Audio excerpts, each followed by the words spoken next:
Chapter 1781. The third-rank sergeant driving had 15 years of driving experience, which was enough to make people feel at ease.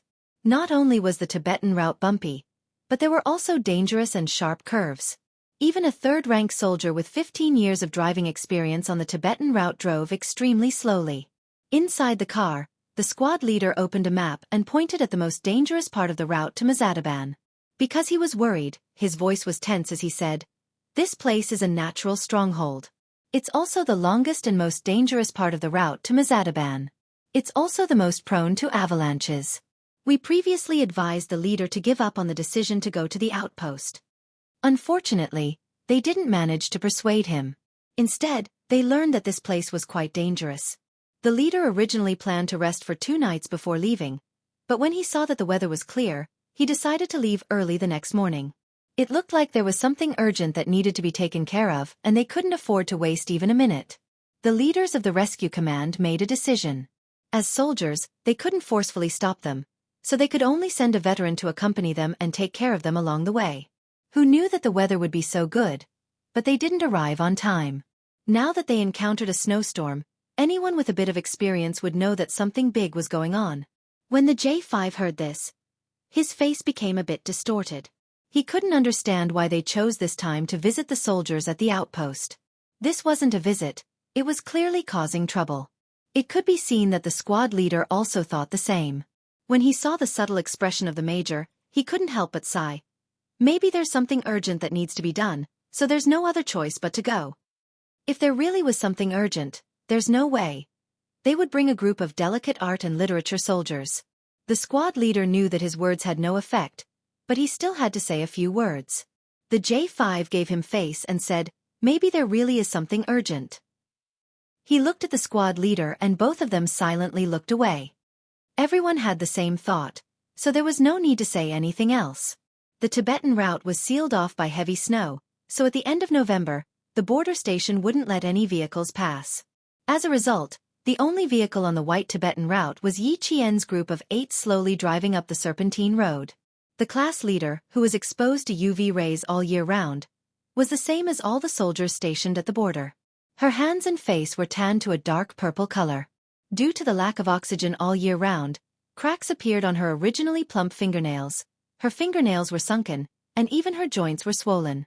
However, the 27-year-old class leader looked a decade older than her actual age. After his discussion with J5, he finally had some time to look at the soldiers in the same truck. He was sitting in the innermost part of the truck, so he had to lean forward slightly to see Yi Qian sitting in the middle.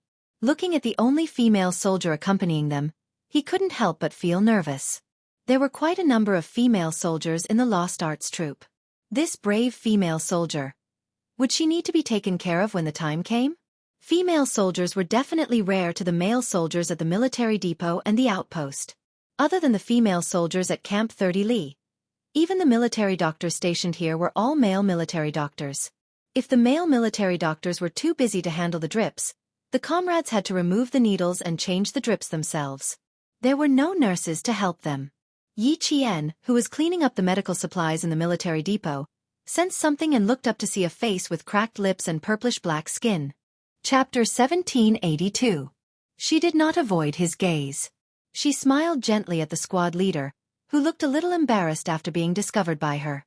She lowered her head and continued to count the medical supplies. The squad leader blushed at the female soldier's flower-like smile. Female soldiers were rare to begin with.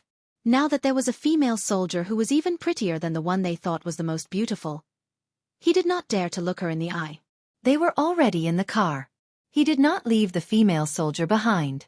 He would pay more attention to the female soldier later. The squad leader thought so and stopped paying attention to Yi Qian. As a male soldier, it was rude of him to stare at a female soldier. However, this female soldier was indeed stronger than the missing female soldier. She did not say that she needed to take a breath of oxygen. Li Jinyan, who was resting with his eyes closed, did not speak. Although he had altitude training, he was definitely not as experienced as the J5. At this moment, he only needed to learn from the J5. The zigzag mountain road climbed along the mountain as if it was winding directly into heaven.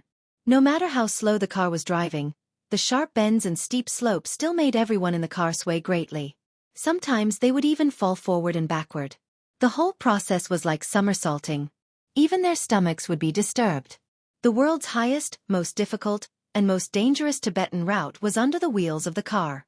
Yi Qian, who had finished counting the medical supplies, also closed his eyes to concentrate. His body swayed with the car.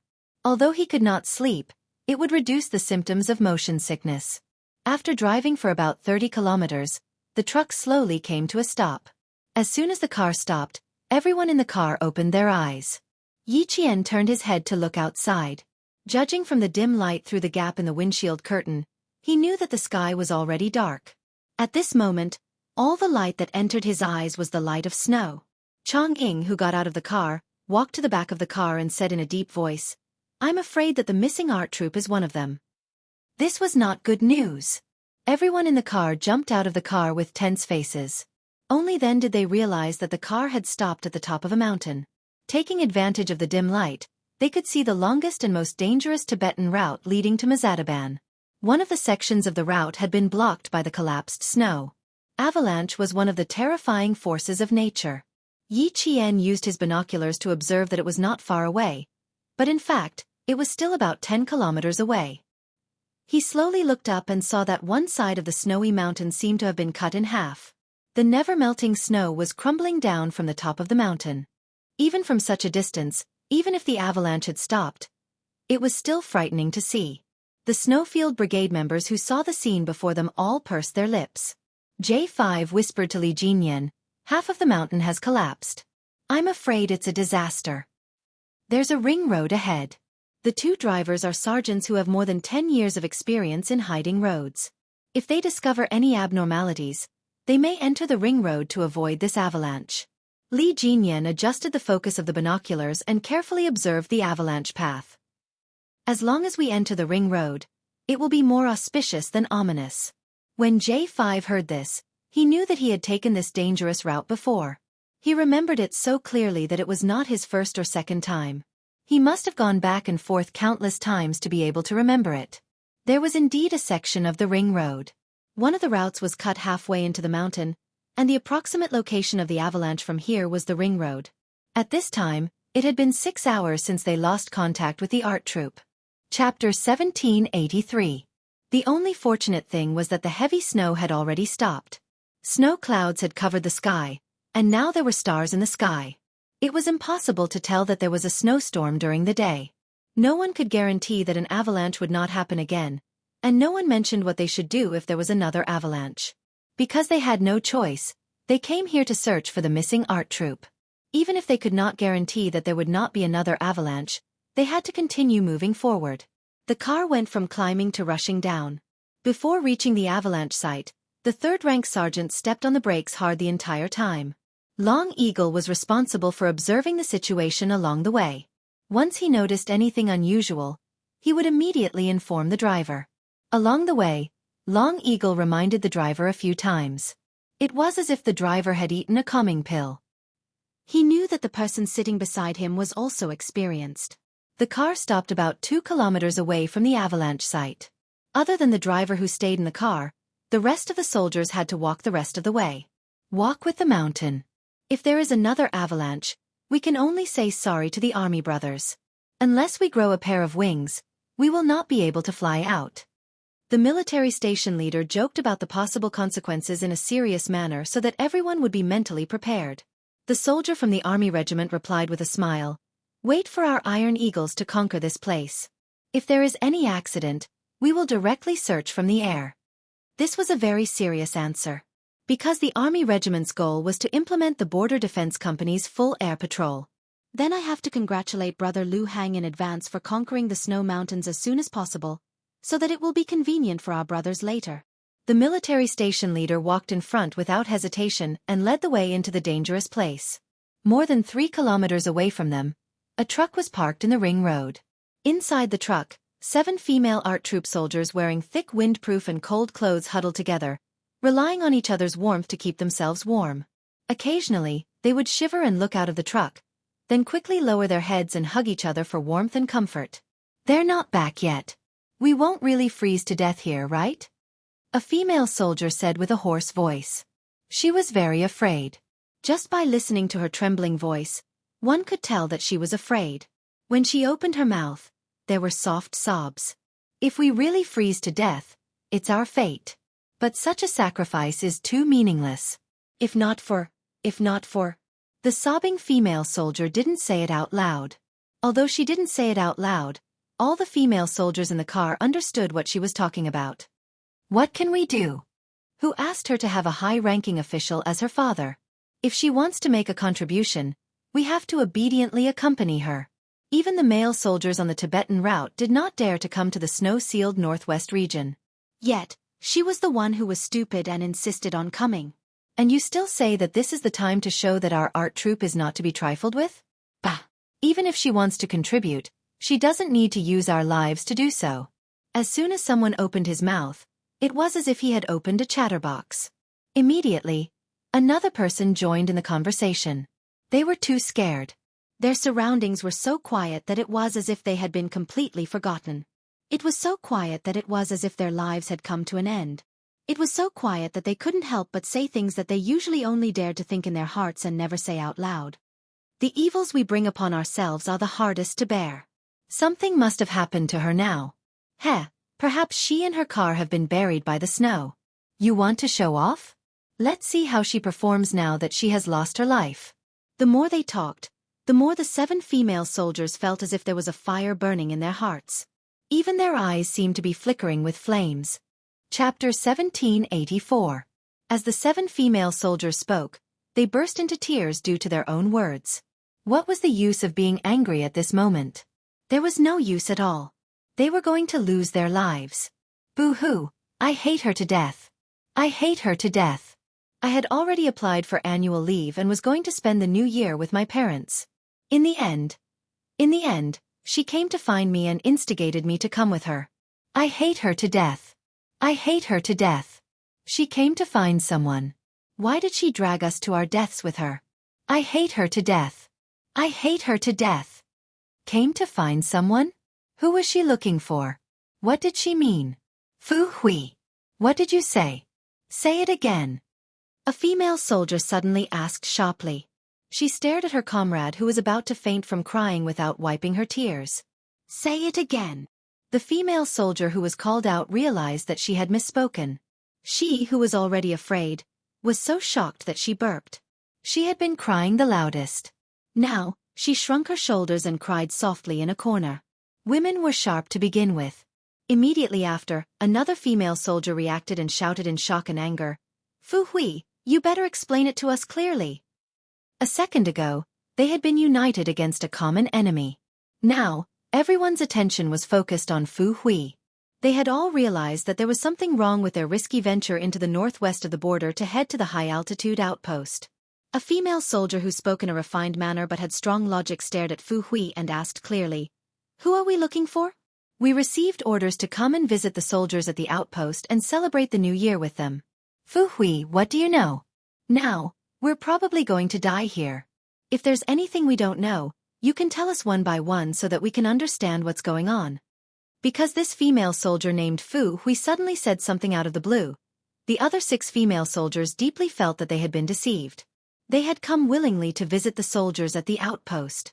They served the soldiers at the grassroots level and used their passion for art to infect the soldiers far away.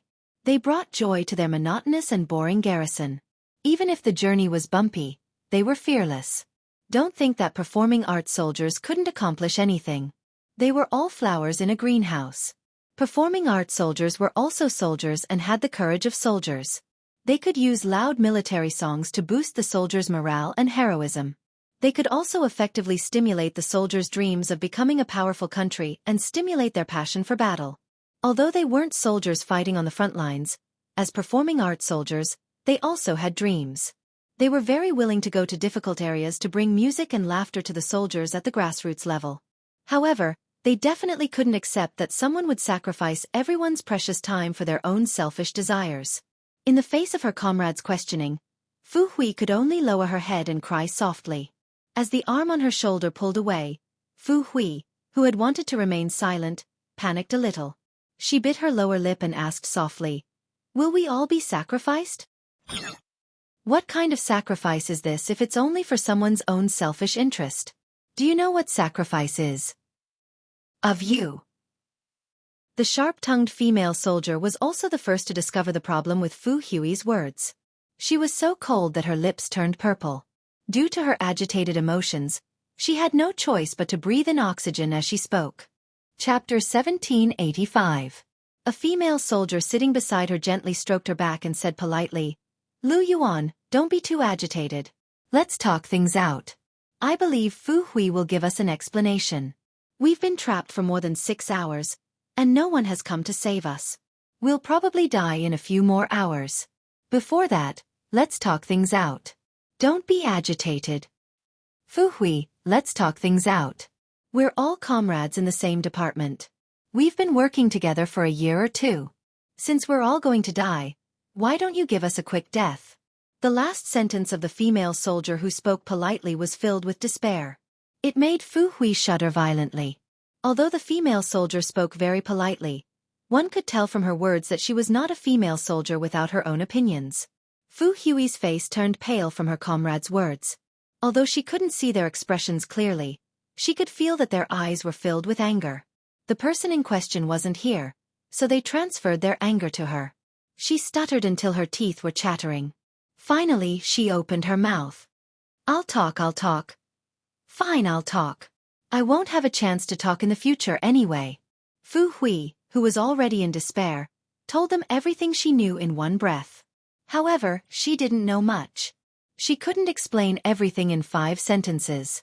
Although it was only a few sentences, it was enough to make the other 6 female soldiers grit their teeth in hatred. The art troupe sat in 2 cars. The 7 female soldiers, 2 soldiers from 30 Li camp who accompanied them, and 2 young men who weren't from the art troupe sat in the same car. The other 2 female soldiers and 2 male soldiers accompanied the leader in the other car. The accident happened in the car with the leader. Before the snow collapsed, the driver noticed something was amiss. He reacted quickly and turned the steering wheel to the inner side of the hidden line at the critical moment. He wanted to rush into the ring road to avoid the disaster. However, the snow fell too quickly.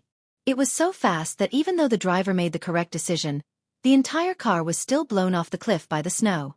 Now, the suspension of the car was supported by the front of the car that was left on the hidden line. No one knew how long the front of the car could last, and no one knew if there would be another avalanche. Cover it tightly and put a stone behind the front wheel, the veteran from 30 Mile Barracks said very calmly. He then said optimistically to a tall man with elegant features, "Don't worry, as long as we save the people in the car, we can survive for at least 4 days with the supplies in the car. The Mappa military depot must be thinking of ways to save us now. I guess this avalanche covered a large area and sealed off all the hidden routes. They will need some time to find us here. So, don't be afraid. We'll be fine." Avalanches were common occurrences for the veterans who had been in the Northwest for nearly 10 years. This time, the snow that rushed out was not very powerful and did not directly push the entire car off the cliff. The supplies in the car were complete. There were coats, food, and fruits. As long as they had these, they could survive. If everything went well, they would be rescued by tomorrow at the latest. The man who had tied the 2 front wheels together with 2 soldiers stood up and smiled at the veteran who was comforting him. "I was really scared before, but now I'm much calmer. Then, we'll have food and warmth. Then, we'll save everyone in the car and wait for rescue." Chapter 1786. Before he set off, he was prepared to encounter an avalanche. Although he was mentally prepared, it was inevitable that he would be scared if he really encountered one. This was a normal person's normal reaction to danger. He didn't think it was shameful to say it out directly. "Hey, as a reporter, your comprehension ability is high. Reporter Chin, when you return to the capital, this will be a good article." The soldier who worked together with him also spoke with an optimistic smile. He looked at reporter Chin, who was said to be from the news department and had an indescribable temperament. Then he looked at his hands that were red because of the rope. The soldier couldn't bear to see him like this. He was originally a reporter, but he almost lost his life. But he didn't see any fear in him. He believed that he had really entered and exited the hidden line. Only people who had walked through the hidden line several times had such courage. Xianxia, who had temporarily become a reporter, looked at the face that was actually 1 year younger than him but looked 5 or 6 years older than him. He took the rope from the soldier's hand and said with a smile, "I'll tie it to the back of the car now. You can rest for a while." He had been to the border 4 times, but this was the first time he encountered an avalanche. Because of this, he saw the extraordinary ability of this group of car soldiers who had been walking in the life-forbidden zone for many years. If it weren't for the car soldiers' quick reaction and emergency retreat to the ring road before the heavy snow fell, the car he was sitting in would not have been as lucky as the car in front. It was very likely that it would have been directly washed off the cliff by the heavy snow. The two of them tightened the rope again. After confirming that the 2 front wheels were really tied, they dug out 2 stones that had been washed down by the snow and placed them behind the front tires. Xianxia stepped on the stones that could prevent the front tires from sliding down with 1 foot. Then, he pulled up the rope and climbed through the snow that had been piled up for who knew how many years. This time, it was the first time that the snow had washed down. Xianxia, who couldn't walk and could only walk by crawling, spent nearly 20 minutes carefully climbing over the snow pile that would have directly slid down the cliff if he hadn't paid attention. He climbed back to the car that he was sitting in. That was fine. He walked to the back of the surprisingly quiet car and said to the female soldiers inside, "You all come down for the time being. You can't stay in the car for the time being." In order to prevent the car from sliding down again, the veteran suggested tying the front tire with a rope and then tying it to the hook of the car that was not involved in the accident. This way, the front of the car would have a strong point. The angry female soldiers in the carriage stopped quarreling. Instead, they sat quietly, suppressing the anger in their hearts. When they heard the man who had told them not to move, they raised their eyes slightly and looked at each other in the dark, but no one moved. 2 minutes later, there was still no movement in the carriage. Xianxia's heart suddenly sank, and he directly lifted the heavy windproof curtain. He saw the 7 female soldiers who had been screaming in fright before were sitting in the innermost seat. When they heard the movement, they all looked at him.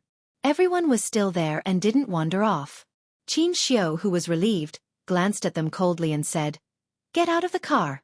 Let's save our comrades in the car in front." "What's the point of saving them? They'll die anyway. Save your strength for writing your last words." The female soldier named Lu Yuan was angry as soon as she opened her mouth. Her words were also extremely harsh. "Save your strength too. Don't write any news articles. You're accompanying the daughter of a high-ranking official to look for people. You're going to lose your life here. Why do you care about saving people?" Chapter 1787. Xianxia could not help but frown at their harsh and cold voices. He did not care who they were targeting. He only cared about saving people. "Get out of the car. Don't make me repeat myself." Xianxia did not like to talk too much. He did not like to repeat the same thing over and over again. Although there was a group of female soldiers in front of him, they would not make him change his principle of doing things. The man's voice was very cold. It was completely different from his usual elegance when he was chatting with them. The 7 female soldiers gritted their teeth and unwillingly bent their backs as they got out of the car. It was all snowy outside, casting shadows on them. Looking at the 7 frightened female soldiers, Xianxia's gaze swept across them one by one. "Now is not the time to throw a tantrum. Listening to your grievances, I believe that none of you really want to give up your lives. Now, only our car is safe. The car in front is in danger. Your comrades, leaders, and the soldiers who accompanied you are in the car.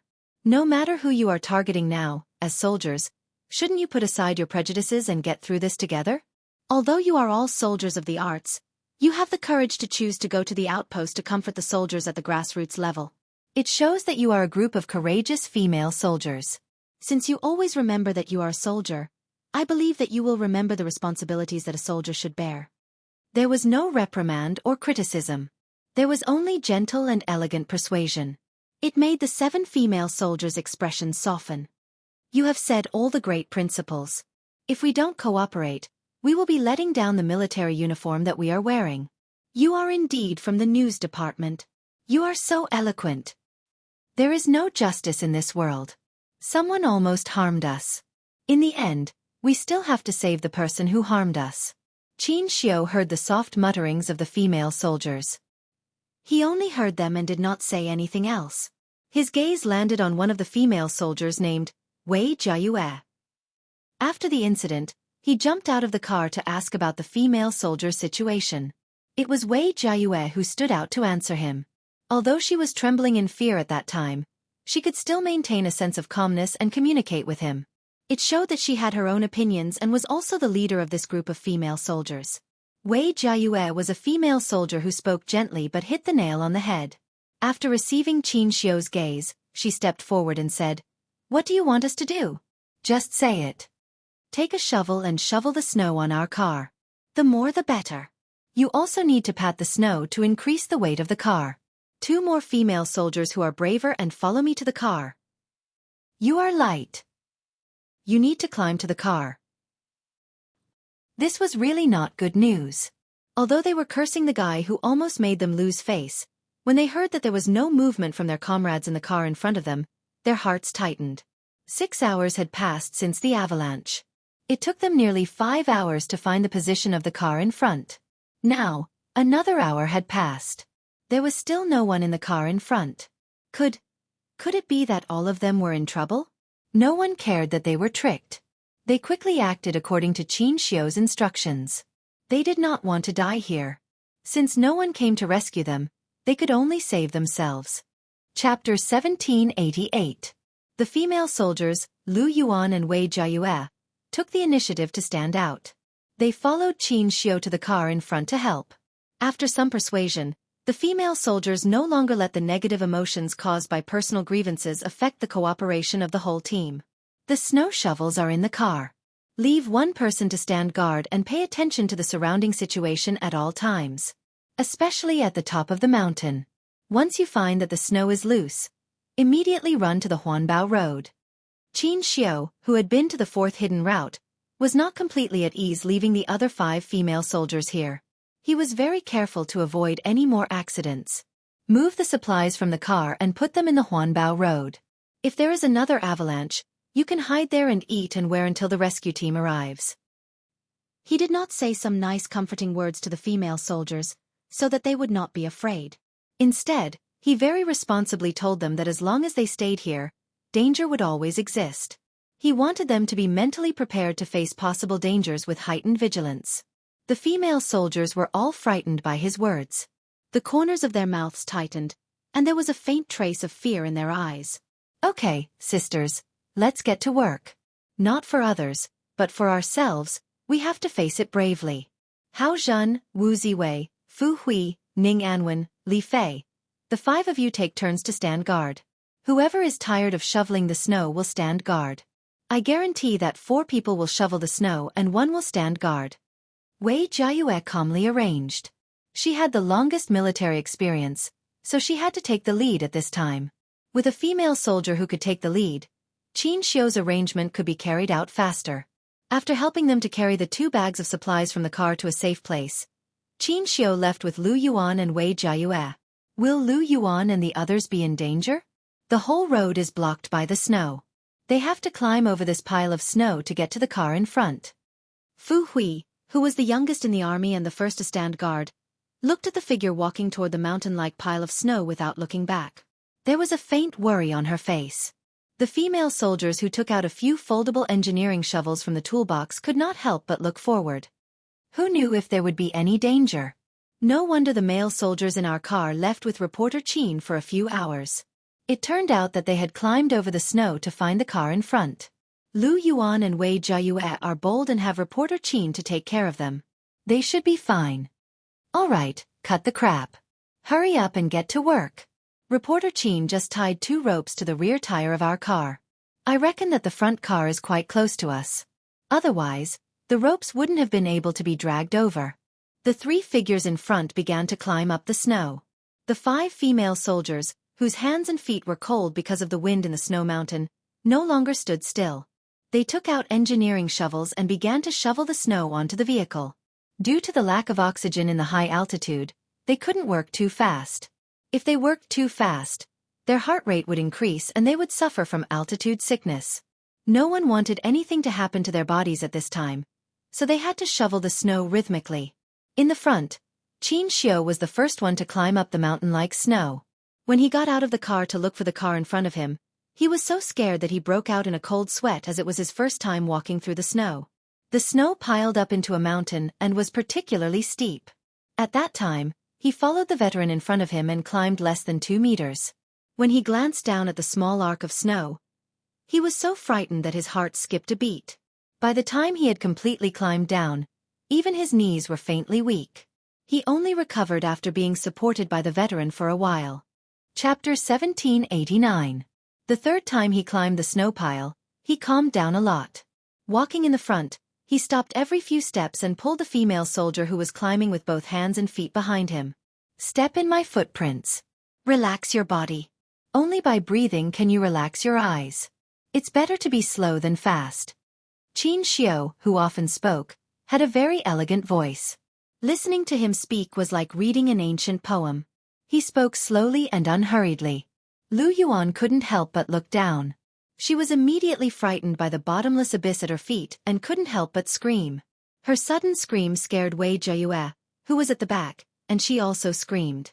The two shrill screams scared the 5 female soldiers who were shoveling the snow behind them. They thought there was an accident in front of them. They were so scared that their lips turned pale. They looked forward in panic. Don't look down. Grab my hand. Xianxia didn't blame them. He was still scared after climbing the snow pile for the 3rd time. It was normal for them to be scared and scream when climbing the snow pile for the first time. Xianxia, who was a gentleman, wouldn't blame a lady. Instead, he grabbed Lu Yuan's hand and gave her a sense of security with the strength of a man. Keep your eyes on your feet. Don't look anywhere except your feet. When she was most scared, a pair of strong arms supported her. It was like a drowning person holding on to a piece of driftwood. She felt very safe physically and mentally. Lu Yuan, whose lips were trembling with fear, nodded in panic and said a few words. She grabbed Xianxia's arm tightly. Lu Yuan was a little surprised. She didn't expect this tall, thin and handsome reporter to have some strength and be able to support her steadily. She whispered, "Thank you." Then she moved forward little by little. Xianxia was a diplomat, but the nature of his work didn't allow him to be a weak man. Although he looked thin, he exercised a lot in private. He was even a boxing coach, so it was normal for him to have some strength. After helping the 2 female soldiers to the side of the abyss where they couldn't look down, he waved to the back, indicating that everything was safe here. Xianxia didn't look back. He just made a gesture. Even though it was just a gesture, it showed how strict Xianxia was. When he crawled to the car in front, he would reach out and grab the 2 female soldiers who were screaming from time to time when they needed help the most. It only took him 20 minutes to crawl back to the car in front with the 2 female soldiers. The 2 female soldiers took advantage of the snow to see the situation of the carriage in front of them. They were so scared that they covered their mouths to prevent themselves from screaming. Too frightening, too frightening. The entire car was pushed out of the cliff, leaving only the front of the car dangerously on the road. The front tires were even crushed on the edge of the road. They knew that something had happened to the car in front, but they didn't expect it to be so dangerous. Save himself? How could he save himself in such a situation? The 2 female soldiers looked at reporter Qin, who had brought them over with a panicked expression, and then looked at the veteran soldiers sent by 30 Li barracks to escort them.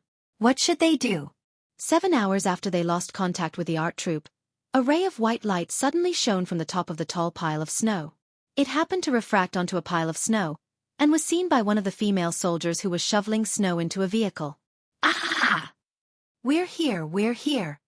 The female art troupe trained their voices. When the ah sound came, Yi Qian, who was crawling at the front, heard it immediately. Chapter 1790. She stopped in her tracks and slowly retracted her body that was about to climb up. She carefully turned her head and said, "I can already hear their voices. It doesn't sound like they're injured. Their situation might be a lot better than we thought. They could still scream, so they didn't suffer from altitude sickness." The members of the Snowfield Brigade who were following behind also heard the female soldiers' screams.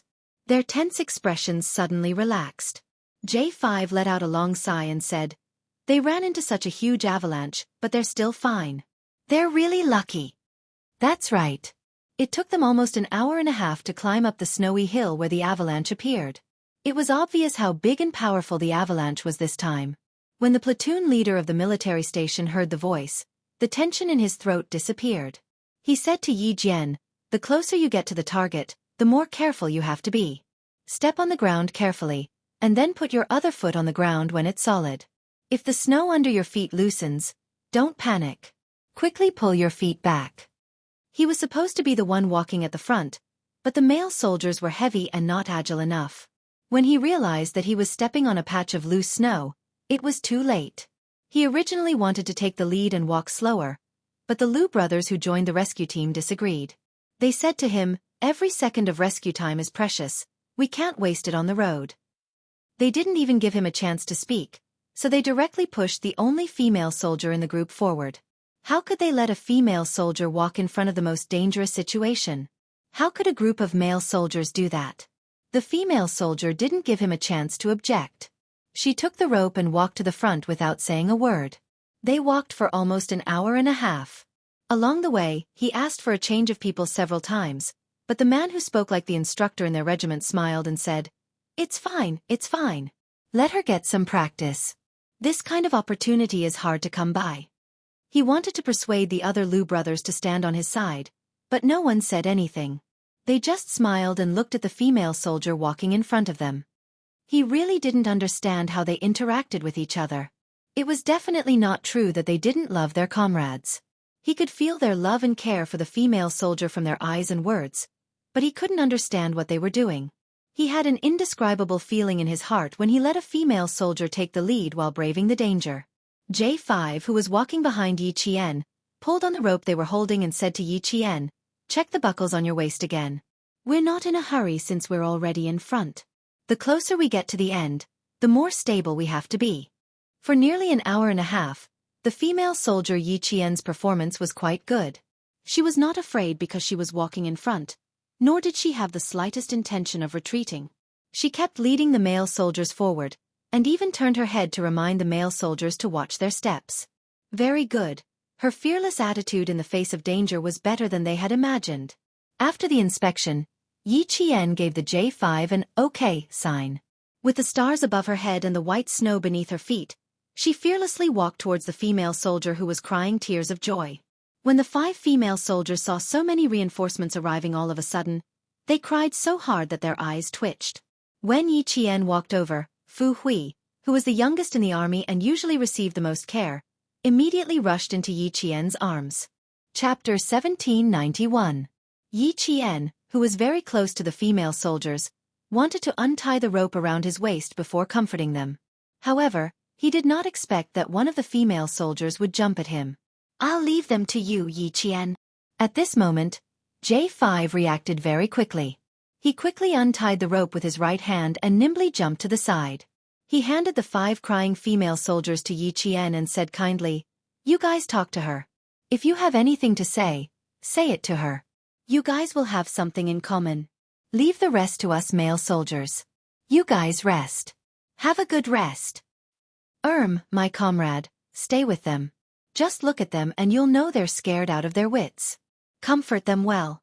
He looked as if he was afraid that the female soldiers would jump at him and he quickly ran away. His actions were fast, but his comrades from the Snowfield Brigade were just as fast. They did not have any experience in comforting crying female soldiers. They were all like rough men. Who knew how to comfort the female soldiers? When they saw Yi Qian being hugged by a performing arts soldier and standing stiffly, oh my God! Just looking at that posture made their scalps tingle. They would leave the matter of comforting the crying female soldiers to Yi Qian. Luckily they had Yi Qian. Otherwise they would have a lot to worry about.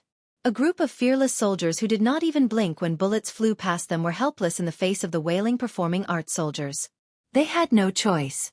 They were a group of generals without an army. They did not have the ability to coax girls. Yi Qian, who was having a headache, finally untied the rope. Her hands and legs were a little stiff.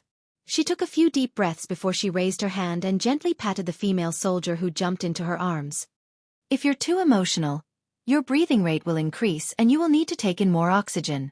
There's not enough oxygen in Mazadaban. If you continue crying, I'm afraid you'll have altitude sickness.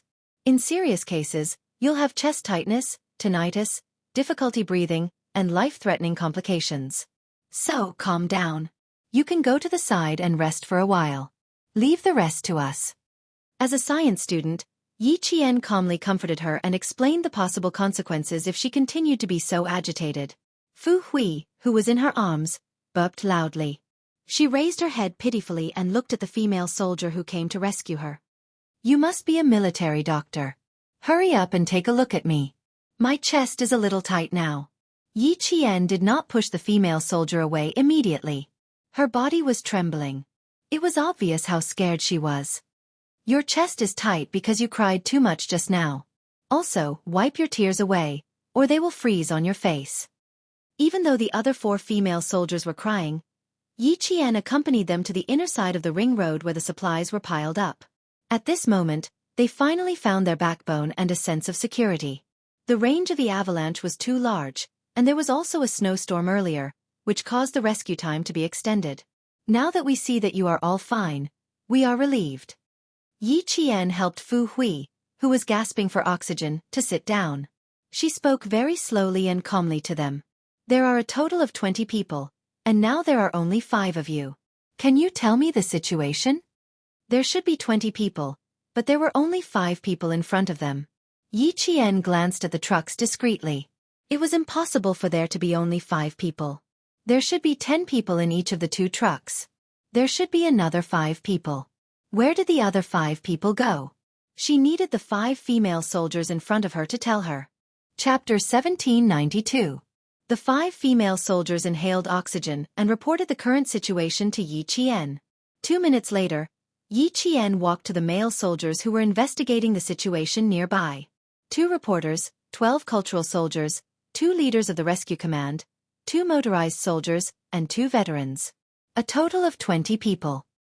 They are 7 female soldiers, a reporter surnamed Qin, an automobile soldier, and a driver in 1 car. The 10 people in the car are all safe. The other 4 cultural soldiers, 2 men and 2 women, 2 leaders, 1 reporter, and 3 soldiers from 30 Mile Camp were in the front car. The accident happened to the front car. Half an hour ago, the reporter surnamed Qin came and left with 2 female soldiers. They have already found the front car. It's behind the pile of snow. We have to rush there immediately.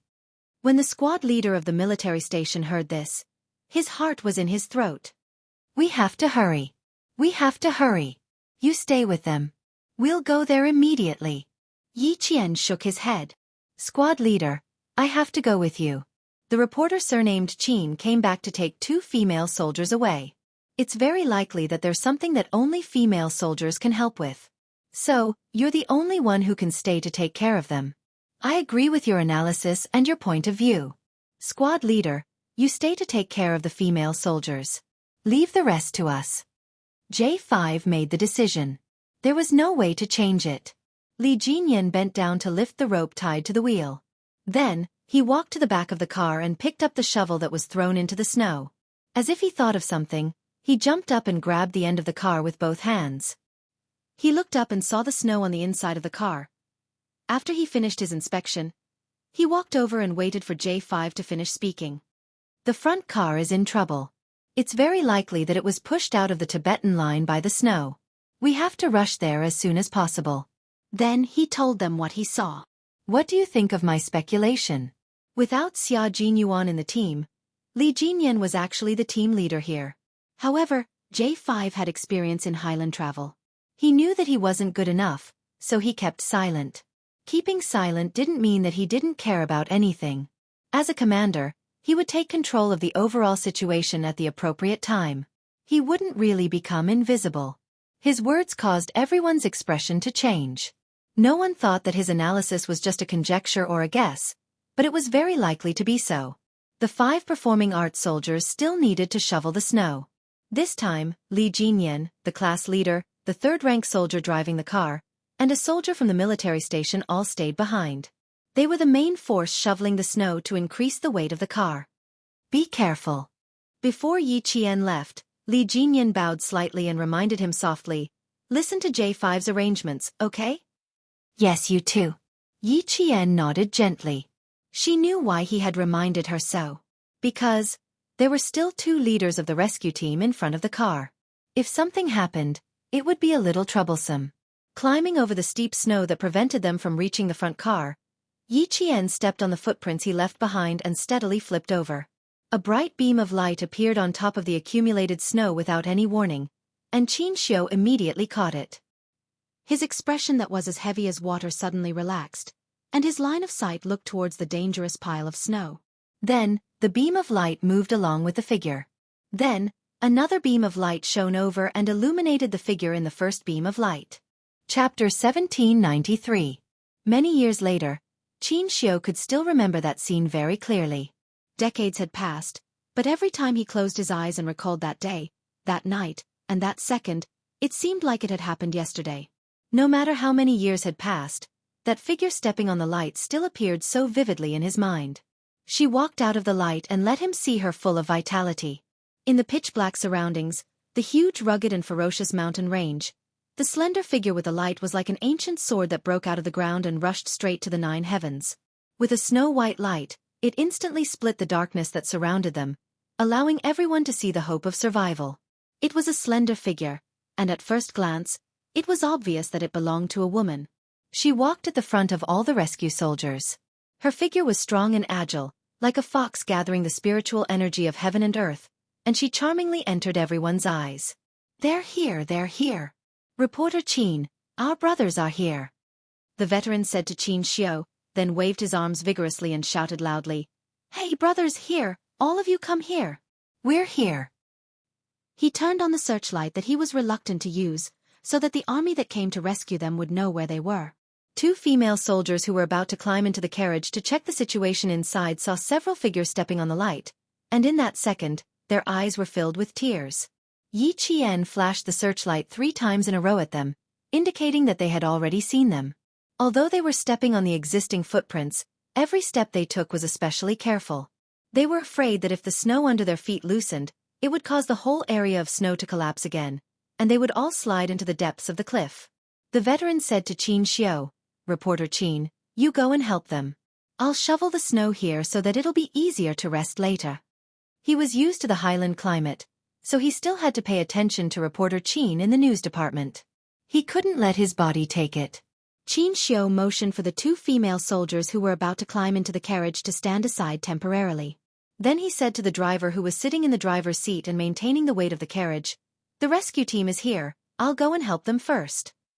The driver who was awake and in good condition nodded calmly and said, "Don't worry, we can still hold on for the time being." Although the carriage was suspended in the air, it did not tilt downwards. As long as the people in the carriage sat properly, there would not be any danger for the time being. Seeing the rescuers coming, Xianxia, who was relieved, quickly walked to the bottom of the snow slope and said to the figure who was about to go down, "Slow down. The snow below is a little loose. It's safer to step on the original footprints." Yi Qian raised her eyebrows slightly when she heard the familiar voice. She was quite familiar with this voice and even knew who it belonged to. Reporter Qin from the news department? When did Xianxia become a reporter?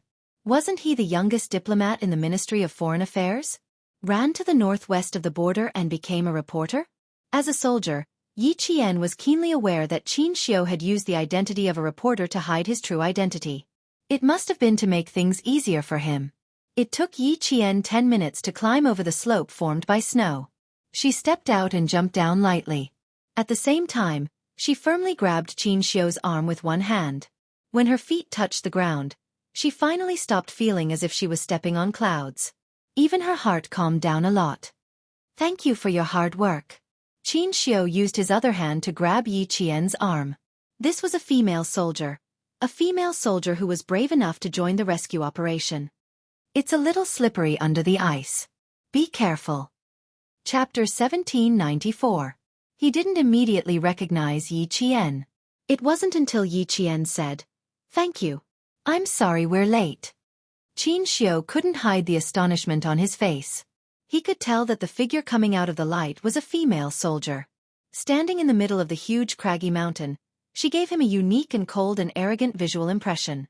All of a sudden, the image fiercely crashed into his heart, making his mind tremble. They had never met before, but his heart trembled. This was something he had never experienced before. Then, her voice suddenly came. It was so familiar. It was so familiar that he knew who she was even before she finished speaking. Walking out of the light, splitting the darkness apart. It was so sudden that it knocked on his heart. "Yi Qian," he said in a low voice. His elegant voice had a touch of imperceptible gentleness. "Why are you here?" So it was her. She was the girl he had first met in the southern province that year. Later, she was the one who had led him to his uncle's office with a poor sense of direction. Later on, she had accompanied the leader to Pakistan for a visit. Because of the staff's mistake, they had only prepared one set of uniform for her. When he found out, he had wanted to put in a few good words for the staff. At that time he had told her, "Preparing an extra set is a responsibility for your work." The smart girl had immediately understood and stopped talking. Now that he had met her again when he needed help the most, even if his heart trembled, he accepted it calmly. Xianxia was an outstanding man who would not make things difficult for himself. Since he was young, there had never been anything that would make things difficult for him. Seeing her smiling at him, there was only tenacity between her eyebrows. There was no trace of timidness on her delicate face. The smile on his elegant and beautiful face deepened. The feeling of knocking on the door of his heart was so wonderful that he really couldn't bear to reject it. Especially Yi Qian, a girl he had an affinity with. The veteran who had shoveled snow all the way here walked over. He didn't hear Xianxia's low voice. He walked over and smiled brightly at Yi Qian. "Thank you for your hard work, brother. You came quickly. There weren't any delays on the way, right? I thought you'd arrive tomorrow at the earliest. Who knew that you'd arrive in less than 10 hours? Thank you for your hard work." Third grade sergeant, 17 years in the army, hidden soldiers. "I'm reporter Qin from the news department." Suppressing his surprise, Xianxia immediately introduced him to Yi Qian. At the same time, he told Yi Qian about his current identity so that Yi Qian, who knew his true identity, wouldn't reveal it. They were pressed for time. Once everyone was gathered, they would have to start the rescue operation immediately. Therefore they had to speak quickly. When Yi Qian heard this, he lightly nodded in understanding. Earlier, she had guessed that Xianxia might be hiding his true identity to make it easier for him to do things. Now, she was even more certain. He was afraid that she would accidentally let it slip, so he took the initiative to introduce himself as a reporter. Seeing this, Xianxia couldn't help but smile. She was a very smart girl who could always make people smile involuntarily. This was an open-minded Tibetan soldier, and also a genuine Tibetan. His Mandarin was a little stiff, and there was also a mixture of different dialects, which made people feel happy listening to him. Looking at this Tibetan soldier who wasn't affected by the avalanche and was instead grateful, Yi Qian, who was in awe, saluted him. "You're the ones who have worked hard. I'm very sorry that we're late." Even the regiment commander in the army would call a third-grade sergeant, old squad leader. Yi Qian hadn't even been in the army for a year, so he couldn't be rude. Chapter 1795. Only then did Song Bing realize that the person standing in front of him wasn't his brother, but a female soldier. "Oh, so it's a female comrade. Ha ha ha, not late. Not late. But you're definitely not a military doctor from the military station. I haven't heard your voice before. Did you just get here?" The veteran who had been on the Tibetan line for more than 10 years could tell from her voice that she wasn't a military doctor from the military station. From 30 miles barracks to Shenzhen Bay outpost, there was no military doctor that he didn't know. As long as he opened his mouth, he would know who was in which military station. Yi Qian smiled and said, "I'm not a military doctor. I just joined the rescue team temporarily. Sorry to trouble you. 30 miles barracks is far from us. There aren't many people in the military station. You just happened to meet us, so I can only ask for your help." Song Bing was good at talking. Although his Mandarin wasn't very good, it didn't affect their communication at all. After a few words, J5 and the others got out of the car one by one. Under the light of the lights, Song Bing could tell that these brothers weren't from any military station. He didn't need to ask for confirmation. He could tell just by looking at their skin color. The situation in the car is temporarily unknown. It's been 7 hours since the accident happened. So far, we haven't heard any movement in the car. The driver sitting in the car said in a low voice. His dark purple face was full of worry. After so long, there was still no movement. He was really worried that the people in the car had been thrown out. Xianxia stood beside Yi Qian the whole time and said softly, There's been no movement for 7 hours. I'm starting to suspect that they've all been thrown out of the car. But it's also possible that the veterans in the car ordered them to stay put for the time being and wait until dawn. There were also 10 people in the car in front. 30 Miles Barracks had arranged for an experienced driver and 2 veterans who often went on the Tibetan line. If they weren't thrown out of the car, then they were temporarily comforted by the veterans, or they were still unconscious. Fainting for 7 hours wasn't very likely. Lu Yuan and Wei Jiayue immediately relaxed. Previously, reporter Qin had asked them to hold the edge of the car so that the whole car could be moved to the inside of the car to observe the situation. They had nodded because they had no choice but to do so in a situation where there was no rescue. Now there were several rescue personnel, including a female soldier, so they didn't need to climb into the car to observe the situation. We need to confirm if the rear panel of the carriage is loose or damaged before we drag the entire carriage up. In the plan to hide the soldiers, there was still a need for them to climb into the carriages for inspection. The 2 female soldiers who had just heaved a sigh of relief were now on tenterhooks again. It couldn't be them again, right? His gaze fell on the female soldier who came with the male soldier. If someone really had to go up, they would probably let this female soldier go. Yi Qian could not ignore the fearful gazes that swept past him from time to time. Both J5 and Qin Xiu thought they should send people to check the carriage first. Before that, Qin Xiu planned to let the 2 female soldiers take the risk. Yi Qian guessed why the 2 female soldiers were so scared. When the 2 of them carefully looked over again, Yi Qian looked up and gave them a reassuring smile, telling them not to think too much and to leave the rescue to them.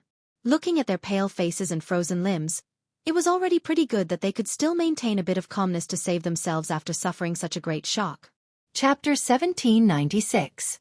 Lu Yuan didn't expect to be caught looking at them. She hurriedly revealed an embarrassed smile. When Yi Qian stopped looking at her, she whispered to Wei Jiayue, who was also embarrassed, "Why do I feel like that female soldier seems to know that we are afraid of climbing into the carriage? Why else would she smile at us? She must have found out, so she smiled at us and told us to relax." Wei Jiayue lowered her head as she spoke. She was extremely cold, so she tightened her thick winter clothing. She deliberately avoided Yi Qian's gaze and turned her body slightly. "Don't be too embarrassing. We have to agree to whatever they want us to do later. Trust me, with them around, they definitely won't let us do dangerous work." They were all female soldiers, so they couldn't be too embarrassing. No one paid attention to what they were whispering to each other. They gathered together to quickly discuss the best rescue plan. While shoveling the snow, rescue them at the same time. When the ice on the road has been removed, if there are still people trapped in the carriage, start the tow truck. In less than 2 minutes, the best rescue plan was finalized. Originally, Qin Xiu and the Tibetan soldiers had discussed picking up the people in the carriages one by one. Now, they maintained his rescue plan and sped up the shovel truck so that the tow truck could start dragging the carriage in front back onto the road. However, because the 2 carriages were separated by a small mountain of snow, the safest method was to first pick up the people trapped in the carriages one by one and then carry out the towing operation. However, even if they rescued the people one by one before towing the carriages, they still had to check the situation in the carriages first. Only the light and agile female soldiers were suitable for the male soldiers' weight. There was no need for the 2 artistic women to take the risk. J5 directly said to Yi Qian, "You are light. Fasten the rope around your waist. We will pull you. Climb over the roof of the carriage and enter the carriage to check the situation." Just as Wei Jiayue said, the rescue team had already arrived. How could they let the 2 female soldiers who had been trapped for 7 hours under -20 to -30 degrees Celsius enter the carriage? After fastening the rope around his waist and putting on a sturdy rescue rope, Yi Qian gave an okay sign to his comrades. Without any fear, he placed his hands on the top of the carriage and climbed up easily. The driver in the car said, "If the car shakes, I will tell you immediately. Don't hesitate. Get out of the car immediately." So far, there was no movement in the cabin. The glass in the cabin was frozen. Otherwise, he could have used the searchlight to observe the situation in the cabin. There was no need for the female soldiers to take the risk. "Don't worry, we're here." Long Hawk and Sparrow Hawk stepped on the bumper in front of the car to maintain the stability of the car and prevent it from tilting due to excessive weight. Even if he had many comrades, he still needed to have the courage to go and check out the situation in a carriage that was suspended in the air as if it would fall into a bottomless abyss in the next second. Lu Yuan thought that she was famous for her boldness in the regiment. However, when she saw the female soldier, whose eyebrows and eyes were exceptionally exquisite, climb up, she immediately raised her hand to cover her eyes, not daring to look directly at her. Although Wei Jiayue didn't cover her eyes, she couldn't help but squint her eyes. She didn't dare to look directly at him. In less than a minute, she had climbed up to the roof of the carriage. She turned her head and said to the male soldier behind her, "Everything is normal. Loosen the rope." In order to ensure Yi Qian's safety, her comrades in the Snowfield Brigade didn't directly let Yi Qian pull the rope. Instead, they had to loosen the rope a little so that she could climb up a little. This was to prevent them from immediately pulling Yi Qian back if the carriage really fell. Chapter 1797. Loosen the rope. Loosen the rope. Long Eagle, who was staring at Yi Qian's figure, spoke without turning back. J5 and the others immediately loosened the rope a little to allow Yi Qian to move forward. A soft sound came from the top of the carriage, as if an extremely light animal was walking slowly on top. The carriage, which had been very stable all this time, trembled slightly, startling the people lying in the carriage. Their pupils shrank rapidly. "Is it a snow leopard?" someone asked in a hoarse voice. It used to be a delicate voice, but now it was trembling like the wind. She asked the soldier beside her in horror, "Is there a snow leopard here?" Mazadaban was a huge natural wildlife park. The common large animals were wild yaks, Tibetan antelopes, wolves, snow leopards, and so on. Only wolves and leopards would appear at night, and when wolves appeared, they would usually be able to hear wolf howls. Now that the surroundings were extremely quiet and there were no wolf howls, they guessed that it might be a snow leopard. "It's possible. Don't move. Continue to lie down. I'll knock on the glass again to see if the driver has woken up." The person sitting in the innermost part was the rescue team leader. They were all experienced in entering and exiting Tibet, so when they woke up and found the carriage hanging on the cliff, they would immediately remind them to maintain their original posture and not move to avoid affecting the balance of the carriage. The rescue team leader, who was in the innermost part, carefully raised his hand, picked up the dagger that he always carried, and gently knocked on the thick ice glass again. He did not dare to use too much force. Previously, when he used a little force, he could feel the carriage falling backward, which scared everyone in the carriage and made them break out in a cold sweat. It was difficult for the driver to hear the sound of the dagger knocking on the thick ice. Moreover, he was leaning against the steering wheel, so it was even more impossible for him to hear anything. The rescue team leader knocked a few times, and suddenly the carriage shook violently, startling a few sleeping soldiers awake. "Don't move! Don't move!" The Tibetan soldier reminded the two male soldiers from the Arts and Crafts Regiment who were awakened. He felt the female soldier beside him was so nervous that she was trembling all over. He could not help but comfort her in a low voice. It's okay. We've endured for 7 hours. It'll be fine if we endure until dawn. The people at the military station must have cleared the road. We'll be out of danger tomorrow. Ma Min, don't move. Stay by Brother Gonga's side." A female soldier who was trapped close to the rear of the carriage said in a low voice. Her hands were tightly gripping the iron legs of the carriage. The hair on her forehead was frozen because of her sweat. In the entire carriage, she was the closest to the rear of the carriage. Fortunately, the entire carriage was flung out horizontally. She hit the other side of the carriage and slammed back into the carriage. Only then did she avoid being flung out of the carriage. "Jari, don't say anything. Hold on tight." Ma Min's voice was hoarse from crying as she reminded her comrades. She, who was also lying in the cold carriage, felt so cold that there was no warmth in her heart. When she spoke, her tone was particularly stiff. "There's movement above. It might be the snow leopard." "Snow leopard?" Du Jai was shocked. Her pupils suddenly contracted, and her teeth couldn't help but chatter. "Not necessarily. It could also be the person who saved us. Leader, please don't knock on the glass first. Listen for any sounds. How are our instructors doing? Do you feel better?" "I'm fine. Jai, don't talk too much. Ma Min is right. You're in the most danger now."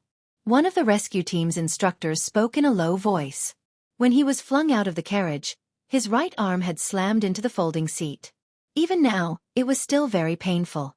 It was very likely that his arm was fractured. Chapter 1798. The wind in the cliff whistled. Yi Jian, who was crawling on all fours, didn't hear the voices in the carriage. She moved bit by bit. Everyone could only see her figure from the searchlights on both sides. Every time she crawled, the carriage would make a slight trembling sound, which made everyone who was standing on the spot nervous. Crawl slowly. Focus on spreading out. You must be steady. Zhang Bing reminded her occasionally. He was naturally afraid that the carriage would lose balance and cause everyone to fall off the cliff. Yi Qian nodded gently. She took a deep breath and inched towards the edge of the carriage. The carriage's wheels made a creaking sound. Even though the sound was very soft, it was exceptionally clear to the ears. Hearing such a sound made one's heart skip a few beats. I don't dare to look. Lu Yuan raised her hand and said in a trembling voice. She turned her back to the carriage and covered her ears, afraid that she would hear something bad. Wei Jiayue stood for a while longer. She watched as the female soldier, who was much stronger than them, approached the edge of the carriage. She pursed her lips and silently turned around. She's already moved to the edge. Half of her head is out of the carriage. As she spoke softly, she heard Lu Yuan take a deep breath. She was shocked by the female soldier's courage. It was the first time they had seen a female soldier who wasn't afraid of sacrificing herself. The sky was dotted with cold stars. The north wind whistled along the way. It blew from the mountains that had stood tall for countless years. It was as if thousands of soldiers and horses were passing through. It made the hearts of the people who were walking tremble. The members of the Snowfield Brigade were used to marching on a snowy night in the highlands. Every year, they would have marching training. They would set off at dawn and walk until dawn the next day. They would only take a short break before setting off again. This time, the patrol plane even sent them to the Kuda military station. When the station found out that they were on a rescue mission, they were so happy that they immediately sent a truck. After waiting for 3 hours, they jumped onto the truck. They didn't need a car to guide them. Xia Jinyuan drove them directly to Mazadaban. Only our Q King would dare to drive at this speed, and only we would dare to sit in it. Han Zheng, whose body was so bumpy that he looked like he was sitting on a spring, shook his head as he spoke. He maintained an inexplicable smile as he communicated with his comrades. G3 glanced at him a few times. Every time he wanted to ask him why he was smiling so smugly, he would patiently endure it when he saw Z7's look of waiting for him to ask. The strange smile on Z7's face started when Q King found out about the name list of the members of the Arts and Crafts Department. In that case, the reason for his infuriating smile was because of this name list. Could it be that there was a female soldier he liked in the Arts and Crafts Regiment? Was that why he was laughing the whole way? This was a possibility. As such, G3 simply stopped asking. He was the only one in the entire car who had confirmed their relationship and was planning to get married next year. The rest were all single. Q King did not choose anyone who was married or had a partner. Originally, he would not have chosen anyone. It was only because his driving skills were not bad that he was chosen. Not only was Han Zheng trying to hold back his laughter, he was even humming a song. The more he looked, the more he felt like he was meeting his beloved girl. G3 nudged V8's shoulder and lifted his chin in Han Zheng's direction. He whispered, I'm afraid there's someone he knows in the Arts and Crafts Department. The smile on his face never stopped. Chapter 1799. He's someone who has girlfriends everywhere. He's already dated more than 10 girls, so it's not strange that he knows someone in the art troupe. V8 did not really want to discuss such a sad topic. Other people dated more than 10 girls, but he broke up with them in less than half a year. So far he was still single. The difference in the number of girls he dated was too great, so he did not want to continue talking about it. Han Zheng was secretly happy to be alone. From time to time, he would knock on the glass and mouth to T6, who was sitting in the front passenger seat. Tell Q King not to be too anxious. Qing Miao might have already arrived by now. She might even have rescued the people from the art troupe. Tell him to calm down. Don't be anxious. T6 conveyed his words to Xia Jinyuan, who had a serious expression and was focused on driving. Z7 is right. Q King, you're driving a little too fast. The ice will get worse at night. It might not be safe even if the wheels are equipped with ice teeth. He had to drive faster because there was a rather troublesome woman in the art troupe. The handsome and serious Xia Jinyuan secretly gritted his teeth. Du Jai. This woman was born with a glib tongue. She had the ability to turn white into black and black into white. One sentence from her had many hidden meanings. If someone offended her, this woman would smile sweetly and say that it was fine and she would not be calculative. But in the next moment, she would quietly make things difficult for that person until he or she would never be able to turn over a new leaf. She was capable and ambitious. She was a person who would seek revenge. However, he really did not dare to compliment her true nature. Now that something had happened and she had to wait for 6 to 7 hours, even if the rescue personnel risked their lives to rush over, based on her personality, she would definitely report it to the higher-ups after the incident. In the report, she would definitely sincerely thank the rescue personnel who participated in the rescue. Then, she would list a series of shortcomings that needed improvement and directly punish a large number of people. If he did not know about this and Yi Qian was not involved, then he would not care so much. Now that he knew about this matter and Yi Qian was involved, he had to step in and teach her a lesson. He had to teach this woman a lesson. She should not think that she was made of jade and that she was the most noble person in the world. Xia Jinyuan stepped on the accelerator a little more and said to V8 in a low voice, "There's a very troublesome person in the art troupe. She doesn't care about the lives of others, but she's very protective of her own life. The rescuers risked their lives to save her, but in the end, they still have to take the risk of being punished by her. I have to go over and take care of the situation. I don't want to get Qing Miao involved."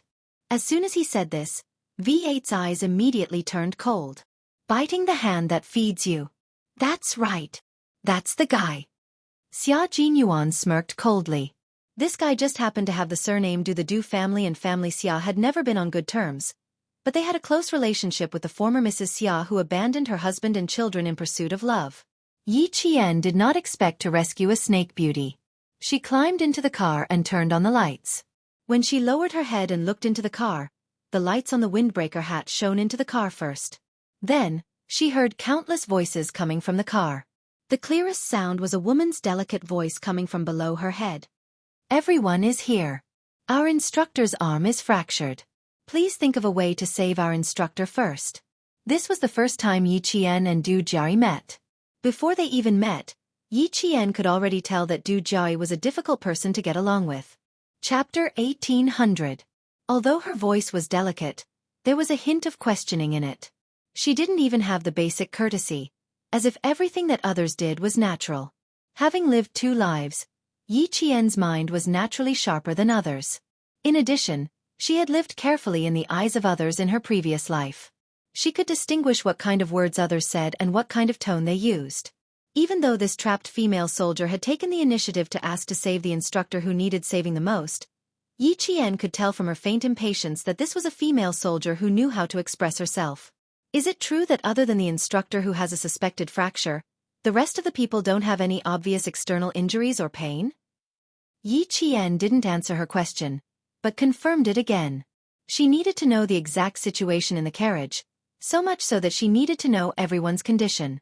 Du Jiari, who had lost all feeling in her hands, began to call out names on instinct. She said, "Instructor, when I call out a person's name, I ask him to tell the rescue team outside if he has any problems. This way, the people outside can confirm that we are fine, so that they can start the rescue as soon as possible." When Yi Qian heard this, her brows furrowed slightly.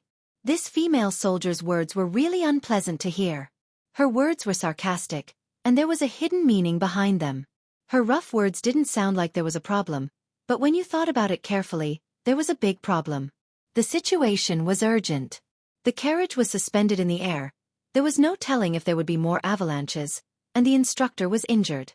Everyone desperately wanted to be rescued, but the rescue team didn't do it immediately. They had to call out names to confirm everyone's condition. What kind of rescue was this? This was called delaying. When she said this, everyone in the carriage, including the Tibetan soldiers, became serious. They already had some complaints about Yi Qian. If Yi Qian was really an ordinary female soldier, they might have to thank her for her thoughtfulness. As soon as she finished speaking, Yi Qian, whose eyes were cold, said loudly, "There's no need to go through so much trouble. I just need to know if anyone is in obvious pain, external injuries, or bleeding, so that we can cooperate to rescue the injured first." This explanation made everyone in the carriage feel better. Naturally, they had to cooperate. "I'm sorry. I misunderstood. Other than our instructor who was seriously injured, the rest of them didn't feel any severe pain or bleed. It was just that when the carriage was thrown out, everyone was knocked out for a few hours. I'm Du Jiari, a female soldier from the Arts and Crafts Regiment. Thank you for your hard work. Du Jiai immediately apologized, and very cooperatively summarized the situation in the carriage in one sentence. The art troup's instructor said, "That's right. Other than me, the rest are only lightly injured. I am Gao Hong, the instructor of the Arts and Crafts Regiment. Be careful and don't rush." The female soldier outside was right. They had to cooperate with each other. In the face of Du Jiai's apology, Yi Qian curled his lips, his eyes cold. J5 and the others knew that other than the instructor who was injured, the rest of the people in the carriage were fine. They all let out a sigh of relief. The next step was to get the people trapped in the carriage out one by one. The front wheel was blocked by rocks. Next, a sturdy climbing rope was tied to the wheel.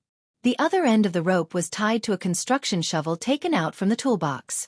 Next, the shovel was placed horizontally behind two huge rocks that had been blown out by the snow to create a resistance force. All the preparations were in progress. 5 minutes later, the instructor was slowly pulled out from the trembling carriage. Chapter 1801. The carriage was shaking so much that it made creaking noises. The entire carriage was shaking up and down. Yi Qian had been lying on the roof of the carriage the whole time. She pulled the rope tightly with both hands and slid the wheel so that the instructor could slowly pull her up to the roof of the carriage. "I'll slowly back up. You can slowly crawl forward like me." At this moment, the usually calm Yi Qian was slowly being pulled up by the rope as the instructor held onto the edge of the carriage with both hands. There were beads of sweat on her forehead. As she spoke to the instructor, she slowly moved backwards with her arms outstretched. The instructor's arm was fractured, so her movements were inevitably restricted. Fortunately, there were comrades from the Snowfield Brigade pulling the rope from the front of the carriage. The instructor only needed to maintain her posture like Yi Qian. There was a layer of ice on the carriage. As Yi Qian moved forward and backward, she smoothed the surface of the ice a little. The slippery ice reduced the resistance and sped up the instructor's progress. Steady, steady. Just a little bit more. Just a little bit more. Yi Qian retreated to the junction between the carriage and the front of the carriage. She pulled her arms back and tightened the rope around the instructor. After working together with her comrades for about 15 minutes, they finally succeeded in rescuing the first trapped person. As long as they successfully rescued the first person, it meant that this method worked. The creaking noises stopped when the instructor got out of the carriage. The shaking of the carriage also returned to normal. The J5 quickly laid on the ice to check if the front wheels showed any signs of slipping. After looking carefully, she stood up and said happily to Yi Qian, "The wheels are not slipping. We can enter the second rescue round." What they feared the most was that the wheels would slide off the cliff during the rescue. Even if they used a rock to hold them back, they still couldn't be at ease. Now that they had rescued the injured and the wheels were still in their original state, it was undoubtedly good news. Yi Qian, who was lying on the ground, let out a sigh of relief. She didn't stand up, but she gave the J5 an OK sign, indicating that they could enter the second rescue round. "Good job." The old Tibetan soldier who was supporting the instructor gave Yi Qian a thumbs up and praised loudly. "You are a female soldier that we admire. You are amazing." "Very, very good." Qin Xiao, who was standing on top of a pile of snow, looked at the slender figure who had successfully rescued Instructor Gao from the Arts and Crafts Regiment. A faint smile appeared on his elegant and handsome face. Every time he saw her full of sunshine and fearless. She was very brave, but she always knew how to act according to her capabilities. A girl who knew how to act according to her capabilities would know how to move forward. He wouldn't go overboard either, just like how a glass of water wouldn't be filled to the brim. He had to grasp the scale just right. When the water was full, the moon would overflow, and when the moon was full, it would be a loss. This girl, who should be in her first year of university, seemed to understand this principle quite well. Therefore, she and Du Jiari went back and forth, knowing when to stop. From the capital to the northwest of the border, Du Jiai's way of dealing with things had surprised him. Madame Qin had said that she was a good wife for her husband and children, and had urged him to take good care of her and try to make some progress. He took Madame Qin's words to heart. For people like them, they didn't marry the person they loved, but a wife who would be helpful to the whole family. Along the way, her calm and collected demeanor had made those dissatisfied soldiers suffer losses again and again. It was as if they had to suffer in silence, unable to voice out their bitterness. She had only used a few taels to achieve 1,000 catties, and the leaders of the rescue construction approved of her. They had criticized the few female soldiers who didn't get along with Du Jiayi several times. Chapter 1802. From this, he could see Du Jiayi's methods. Just like what Mrs. Qin said, the second daughter of the Du family was indeed suitable to be a wife. But in the end, such a capable person met Yi Qian and was suppressed with just a few words. This was the first time he heard her take the initiative to apologize and admit her mistake in front of the leader. From this, it could be seen that not only was Yi Qian meticulous, but he was also very strict. He could immediately tell that Du Jiayi's words, which seemed to be helping her, were actually secretly trying to trip her up. When she heard Du Jiayi's apology, she didn't say anything like, "It's okay." Instead, she just smiled and remained silent. This was to tell Du Jiayi that she didn't want to make a fuss about it, so please behave yourself. Using silence to reply was far more effective in intimidating Du Jiayi than speaking. It couldn't be denied that this was a girl with a pure heart and knew how to protect herself. Du Jiayi wanted to take the opportunity to step on her and gain a good impression in front of the leader, but this move was useless. "Pull it tight. Pull it up, pull it up." The J5's voice came from the front. They were now starting to rescue the second trapped art troop soldier. Men were heavy to begin with, so when the art troop soldier's hands grabbed onto the carriage, he could see the entire carriage sink. The J5 was so shocked that he repeatedly ordered the male soldier to pull the rope harder. Xianxia, whose heart sank along with the carriage, locked his gaze on Yi Qian even more tightly. His thin lips, which had always held a gentle smile, were pursed into a straight line, exuding a coldness comparable to frost. His gaze was locked on Yi Qian, but he didn't realize that the danger he was facing was no less than Yi Qian. The pile of snow that Xianxia was standing on was the pile of snow that everyone was trembling with fear when they walked past it. He was in charge of the front carriage. Once the carriage in front started to slide, he would immediately tell the carriage behind to retreat and pull the front carriage tightly. Standing here was equivalent to standing on the edge of a cliff. His toes were less than 10 centimeters away from the edge. "You will be safe." Seeing that she had successfully rescued the male soldier, Xianxia, who had a faint smile in his eyes, calmly retracted his gaze. He chuckled softly and said, "A smart girl who knows when to advance and retreat will always have better luck than others." Finally, the rumbling sound of the car starting could be heard from the quiet back of the car. The temperature was so low that the hidden soldiers in the car had to start the car several times before it started. Listening to the sound of the motor in the wind, it inexplicably gave people a sense of security. The back of the car had already shoveled nearly half of the snow. Li Jinyan glanced at the tall figure standing at the top of the pile of snow and sped up his shoveling speed, throwing the snow into the car shovel by shovel. After 40 minutes of shoveling snow, he and a few soldiers from the military station had already shoveled out a path more than 3 meters long for the rear cars. As long as the front cars needed to be towed by the rear cars, they could immediately retreat. Time flew by. Xia Jinyuan asked V8 again what time it was. Only then did he realize that he had already been driving for more than 2 hours. When the car climbed onto a high slope, V8 pointed ahead and shouted, "Q King, there's light up ahead. We're almost there." They were indeed almost there. After parting with Yi Qian for nearly 10 hours, they could finally meet up on the Tibetan route in Mazadaban. Similarly, Xianxia also saw the sound of a car's high beam flashing by on the high slope in the distance. The military station had sent reinforcements. The rescue operation was almost at the end. Once the last trapped soldier was rescued, the rescue operation would end. At this point, reinforcements wouldn't be of much use. Most of them were shoveling away the snow from the broken Tibetan route and restoring the route to normal. Chapter 1803. In a situation where communication was inconvenient, the military station only knew that 20 people had lost contact and did not know the rescue results. They continuously sent reinforcements to increase the number of reinforcements to ensure safety. The communication base station and satellite base station in the northwest of the border had entered the final phase of construction. By June, the various military stations would be able to maintain communication through the satellite base station even if there was a snowstorm. Once the truck driving along the Tibetan line had an accident, It could also immediately contact the various military stations through the satellite phone in the truck to request for help. The lives of the soldiers at the northwest border of our country had always been perfect. Even the barracks had been modified several times, so that the soldiers who came back from patrolling and sentry duty would not suffer from the cold. Everything would be fine. As our country's national strength improved and our military strength strengthened, everything here would be fine. Xianxia flashed his headlights 3 times in a row at the truck driving from afar. If the soldier sitting in the passenger seat saw it, he would quickly respond by flashing his headlights 3 times in a row as well. There's someone standing on top of the truck. His position happens to be on the ring road of the Tibetan line, so it's impossible for there to be high ground. The initial judgment is that the high ground is a pile of snow caused by an avalanche. V8 quickly analyzed the situation. At the same time, the truck's headlights flashed 3 times. Xia Jinyuan did not say a word. He only nodded slightly to indicate his response. His lover was not far ahead. As for him, no matter how anxious he was, he could not speed up. They were now going downhill.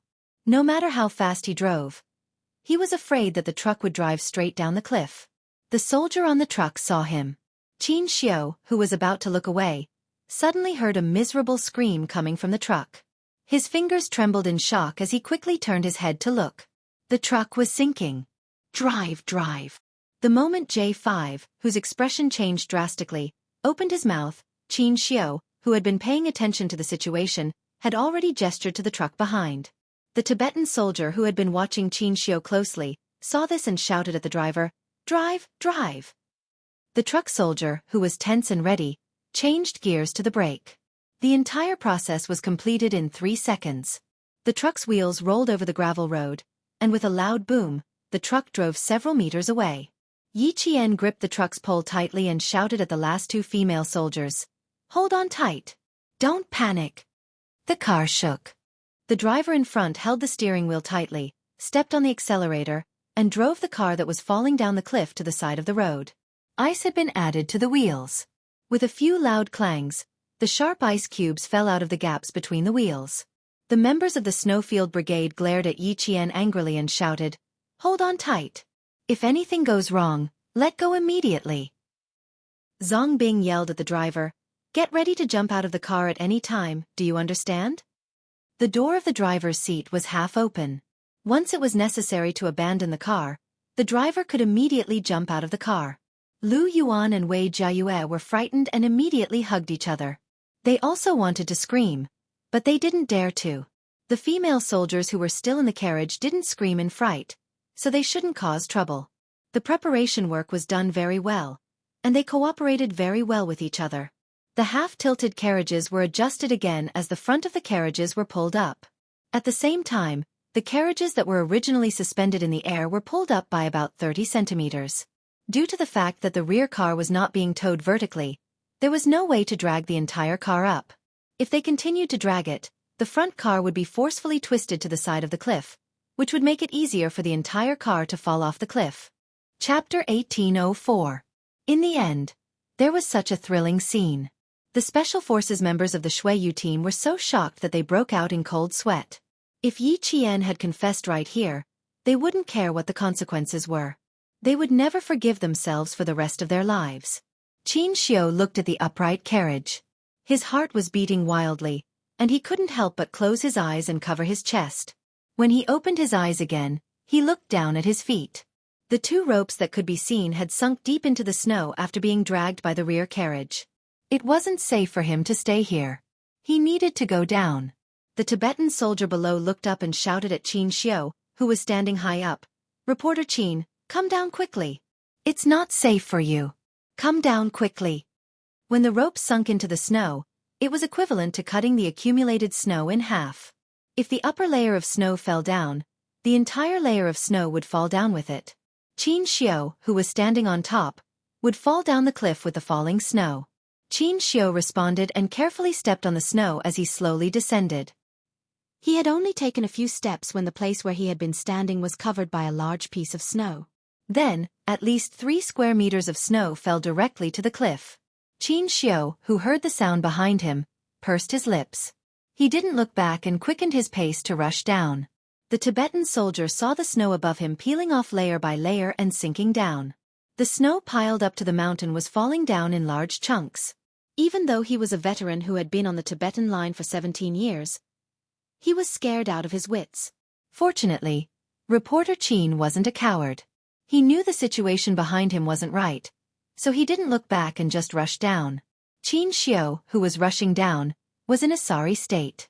When the snow under his feet loosened, he threw himself forward.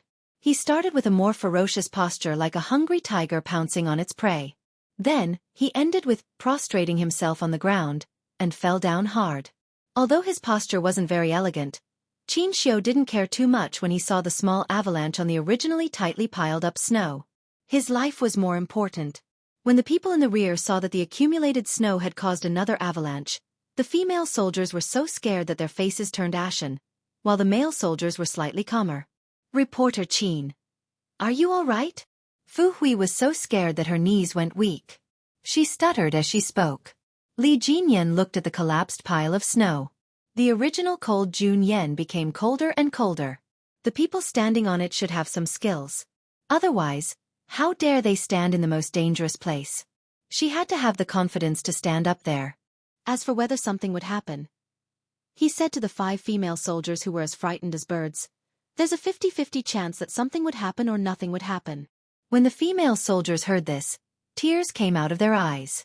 Li Jinyan glanced at him and then walked away. She had to see for herself to know whether or not something was wrong. What was the use of crying? Xianxia didn't know that he had caused the 5 female soldiers to cry for no reason. He pulled the rope tightly together with the male soldiers of the Snowfield Brigade. He had to pull it tighter. He couldn't let the girls on the carriage be in any danger. It was easy to save the female soldiers from the Arts and Crafts Regiment because they knew how to balance themselves. Yi Qian pulled the rope tightly and helped the last female soldier out of the carriage. Like before, he reminded her, relax your body. Look up. Take a deep breath and exhale gently. Don't lower your head. Her voice sounded even better than when she was in the carriage. It was clear and gentle, like the hot spring water in winter. It was so warm that it warmed people's hearts. Du Jiari, who was pulling the rope tightly, narrowed her eyes slightly. Chapter 1805. The interaction between people was actually about fate. First they had to be compatible with each other. Then they had to be compatible with each other. When these two things were compatible, it would be the fate of the two people. Listening to the gentle voice that was filled with strength, Du Jai felt that she was not destined to be with this female soldier who had been lying on the carriage for almost 3 hours. She had not met her yet, but just by listening to her voice, no matter how gentle and moving she was, she could not like her. She even had a faint feeling of disgust. It was very strange. She had always liked to see if someone was compatible with her before deciding if they could become friends. But this female soldier, she already disliked her even before meeting her. Perhaps it was because she did not take her words seriously when she crawled over earlier, so she needed to confirm it again. In any case, even if she saved her, she could not like her. That's the last trapped member. Yi Qian, pull the rope tight. The J5, who had been keeping a close watch, was so nervous that he could not see anyone else other than Yi Qian's figure. There were only 11 minutes left until the 3-hour deadline.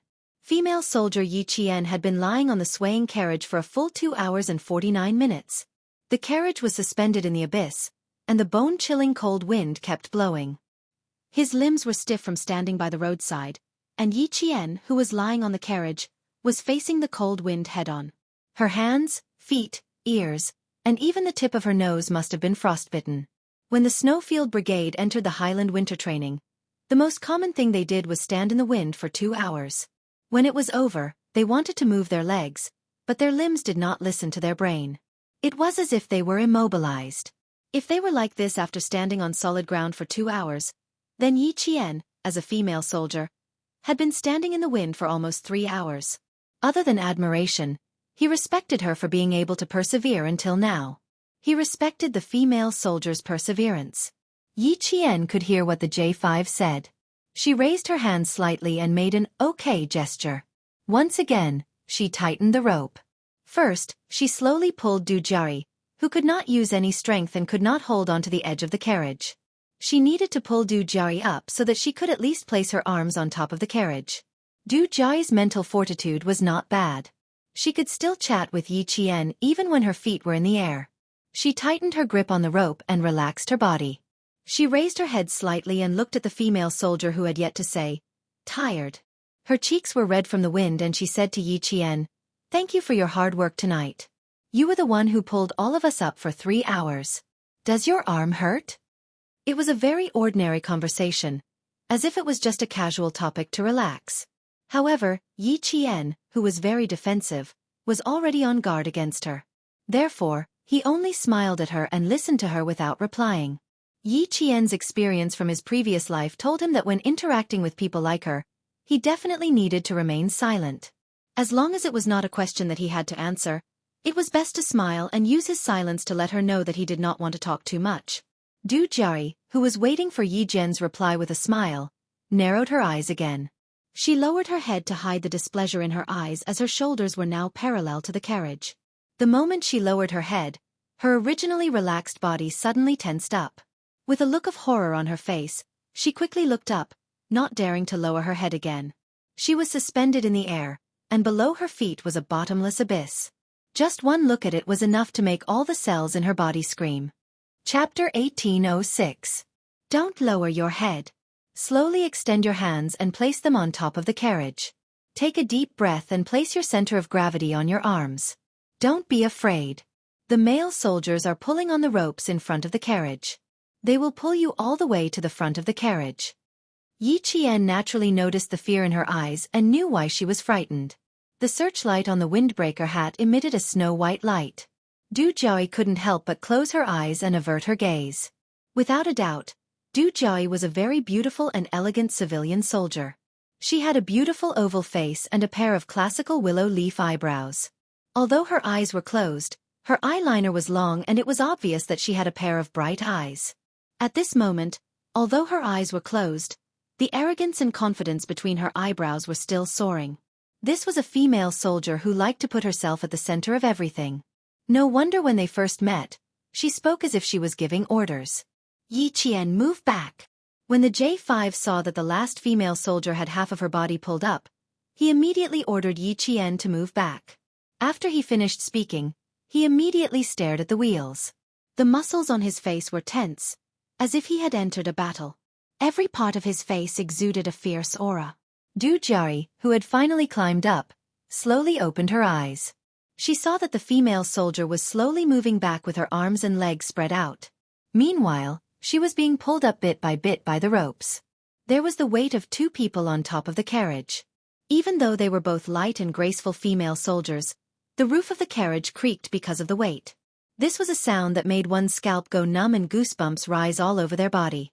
Because of the wind in the carriage, they couldn't hear it. But now they could hear it clearly. Every sound was enough to make one tremble in fear. Du Jiao, who was as stiff as a rock, knew that her face must be deathly pale. She also knew that her expression must be very, very ugly. She would never show her ugliest and most cowardly side to others, nor would she let others know about it. But now, she was seen clearly by a female soldier. The embarrassment in her heart was more than just a little. She wished she could make the female soldier close her eyes and not look at her again. There's ice on the roof of the car. If you spread your arms and legs like me, not only can you spread your body center of gravity, you can also maintain your balance. Yi Qian had been watching Du Jiao the whole time. He saw the stiffness on her face, and he also saw the moment she opened her eyes, a haze flashed across her beautiful eyes. Yi Qian wasn't a meddlesome person, and he wasn't very curious either. He didn't pay much attention to why there was a haze in the other party's eyes, and only did his duty to remind her. At the same time, Xia Jinyuan had already arrived at the back of the car. He jumped out of the car and covered his face, revealing only his sharp eyes. Li Jinyan looked at the familiar figure who was completely covered. It took him a few seconds to realize who it was. He said to the 5 female soldiers who were so cold that they looked like they would faint at any moment, "The 5 of you, go rest in the car." They really needed a good rest. Their feet were stepping on the cold gravel. No matter how they moved, even if they stomped their feet, there was no way to warm their feet. They didn't even want to move their lips. They quickly nodded at him to express their gratitude. Then, one by one, they moved their frozen feet to the car that had just turned off. Han Zheng was the first to jump out of the car. At a glance, he saw the 5 figures who, although dressed in swollen clothes, had the figures of women walking towards him. His eyes lit up, and his gaze swept across the 5 figures like an X-ray. He was looking for his target. Chapter 1807. The first one wasn't. She was a little short. The second one wasn't either. Her walking posture wasn't right. The third, fourth, fifth. None of them were. They didn't have the aura Du Jiayi had when she walked. That noble, including his mother, had said that the second daughter of the Du family had a classy aura. Even if she wore clothes that cost 10 or 20 yuan, she would still look luxurious. To him that was called arrogance. It couldn't be called classy at all. You must be frozen. Hurry up and rest in the car. The water in the thermal flask hasn't cooled down yet. Hurry up and drink some warm water to warm your stomach. Han Zheng went up and helped one of the female soldiers who walked like a pretty girl from a humble family. His deep voice was filled with doting gentleness. G3, who had jumped down from the car, saw this and felt goosebumps all over his body. Then he coughed in a low voice. The V8 in front seemed to have its own receiver and decoder, and in a second, it accurately interpreted his comrade's low cough. He quickly and accurately translated it. Guys who had dated more than 10 times were indeed different. They were so experienced that they were at the point of perfection when it came to seducing girls. While they were still thinking about how to open their mouths, his hands were already on the female soldier's shoulders. What was worse was that he didn't share his experience with his comrades in advance, leaving them standing there like wooden pillars. When the female soldier came over, he only nodded reservedly. The female soldier, Wu Ziwei, indeed needed someone to help her up. Han Zheng had saved the damsel in distress, making her extremely grateful. Thank you. Sorry to trouble you. She was still speaking so softly. V8, who was the closest to them, was dumbfounded. Damn, she still had to thank him. As the target approached, V8 decisively and casually stretched out his leg. Han Zheng, who was talking to the female soldier, seemed to have a detector installed under his feet. He nimbly avoided his comrades tripping and took a step before turning back. Let's give them all the hot water in the car. They're all so cold that they're shivering. I'm afraid they'll catch a cold. He spoke worriedly, making V8, G3, and the others feel a toothache.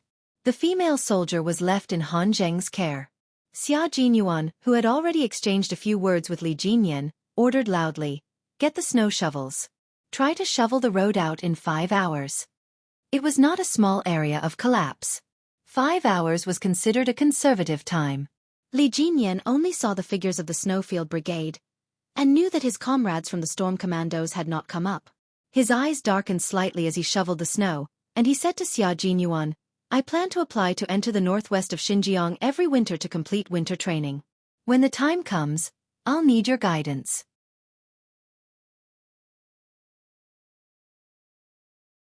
Chapter 1808. Xia Jinyuan tossed the snow in the engineering shovel away.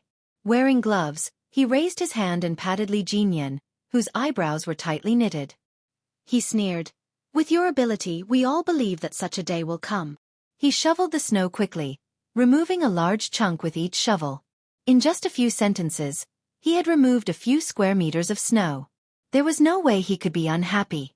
Du Jiayi, the snake, was right beside his little fox. Although he knew that his little fox was a smart girl, Du Jiayi was a woman who knew how to conduct herself well. She was also very good at talking. When he talked to her, he felt that she was a very cultured woman. This was her appearance, the appearance that had fooled countless people. The real Du Jiayi was a venomous snake. No one knew when she would bite someone, and the person who was bitten might not even know that the person who bit them was Du Jiayi, who was kind, caring, and considerate of others. This woman's methods were even more ruthless and scheming than a man's. If his little fox were to encounter her, he was really afraid that she would be at a disadvantage. When Li Jinyan saw this, he thought that Han Zholi was speeding up so that he could see Yi Qian earlier. He couldn't help but increase the strength in his hands. He also caught up with him and threw large chunks of snow down the cliff. You have to be bold, meticulous, and accurate to know what they need from a man at that moment. Just like just now, a few female soldiers were swaying as they walked. It was obvious that they needed someone to support them. Then, I helped them into the car and said a few words of concern and consideration. They would only thank me if I said something considerate. How could they be angry?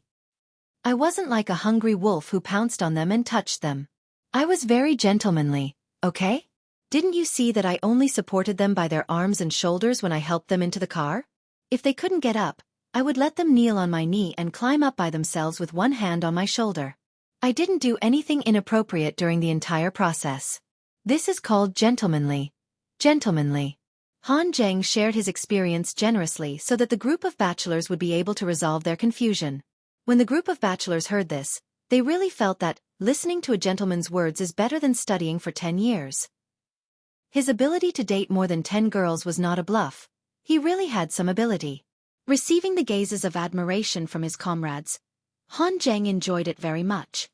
All right, I'll teach you more in the future so that you'll know how to please girls when you go out. Each of you will marry a good wife. Let's get to work first. Shovel the road open in 5 hours. It's a big project. The Snowfield Brigade members helped Yi Qian loosen her bones, massaged her shoulders, and warmed up her hands. After confirming that there was nothing wrong with her body, they picked up the engineering shovel and started shoveling the snow. They needed to restore traffic as soon as possible and try to drag the car in front back onto the road as soon as possible. Du Jiaoyi looked at Yi Qian, who was treated like a princess by the male soldiers, and sneered. She was definitely a female soldier who liked to flaunt her superiority and wanted to perform well. Otherwise, why would she be the only one climbing up the car when there were so many male soldiers around? She had seen many female soldiers like her. They didn't have any background, could endure hardships, were a little ambitious, and were smart. Just like Lu Yuan and Wei Jiayue and her regiment, they were only 30% capable, but they had to grit their teeth and pretend to be very capable. No matter how beautiful her voice was, it couldn't hide her competitive nature. Chapter 1809. Those male soldiers really knew how to lower themselves. A few of them were actually serving one person, rubbing her hands and massaging her shoulders. Was there a need to care so much for a soldier? What kind of soldier was a soldier if they didn't suffer? On the other hand, Du Jiaoyi's face was dark and gloomy. She caught sight of Instructor Gao trying to get up, but due to his fractured arm, even a simple movement was so stiff that it looked like he was about to fall. The sharp-eyed Du Jiaoyi immediately ran over and reminded Lu Yuan, who was the closest to Instructor Gao, "Lu Yuan, help our instructor up." Lu Yuan, who was a prisoner, had been guarding the instructor who had a bandage around his hand. As everyone successfully escaped, she suddenly woke up from her sleep and got up in a hurry. "Instructor, do you want to walk around? Let me help you." "Let me help you. You were asleep just now, right? If you're tired, go back to sleep. I'll help you walk around." Du Jiaoyi walked over quickly and reached out to support the instructor's uninjured arm. "Wei Jiayue's complexion doesn't look right. Hurry up and take a look. Is she sick? I saw that the rescue team brought some commonly used medicine. See if Wei Jiayue needs it." Instructor Gao was a little anxious. "Hurry up and take a look. You're the only one in our group who knows how to nurse. All right. Call me if you need anything." Lu Yuan glanced at her empty hands before turning to look at Du Jiaoyi, who had pushed her out of the room without a trace. This person really doesn't change. Does she think that everyone is like her, only knowing how to act in front of the leaders? Du Jiaoyi maintained a polite smile in the face of her comrade's indifferent gaze. She lifted her chin slightly and replied with an air of arrogance that matched her temperament. "Thanks to Lu Yuan's knowledge of nursing, our group was spared a lot of trouble along the way. Thank you, Lu Yuan." She thanked her sincerely. No one would doubt her sincerity. Yi Qian, who was carrying the commonly used medicine, paused for a moment before walking over with a normal expression. "Sorry to disturb you. Here are some commonly used medicine. Do you need it?" J5 and the rest started shoveling the snow, while she was given a temporary break and a mission to communicate with the art troupe to see if they needed any more help. The members of the Snowfield Brigade would appear in places that might not be suitable for military personnel. Therefore, it was not suitable for them to appear too many times and leave a bad impression. Yi Qian was different. She was a female soldier. Even if she joined the Snowfield Brigade, it would still be 3 years later. It was more appropriate for her to show her face now than any of them. Just like Xia Jinyuan, Yi Qian could only see her eyes, which were as dark as the night. She wore a cold mask over her nose and lips, so Instructor Gao and the others could only see her eyes. You always appear when we need help the most. I really don't know how to express our gratitude. Du Jiari took the bag of medicine. After she finished speaking, she smiled at Instructor Gao, who had just moved his stiff body a little, and said, Instructor, this female soldier in front of you is called Yi Qian. You should remember her name. When you return to the capital, you must mention her to your superiors. Look, she spent 3 hours alone on the carriage to save all of us. She didn't even need the help of the male soldiers. 3 hours of back and forth exhausted her. Fortunately, the male soldiers knew how to care for her. They massaged and rubbed her hands for a long time before her complexion improved slightly. Chapter 18:10. Speaking was indeed an art. Depending on the person sitting at the right height, they would hear different things. Their understanding of the situation would definitely be different from people of different heights. The higher one stood, the more he could tell if there was a deeper meaning in a sentence, if there was a hidden meaning, if the speaker wanted to express something secretly, or in other words, what kind of state of mind the speaker was in when he said those words. Instructor Gao was an instructor in the arts regiment and had a high level of political training. He could tell several meanings from Du Jiari's words. Firstly, the female soldier Yi Qian's courage was commendable, but she was too brave and did not handle the situation well.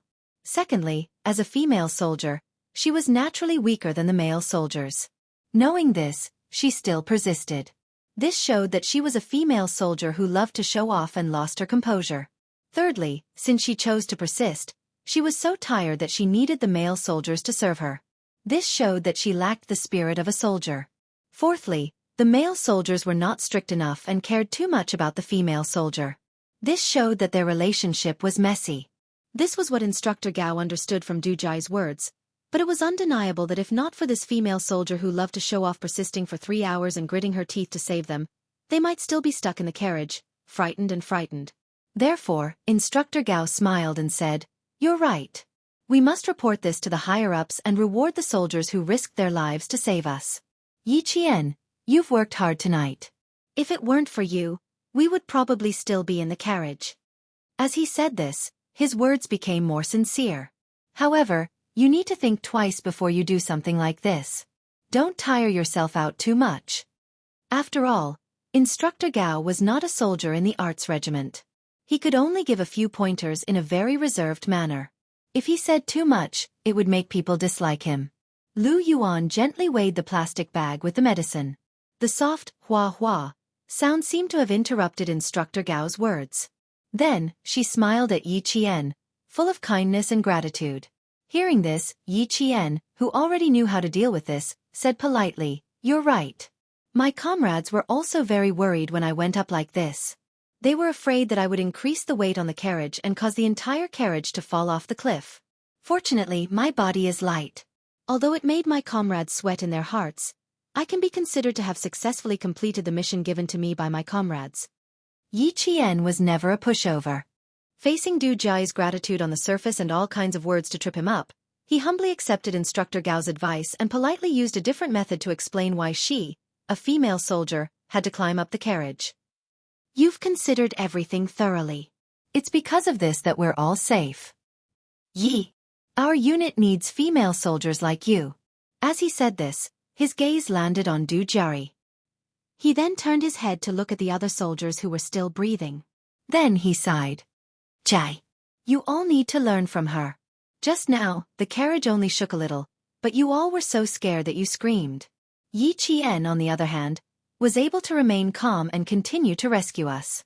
You all need to learn from him. Chapter 18:11. Du Jiari was someone who could keep her composure, especially when it came to dealing with matters in front of her superior. Upon hearing those words, she reined in her emotions and replied humbly, You're right. We're indeed lacking in courage. Even though we're performing arts troops, we're still soldiers. A soldier's courage and bravery mustn't be lacking. She was really something. She even gave her a soft rebuff. With just a few words, she changed the instructor's impression of her. Du Jiari maintained a polite smile as she stared at Yi Qian and sized him up secretly. She had a pair of good eyes. They were dark and clear. Female soldiers like her were used to pretending to be innocent. She was wearing a cold mask so she couldn't see what she looked like. It was a pity. It didn't matter. As long as she knew her name, She would find out when she returned to the capital.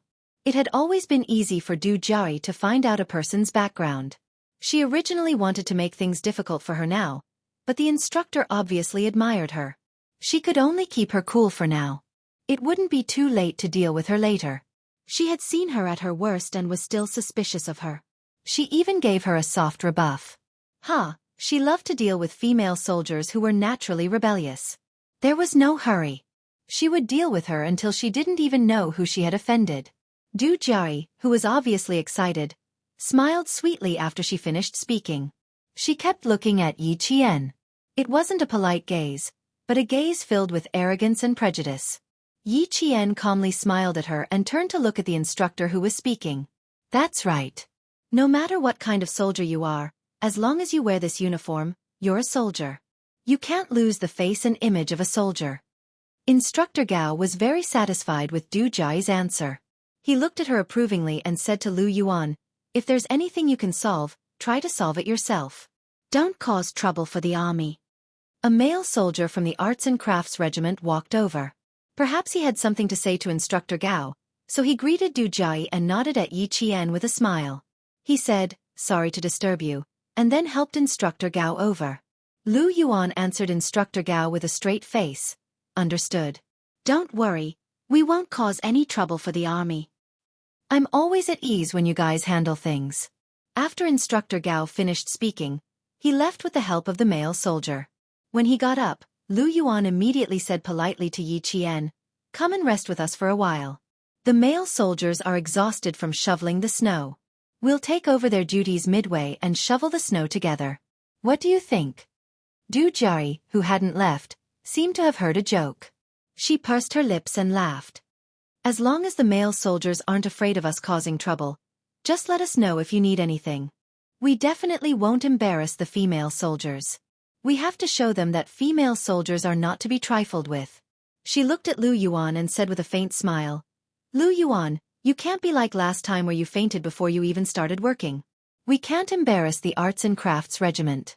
We have to show the soldiers in the army that the female soldiers in the Arts and Crafts Regiment don't just know how to sing and dance. As the female soldiers in the Arts and Crafts Regiment, as long as there's a need for us, we can beautifully complete the tasks given to us by our superiors. Yi Qian, please take care of my comrade. If there's any problem, you can come and find me any time. If you feel unwell, you have to tell us immediately. Don't force yourself just to save face, understand? Chapter 18:12. It was fine if she didn't get thanked for saving someone. She didn't save the person because of the gratitude, but because it was her duty as a soldier to save the person. The problem was that the person she saved didn't say thank you, but instead started to create trouble for her. Yi Qian wasn't a soft-hearted person, and he wasn't magnanimous enough to forgive Du Jiayi for causing trouble for him. When he heard what she said, his voice turned cold and he said sternly, Female soldier with your intelligence, I don't think you'll always say things that will cause misunderstandings. After he said that, Lu Yuan's eyes lit up, and Du Jiayi's face darkened. Since he had already spoken, Yi Qian wouldn't go back on his words. He stared coldly at Du Jiayi, whose eyes had darkened, and said sternly, Can I understand you? First you said that I was putting up a strong front to save face, then you said that I saved someone, and in the end you asked my comrades to help me. You said all these things on purpose to tell everyone that I'm only this capable, and that I'm just putting up a strong front for the sake of showing off. Du Jiayi's originally gloomy face abruptly changed. No one had ever dared to give her such a straight face, and no one had ever dared to criticize her so boldly. Moreover, no one had ever criticized her in front of the leaders. She wanted to stop Yi Qian from continuing, but Yi Qian wouldn't give her the chance. You won't explain anything to me. You're a smart female soldier, so everything you say should be clear and accurate. As a soldier, you should say whatever is on your mind. You shouldn't always say things that are either digging up old scores or have hidden meanings. And don't tell me that I misunderstood you or misunderstood you. Based on what you said to Instructor Gao just now, if I didn't explain, Instructor Gao would have misunderstood me. I'm giving you face now by waiting for Instructor Gao to leave. I hope you can cherish the face that others have given you. Lu Yuan, who was flabbergasted, almost laughed out loud because of what he said. Amazing! Amazing! Amazing! Her words made Du Jiayi, who had always maintained a good image in front of her superiors, change her expression and put her on the spot. Yi Jian was not the kind of person who was eloquent. She always knew when to advance and when to retreat. She also knew how to treat the right people. It was very tiring to get along with someone like Du Jai. No matter when, she was the only one who could play the lead role, and the others could only play the supporting roles, and the supporting roles that obediently followed her orders. If anyone dared to overstep her, as long as that person's mistake was caught in her hands, she would definitely take it out again and again. Yi Qian, who had already noticed something was amiss, did not intend to get involved. This was the arts and crafts regiment's matter. Even their instructor did not say anything. As a soldier from the Marines, she only needed to watch quietly. But of all things, she shouldn't have stepped out to step on Yi Qian and deliberately ruined her image. She was a soldier, and soldiers had to maintain their image at all times.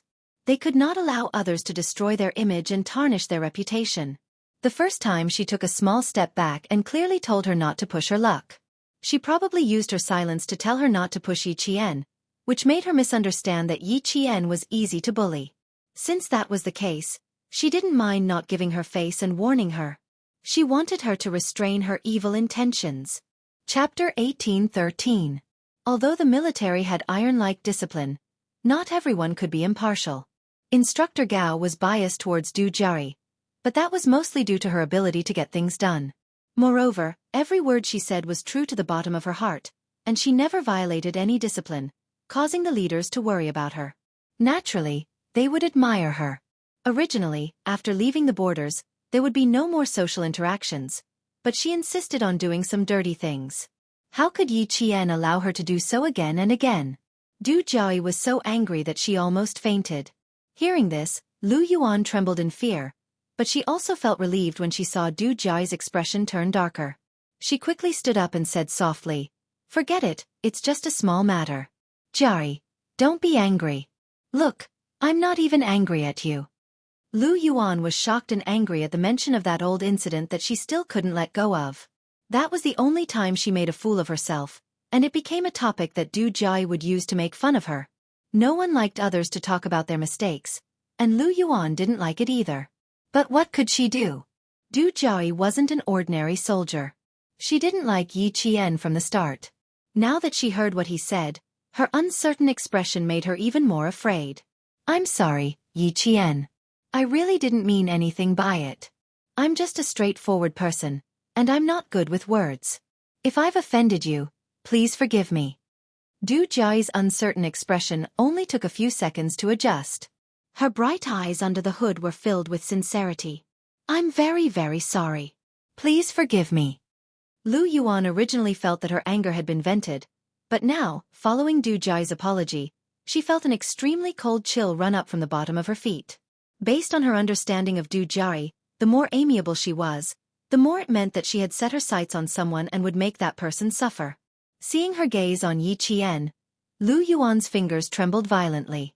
It was one thing for her to be scolded by her. That incident was indeed her fault. But what about Yi Qian? Not only did she not thank Yi Qian, she even hinted to Instructor Gao that Yi Qian was just a stubborn female soldier and made things difficult for him. How could she do this? It was one thing to trample on those new recruits from time to time, but how could she make things difficult for Yi Qian, who had saved her life? Now that Yi Qian was angry, she still thought that Yi Qian was wrong. He even targeted Yi Qian. "Du Jai, do you really think you're a big shot?" Instructor Gao, who had said something to the male soldier, walked over again. Du Jai was used to destroying peace.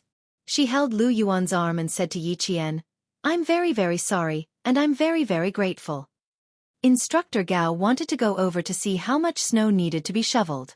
He did not give Du Jai a chance to continue speaking. He came over and said, "Come with us to see how the snow is being shoveled and discuss the situation with the army." He reminded Lu Yuan to take good care of Wei Jiayue and left. Finally, Instructor Gao showed concern for Yi Qian. "You have to be careful too. You've been exposed to the cold wind for a few hours. We brought some winter coats with us. Put on a few more and sit next to Lu Yuan and the rest. You can keep each other warm." Lu Yuan noticed that Du Jai's eyes narrowed slightly. She gave Yi Qian a faint smile before leaving with Instructor Gao and the male soldiers from the Arts and Crafts Regiment. Yi Qian, just you wait. I wanted to punish you lightly, but now. Just you wait. I'll deal with you slowly. Chapter 18:14. The smile in her eyes did not shock Yi Qian. Instead, it made Lu Yuan clench her fists. She did not know if it was because she was too agitated, but her chest felt stuffy. Even after taking a few deep breaths, she did not feel better. From the moment Du Jiaoyi apologized to the moment she left, Yi Qian remained indifferent. Even his aura did not change. Therefore, Instructor Gao did not notice anything strange when he walked over. Du Jiaoyi was not the only one who knew how to destroy peace. Yi Qian, who had lived 2 lives, knew how to do it too. Du Jiaoyi saw Yi Jianli's familiar shift between smiling and Yi Jianli's mood a second ago, so she apologized again and again. Coincidentally, Du Jiaoyi saw the familiar shift between Yi Jianli's mood and smile. Because she knew that she had encountered a tough character who could see through what she wanted to do with a single glance. Just as Yi Qian said, Du Jiaoyi was a very smart female soldier. Compared to the ignorant Yi Ying, she was much smarter. When interacting with such a person, one either had to be submissive or warn her not to go overboard. Yi Qian was not one to be submissive. In her previous life, she had lived a cowardly life. In this life, she wanted to control the world and live a carefree life. Of course, as a soldier, she could not act in vain. Acting in vain was destroying one's own future. She would not do something so foolish as to destroy one's own future. With a faint smile in her eyes, she sent Instructor Gao off. Turning her head sideways, she saw Lu Yuan staring at Du Jiaoyi's back view with an unfathomable gaze.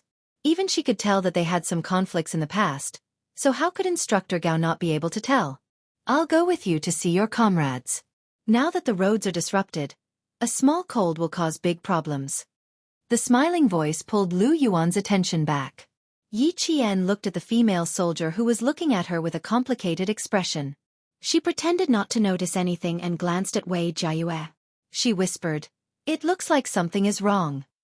Lu Yuan originally wanted to say a few more words to Yi Qian, but hearing this she immediately trotted over to Wei Jiayue's side.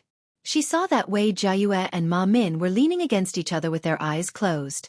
They were so tired that they had fallen asleep. Wearing an oxygen mask to sleep, Wei Jiayue did not have a fever, but she looked very tired. Fortunately, the Zong soldiers had already set up the tents that were originally for the sentries and were calling them over to sleep. He woke up the 2 people who were fast asleep and helped them to the tent. Sleep in the tent. Watch your feet first. Yi Qian reminded Wei Jiayue, who was so sleepy that she was stumbling.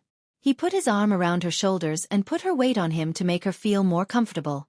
Du Jiaoyi is the daughter of a high-ranking official in the capital. She is 24 years old this year and has a brother who is 9 years older than her and has real power in the Nonguang military region. We belong to the Nonguang military region's art troupe, so everyone has to give in to us. Fortunately, you're not from the Nonguang military region's army. Her sister is 7 years older than her, and her brother is 1 year younger than her. He's also quite capable.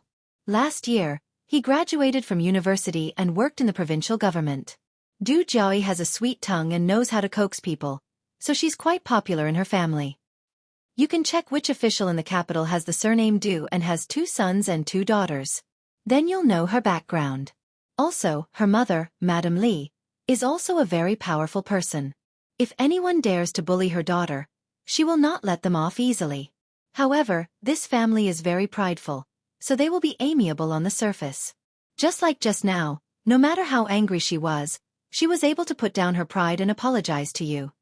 Chapter 18:15. Yi Qian, who was listening quietly, had a dark look in his eyes when he heard the words Madame Li. They were only 5 meters away from the tent. Wei Jiayue spoke quickly and softly into Yi Qian's ear. Even Lu Yuan did not hear her. Why did she have to tell Yi Qian? Because this was the only thing she could do to help.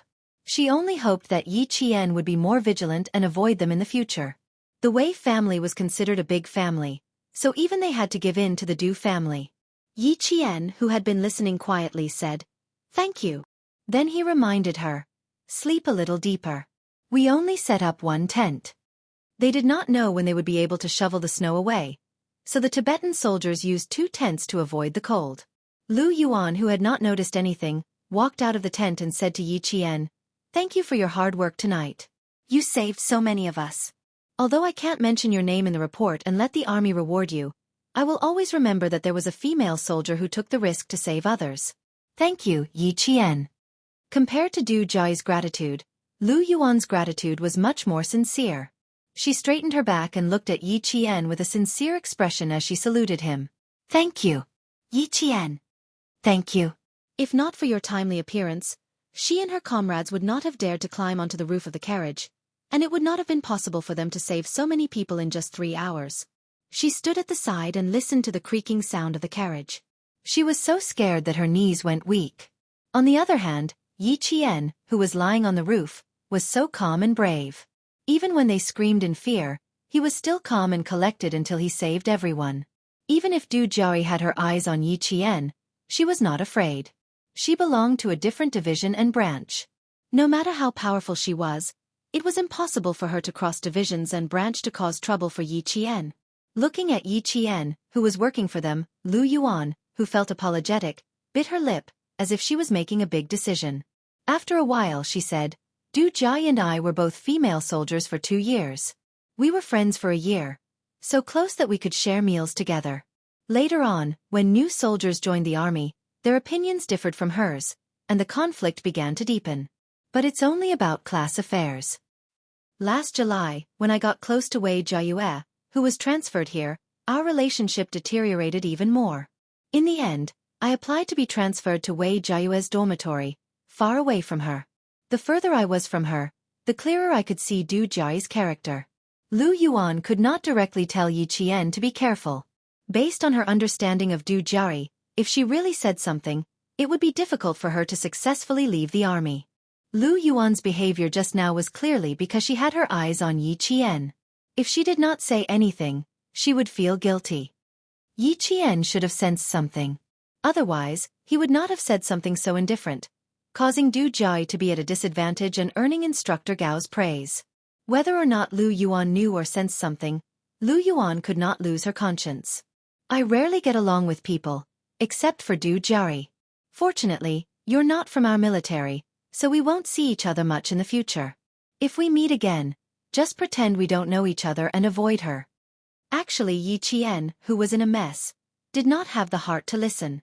But she was talking about Du Jiao, so she had to listen. Because Yi Ying's mother-in-law's surname was Li. Her husband's surname was Du. Sun Dongqing had complained in the village that Yi Ying's sister-in-law was not easy to get along with. Chapter 18:16. Yi Qian's heart was in a mess. In her previous life, she had been harmed by Yi Ying until she was like a stray dog. She was the golden phoenix that flew out of the ravine of Shuku village in Fujian town. She had provoked all the relatives of the Yi and Sun families to try to get close to Yi Zhifan. As for herself, she was always the target of ridicule. Whenever Yi Ying was mentioned, she would be mentioned. When she was mentioned, she would be said to be a disgrace to public morals and that she had disgraced 8 generations of her ancestors. Why did those people support Yi Ying? Simple, because Yi Ying married into a noble family. Yi Zhifan also rose through the ranks and became a high-ranking official. At first, Yi Ying didn't dare to make things difficult for her. She only warned her not to go home and embarrass her family. She also said that her father was successful in his career and that if she went back and ruined her father's reputation, the whole family would want to beat her to death. In her previous life, she was a coward. She didn't dare to go back to the village after being threatened by Yi Ying. When she was 18, she went back to get an ID card and was scolded. When Yi Ying returned from studying abroad, she went back happily but was chased away. Later on, she slowly grew up and learned how to resist. Yi Ying got married. The most tragic days came. Yi Ying, who got married, seemed to have found the strongest backing. She started to use all her power to make things difficult for her. She made things difficult for her and wanted to take her life at all times. She knew that it was Yi Ying who had caused her to lose her job, be evicted, blocked her way, and even set her house on fire. Only then did she realize that Yi Ying did not make things difficult for her before she got married. Most of the time, it was just that her words were a little harsh. She got a job but couldn't get paid. She was chased after getting off work in the middle of the night. Her door was broken into when she slept at night. These were the real difficulties. She used to be ruthless. If she had the chance, she would make Yi Ying's life a living hell. She would make her lose everything. She used to beg the heavens to give her a chance. She even went to Buddha and made a wish that Yi Ying would lose everything in the future. And now, thinking of all the things from his previous life, Yi Qian suddenly laughed. It was not a hearty laugh, but a low, deep, and oppressive laugh. It seemed to be a joyous laugh, but it also seemed to be filled with hatred. Lu Yuan, who had not yet left, stared blankly at Yi Qian, unable to react for a moment. Du family. If this Du family was Yi Ying's in-laws in her previous life, then could she directly cut off Yi Ying's path to climb up the social ladder? Would he be able to solve all the worries in one go and make Yi Ying in this life truly have nothing? In her previous life, she had so much hope, but in the end, her wish did not come true. In this life. Since the heavens had allowed her to return to the starting point, to the source of all tragedies, how could she let them down? How could she let them down? Because of Yi Zhifan, Yi Ying was able to marry into a prestigious family. In this life, how could he fulfill Yi Ying's wishes? Just you wait, Yi Ying. The show is about to begin. Lowering her head, Yi Qian raised her hand to wipe away the tears that were about to overflow from her eyes. She gently closed her eyes and calmed the waves in her heart. Lu Yuan was shocked by the sudden anger that she was emitting. She could not help but take a small step back and carefully asked, Are you okay? Is it because of Du Jai? Don't be angry. She's just like that. You're not even in the same unit as her. She doesn't have the ability to cross the military to make things difficult for you. Lu Yuan was just an ordinary military soldier. She did not know about Du Jai's family background. Chapter 18:17. She didn't know, so she had nothing to worry about, unlike Wei Jiayue, who was worried and fearful because she knew. Yi Qian knew that her emotions had fluctuated just now, and there was even a hint of murderous intent. She had already calmed down and looked up. Even though the windshield mask covered the smile on her face, her clear eyes were still smiling. Thank you for your concern. I just thought of something.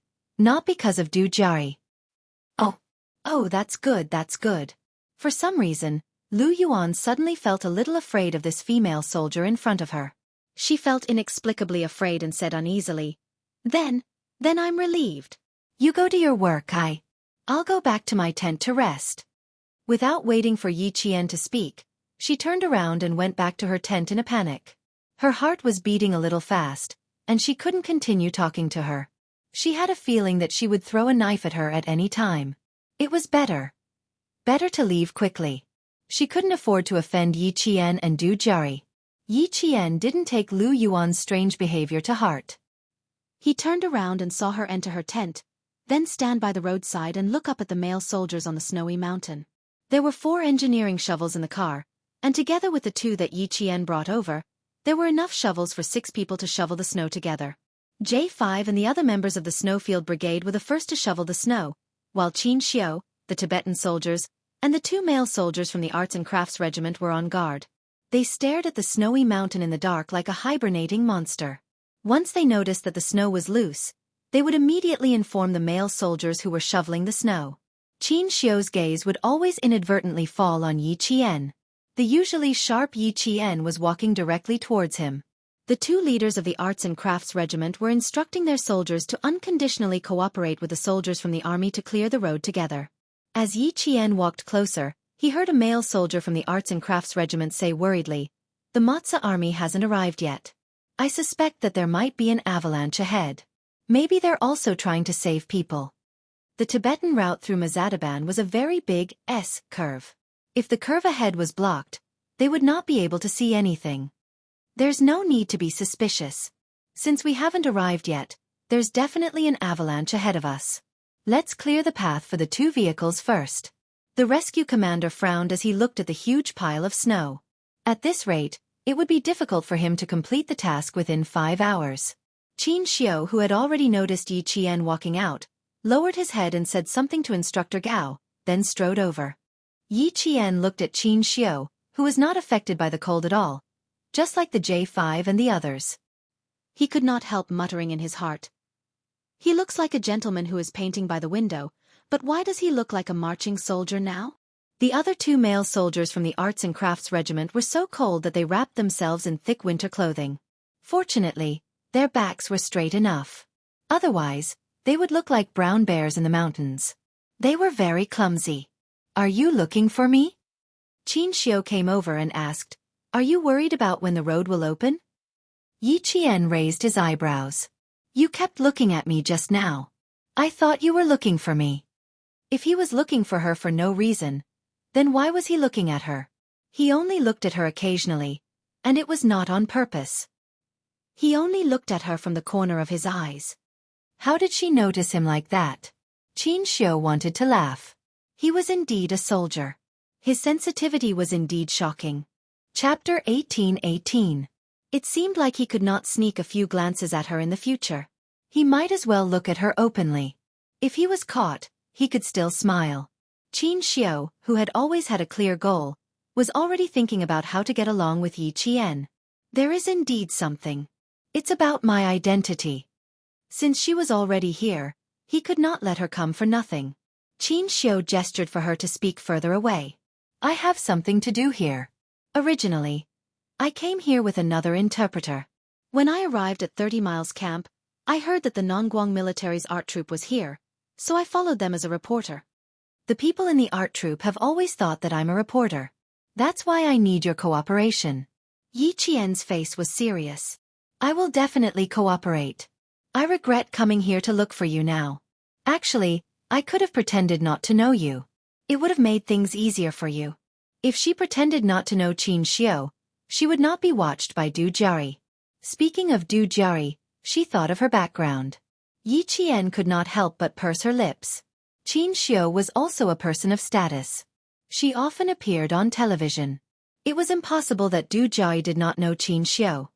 "Are you sure that everyone in the art troupe thinks that you're a reporter?" Since they had worked together before and knew Principal Chao, Yi Jian, who had always been quiet, could not help but ask.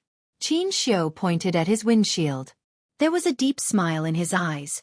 Although Xianxia couldn't see his handsome face clearly, he could tell from his elegant eyes that he was a handsome and elegant man. He chuckled and said, "With me like this, if I hadn't spoken first, would you have recognized me? I didn't take it off on the way here. It was too cold. No one wanted to get frostbite from the cold. If everyone was like that, then there was no weirdness." That was indeed the case. Yi Jian could not help but smile. That was also the reason why she directly confronted Du Jiari. Du Jiari had been staring at Yi Qian for a long time. Who would have thought that this Yi guy would know a reporter from the National News Department? Looks like he's not a simple person. That's right, only someone with a powerful family would dare to go against me. Thinking of this, Du Jiari's eyes darkened. She was thinking about Yi Qian's family background based on his style of speech, aura, and posture. The more she thought about it, the colder Du Jiari's eyes became. From the looks of it, the female soldier Yi Qian's family background was not simple. No other female soldier had such a strong aura. No wonder he was so daring. It turned out that he had a powerful background.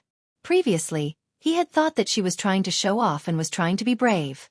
Now, it seemed like that wasn't the case. Instead, it was because she had confidence, and even more so, she knew that even if something really did happen, nothing would happen. She would naturally deal with it. It was because of this confidence and her family background that she dared to behave like this. For a moment, Du Jiari was a little annoyed at herself for being too careless. "Go back to your tent and rest. Bring that female soldier back with you." Instructor Gao instructed her in a low voice. "When the road is clear, the soldiers will wake you up. If we can continue moving forward, our plan will remain unchanged. If not, we can only go back the way we came and come back in spring." Choosing to come to the northwest of the border in the middle of winter was not a wise decision. The journey was too dangerous and would cause a lot of trouble for the various military outposts. Du Jiari, who had specially come to look for Yi Qian, would not agree. She pondered for a moment before saying, "Instructor, I think we can continue moving forward. Think about it. The worse the environment, and the more we experienced such an earth-shattering avalanche, we did not back down. Isn't this the courage and bravery that a soldier should have? I think the best way is to move forward and not retreat." Chapter 18:19. Du Jiayi was not a woman who would retreat when faced with difficulties. She always knew what she wanted and what she needed to do to get what she wanted. There was no doubt that such a person would not be eliminated by society. She would always keep pace with the times and would never be at the bottom. However, the terrifying thing about Du Jiayi was that once she found out that there was someone or something that was stopping her in the process of getting what she wanted, her destructive power was not something that ordinary people could imagine. Therefore, such a person was the most dangerous person because you would never know what she would do in the next second. Would she attack her friends?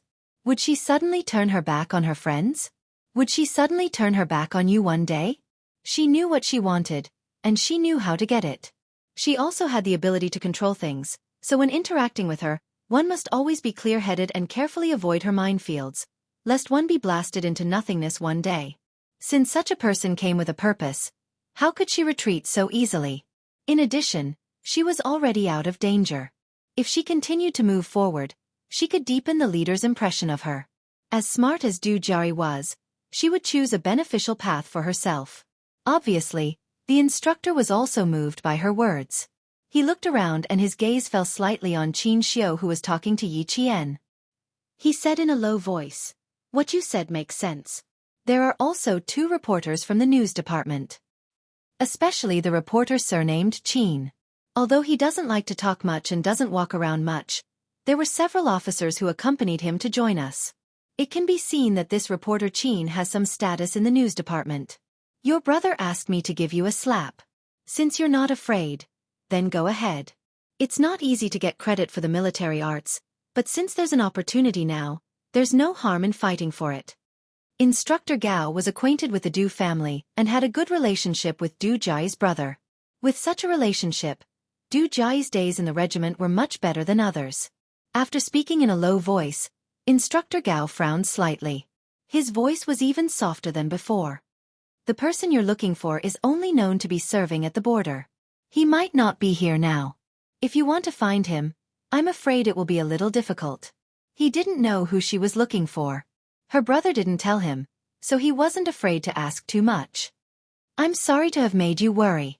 This person is indeed not easy to find. However, I was entrusted by someone to do my job. It doesn't matter if I can find it or not. I'm only responsible for looking for it, not that I have to find it. Du Jiayi said disapprovingly. Aunt Xiao was a sentimental person. This time, she asked her to find her son by the way. Maybe she would forget what she asked for. But since he had already promised, he had to put in some effort and not be careless. Besides, Family Xia and the Du family had different political views. Auntie Xiao had asked her to look for her son, so she wasn't a good choice. It had been 10 years since she last saw Xia Jinyuan. Who knew if he still recognized her? However, if she saw him, she would definitely recognize him. She didn't know how many times she had been bullied by him. Every time they had a group of people, he would never give her any face. He would always gang up with the Han family to bully her. She had been bullied so much when she was young that the memory was still fresh. She always wanted to get back the face she had lost back then. Since Auntie Xiao asked her to look for her son, she would do it. Instructor Gao didn't say anything else. She had always been a person with her own ideas. As long as she didn't cause trouble, it didn't matter. Chapter 18-20. In the middle of the night, the temperature dropped even further. J5, Chang'ing, and the others shoveled snow for 3 hours straight before they were called back to the tent by Yi Qian, who had just woken up from his nap. Along the way, Yi Qian sternly warned them that if they continued like this, their limbs would freeze to death. The male soldiers were not angry at her scolding.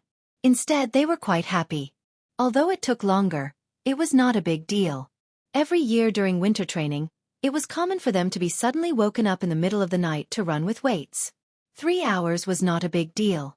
Furthermore, they were divided into 3 groups. The Snowfield Brigade had 3 hours and the Tibetan soldiers had 2 hours. Once the road was cleared, the Tibetan soldiers had to drive. The 2 male soldiers from the Arts and Crafts Regiment and the 2 reporters from the news department were in one group. They only needed 1 hour. The Tibetan soldiers couldn't help but laugh heartily. He was quite protective of his own people. It was good to have female soldiers in the team. They knew how to protect their comrades. As they walked towards the tent, J5 joked, "Oh no, Q King is going to have a lot to worry about in the future." He wants us to talk less and work more. Shoveling snow increases lung exercise. He likes to make us work and train at the same time. Yi Qian said, "That's not the same. That's a compulsory training in the team. We can divide the work and work together to recover the energy we expended. I don't think we should do everything just because we're soldiers. It's better if we work together." "All right, we'll listen to you. Let's rest now. You should go back to the tent and rest too." J5 agreed readily and reminded him, "Don't call us by our code names. You don't know our names either. If you have anything to say, just come over and talk." "You can't say your code name either. Our reports only have code names, not names. Remember, don't reveal each other's code names." So when he reminded him, he called out Yi Qian's name. There was Yi Qian's information in the military system, but it was as good as nothing. Even if someone knew his surname, they would not be able to find anything. The code names of the Snowfield Brigade members were much more important than their names. The commander of the rescue team and the injured instructor Gao were still in the tent. Yi Qian could not go in with them, so he left amidst the chuckles of his comrades. He took 2 steps and said, "I'll watch you guys enter the tent." His comrades were stunned. Then they laughed louder. "Young Sparrow, I suddenly feel like I'm being controlled by my girlfriend." As soon as he said that, his comrades' laughter stopped. "Of course. Of the tiger. Of the tiger. Of the day. Whose girlfriend was Yi Jian? Of Yi. Heh, of course it's Q King. How dare he say something like that to Q King's girlfriend? He was asking for a beating. Young Sparrow did not know. He continued, "I've always been bold." "Didn't they say that a gentleman's wife is a fair lady? I can't even say that. Which tiger is so domineering? I want to meet him." "Yi Qian, go back to the tent and rest. The reason we don't let young Sparrow talk is because sometimes he doesn't know how to talk. It's easy for him to offend people. He was just talking nonsense. Don't take it to heart." J5 dragged young Sparrow, who was not afraid of death, back into the tent. Damn, he did not want to be taught a lesson by Q King. Chapter 1821. Young Sparrow Hawk was baffled by his actions, but his mouth was covered. He wanted to ask for an explanation, but all he could do was whimper in his throat. "Why are you still struggling? I'm trying to save you, you know? Behave yourself. Don't start a dye shop just because I gave you some color," J5 warned in a low voice. There was an indescribable seriousness in his voice. "Is Yi Qian your girlfriend? Can you woo her?"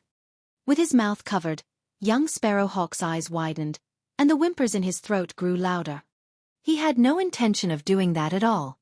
J5 slapped his head again. "Shut up. If you have something to say it later." Chang'ing, who was chasing after him, also said, "You never say anything nice when you open your mouth. Although you said what was on our minds, do you think we were as direct as you were? Think about it. Yi Qian is a female soldier and doesn't have much of a reputation. How awkward would it be for you to say such things in front of us? Can't you see that the smile on her face is a little stiff?" Young Sparrow Hawk, who finally realized what was going on, obediently allowed himself to be dragged away by J5. Seeing this, Chang'ing was relieved, but he was still a little nervous. Young Sparrow Hawk wouldn't really have feelings for Yi Qian, would he? He clearly knew that Q King looked at Yi Qian in a strange way, so how could he have feelings for her? J5 was really troubled. He wasn't worried about Yi Qian being embarrassed. He was worried that Q King would teach him a lesson. Among his comrades in the Snowfield Brigade, only J5 knew about Xia Jinyuan's feelings, and he had known about it since a long time ago. He had been worried for a long time, afraid that Major Xia would fall in love with the underage girl Yi Qian and ruin his bright future. Later on, because the Shui Battalion was newly appointed as the Soldier King, their training became more difficult day by day.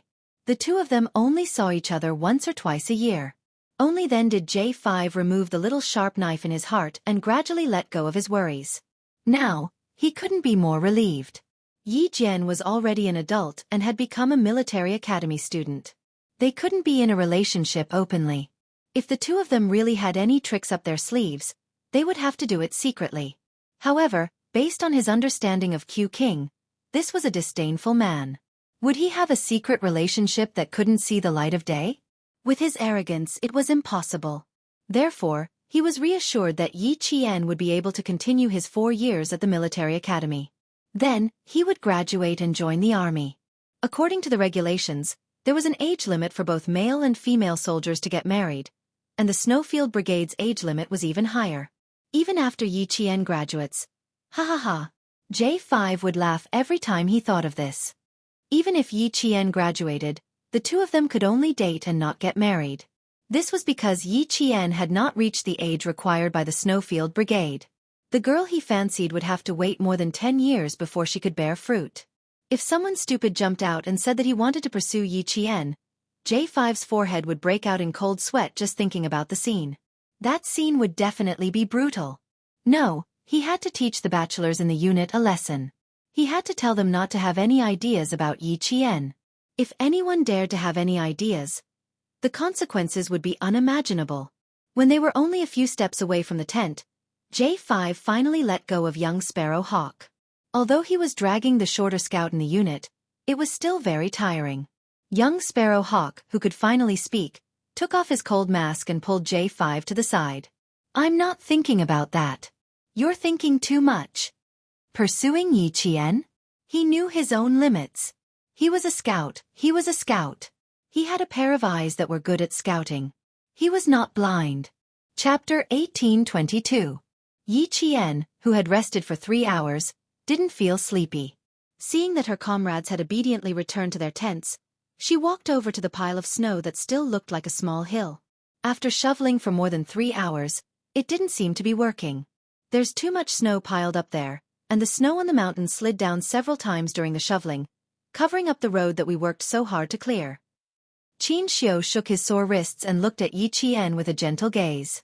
"I'm afraid it's going to take 5 hours. Although they're shoveling snow over there, I'm afraid they're in the same situation as us."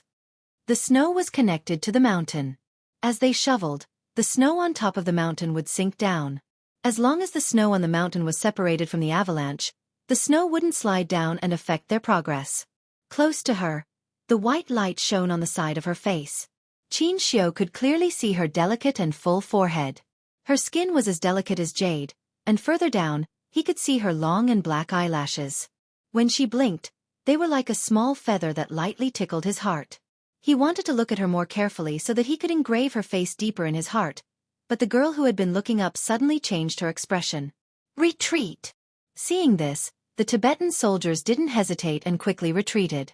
Yi Qian pulled Xianxia's sleeve and ran away.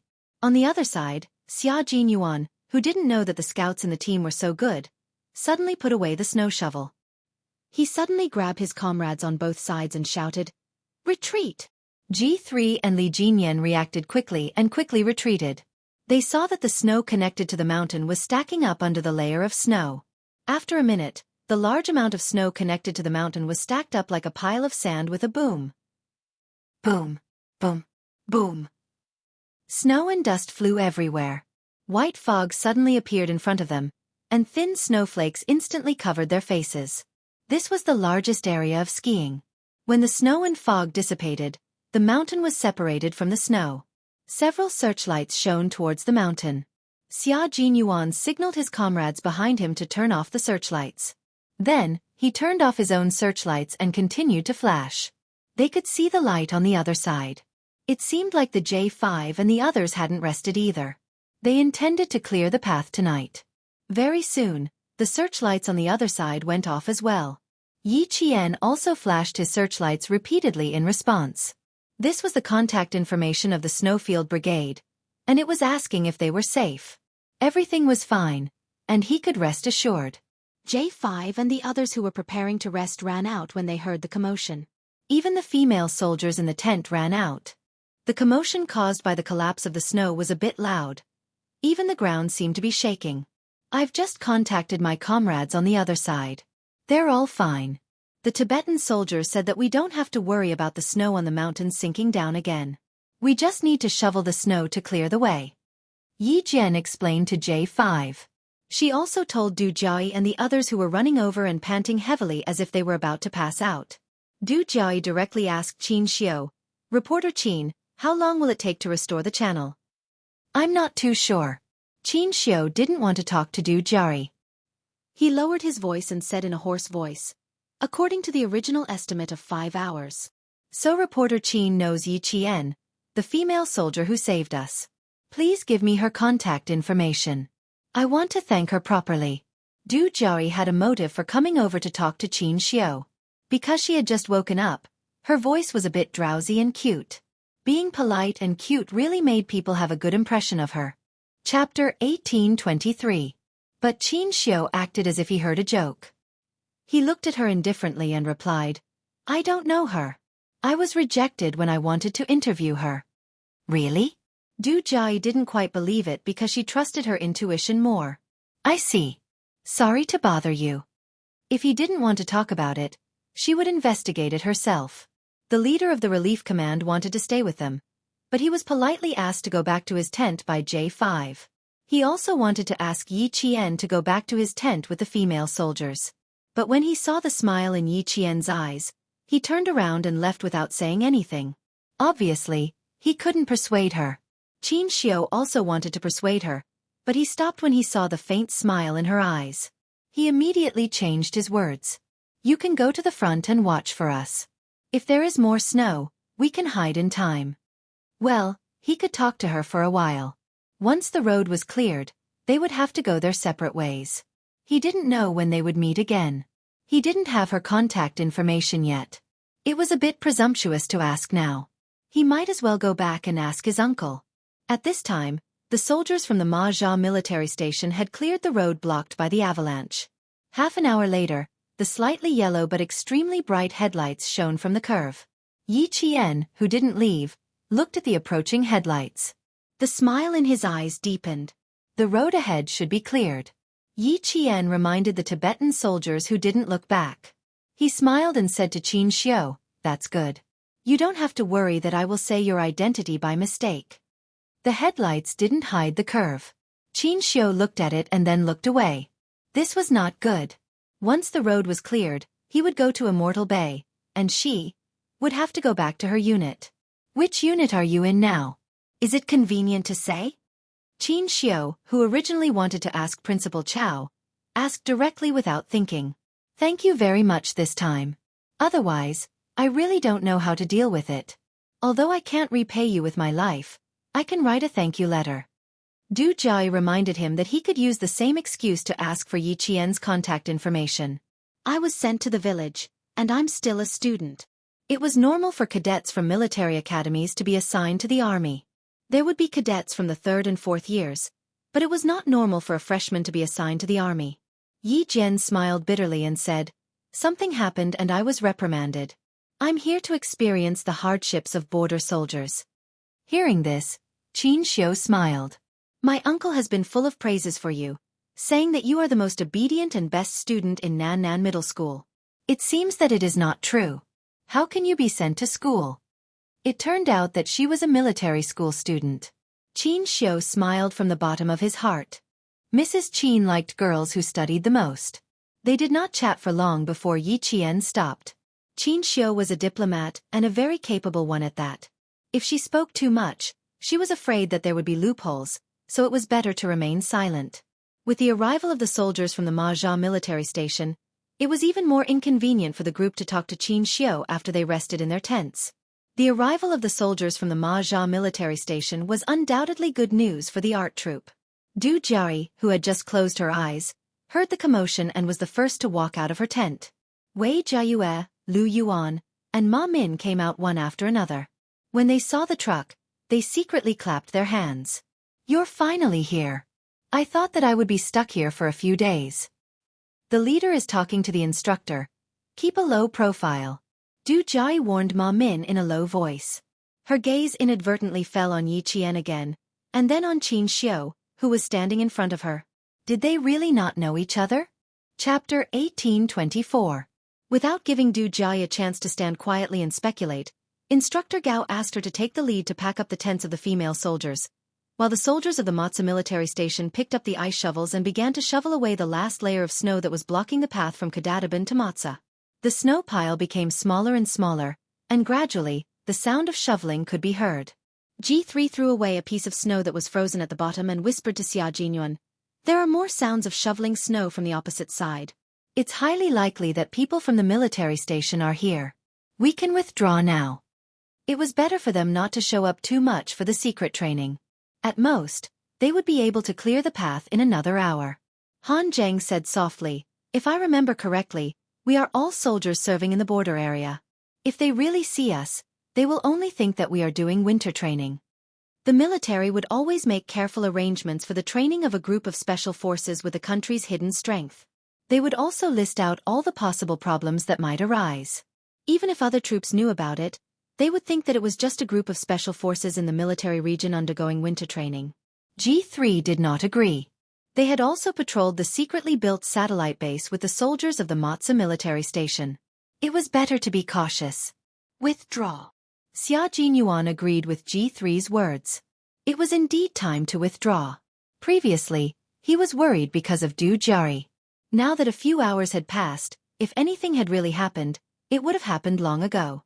If he appeared and confronted this hypocritical woman who he had not seen for almost 10 years, with her narrow-mindedness, it would be more troublesome. When he met with Little Fox, he would ask her alone. Han Zheng felt that it was a pity and silently said in his heart, "I still want to meet Du Jiari and talk about what happened between us back then. I really want to see her clearly angry, but she has to pretend to be magnanimous." "Sigh, I really miss it." Muttering silently did not escape Xia Jinyuan's eyes. He turned around and glanced at him coldly. Han Zheng immediately stood at attention and made a "shut up" gesture. Yi Qian saw Xia Jinyuan at 4:17 in the morning. The snow blocking their vision was shoveled away, and their searchlights shone directly at each other. Their eyes met and they saw each other immediately. The soldiers at the Matsu Military Depot, Kudi Military Depot, and Sonli Military Barracks were the first to speak. Then, the commander of the construction team stepped forward. Yi Qian moved to Xia Jinyuan's side and stood quietly by the side as he watched the J5's eloquent speech. Upon receiving Xia Jinyuan's signal, J5 took on the role of leader. Well, it wasn't really a role since he was the instructor of the Snowfield Brigade. Du Jiari is a difficult person to deal with. Did you suffer any losses? That was the first thing Major Xia asked. Yi Qian sensed something and raised his eyebrows slightly. An old acquaintance? There was something wrong with the intonation of these 3 words. It seemed to have some other meaning. Major Xia, who was keenly aware of it, turned his head and glanced at her. Within a few seconds, he reacted. No wonder it sounded a little strange. It turned out to be jealousy. There was a smile in his handsome eyes. "You can say that I'm an old acquaintance. About 10 years ago, when I was still a prince, I caused a ruckus. There was a hypocritical beauty snake. I had a deep grudge with her." "How is it? Are you satisfied with my answer?" "Ahem. I guess I'm satisfied." Yi Qian felt a little uncomfortable. He had been jealous too much. There were many types of old acquaintances. Captain Xia's tone was so cold just now, yet he did not notice it. Chapter 1825. After exchanging a few words with Xia Jinyuan, Yi Zhenqian noticed that there was an inquisitive look in her direction. He couldn't help but glance over to see who it was. He said to Xia Jinyuan, "I didn't lose out, but I was targeted. They belong to the category of people who don't get along with each other. I don't even want to say one more word. It's good that you didn't lose out. It doesn't matter if you're targeted." When Xia Jinyuan heard that he did not suffer any losses, the smile in his eyes deepened.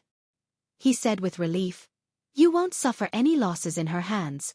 I feel relieved in the future." Although he hadn't seen Du Jiari for more than 10 years, this woman already had the ability to distort right and wrong. With the Du family's extreme education, it only made things worse. Xia Jinyuan wasn't worried that he would be recognized. Other than Chang Ying and Yan Zizi, who were the main scouts, the rest of his comrades in the Snowfield Brigade were all at least 185 meters tall. He wore his snow boots, a winter jacket, and a winter mask. It would be strange if Du Jiari could recognize him. He didn't even recognize Du Jiari from the group of female soldiers. But it really made him feel helpless. Why was Du Jiari the one who was trapped? Could it be that she had done too many bad things and started to have bad luck when she reached a place without the protection of the Du family? It was fine if she was unlucky, but she even had to be rescued by Little Fox. Bad people really lived long lives.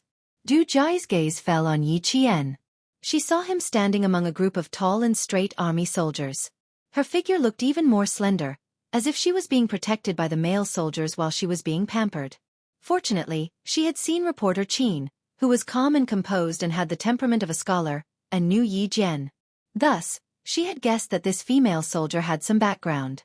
But now, it seemed that her first impression was right. She was just an ordinary female soldier who had some ability, and was willing to be cruel to herself to climb up the ranks. If someone like her entered the capital or the military, would she try to stand out? She would be beaten back to her original state at any time. With that thought in mind, Du Jia's apprehension toward Qin Xiu dissipated in an instant. As she stared at him, she even lifted her chin a little. When Yi Jian looked over, she happened to see Du Jia, who had her chin slightly raised and did not hide her arrogance. She didn't wait for him to notice and calmly retracted her gaze. She stood side by side with Xia Jinyuan, and while waiting for J5 to speak with the station commander, she also spoke with G3 and the others in a low voice. It wasn't a formal occasion, so they could talk on their own. G3 looked at the female soldier who was almost half a head shorter than him, and there was a hint of a smile in his usually hoarse voice. Your courage is commendable. You have guts. He looked at the carriage that had not been dragged up yet. The entire carriage was supported by the front of the carriage. Although he had made sufficient preparations, the danger inside was too great. Even if he had made sufficient preparations, there was still a possibility that he would fall off the cliff with the carriage. Yi Jian climbed down just like that.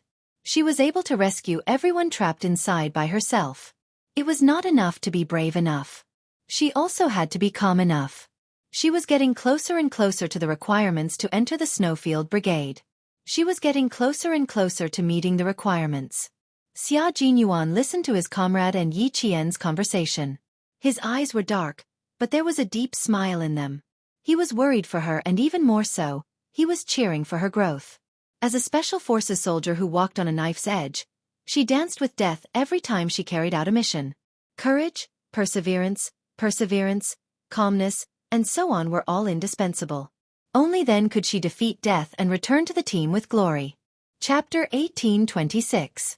Qin Xiu had also secretly glanced at Yi Qian, but he was very good at hiding himself, so Yi Qian didn't notice. As a diplomat, he had the ability to observe people from head to toe. Now that he had used this ability, Yi Qian really didn't notice. Otherwise, why would Qin Xiu be the youngest and most promising diplomat? Qin Xiu couldn't get Yi Qian's attention even after glancing at him several times. Qin Xiu couldn't help but rub his forehead and smile helplessly. Seeing that the meeting had ended, Yi Qian only focused on the tall and imposing soldiers after returning to his team. He didn't even look at Qin Xiu from the corner of his eyes. It seemed like she thought that he was just a stranger she was familiar with. Qin Xiu didn't notice that Xia Jinyuan's gaze had swept over him the moment he lowered his head. Major Xia had only glanced at him for a moment before looking away. Why did this guy who looked at Yi Qian 6 times look a little like Qin Xiu? Why was he with the arts team? Also, there was something wrong with the way he looked at Qin Xiu. It was as if he was hoping for something. Major Xia, the Soldier King, was not someone to be trifled with. He had only taken a few more glances at Yi Jian, and he immediately caught her. Perhaps because Yi Qian didn't give any response, Qin Xiu didn't look at him anymore. Major Xia didn't think too much about it since he didn't see him clearly. In front of them, the station master thanked J5. Then, Instructor Gao and the leaders of the rescue team thanked them one by one. After about 10 minutes, the meeting finally ended. The female soldiers of the arts team were shivering from the cold. They hugged their winter clothes tightly and had to maintain their image, so they could only stomp their feet occasionally. When they were finally allowed to board the car, Yi Qian saw that they all heaved a sigh of relief. Wei Jiayue, who was standing by the side, looked back at Yi Qian before getting into the car. She only stepped into the car after being urged by her comrades. If Du Jia really did something, how should she contact Yi Qian? Should she ask her family to help her check? Come in, I'm freezing. If I stand any longer, I'm really afraid that I'll fall straight down in front of the leaders.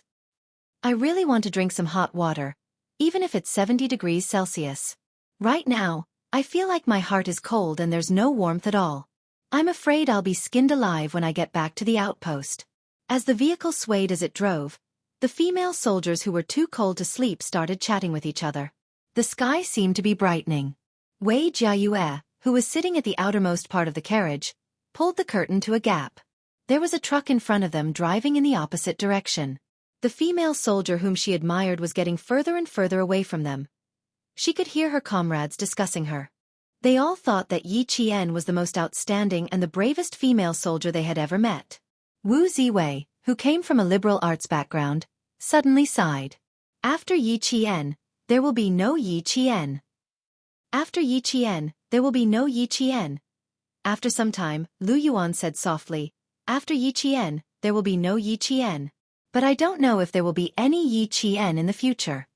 Du Jia's gaze towards Yi Qian was like a brand in her heart. After Yi Qian, there will be no Yi Qian. If Du Jia really wanted to make things difficult for Yi Qian, then there will be no Yi Qian. I'll retire the year after next. I don't know if I'll be able to see Yi Qian again. A female soldier like her is really admirable and worthy of respect. Don't talk about retiring.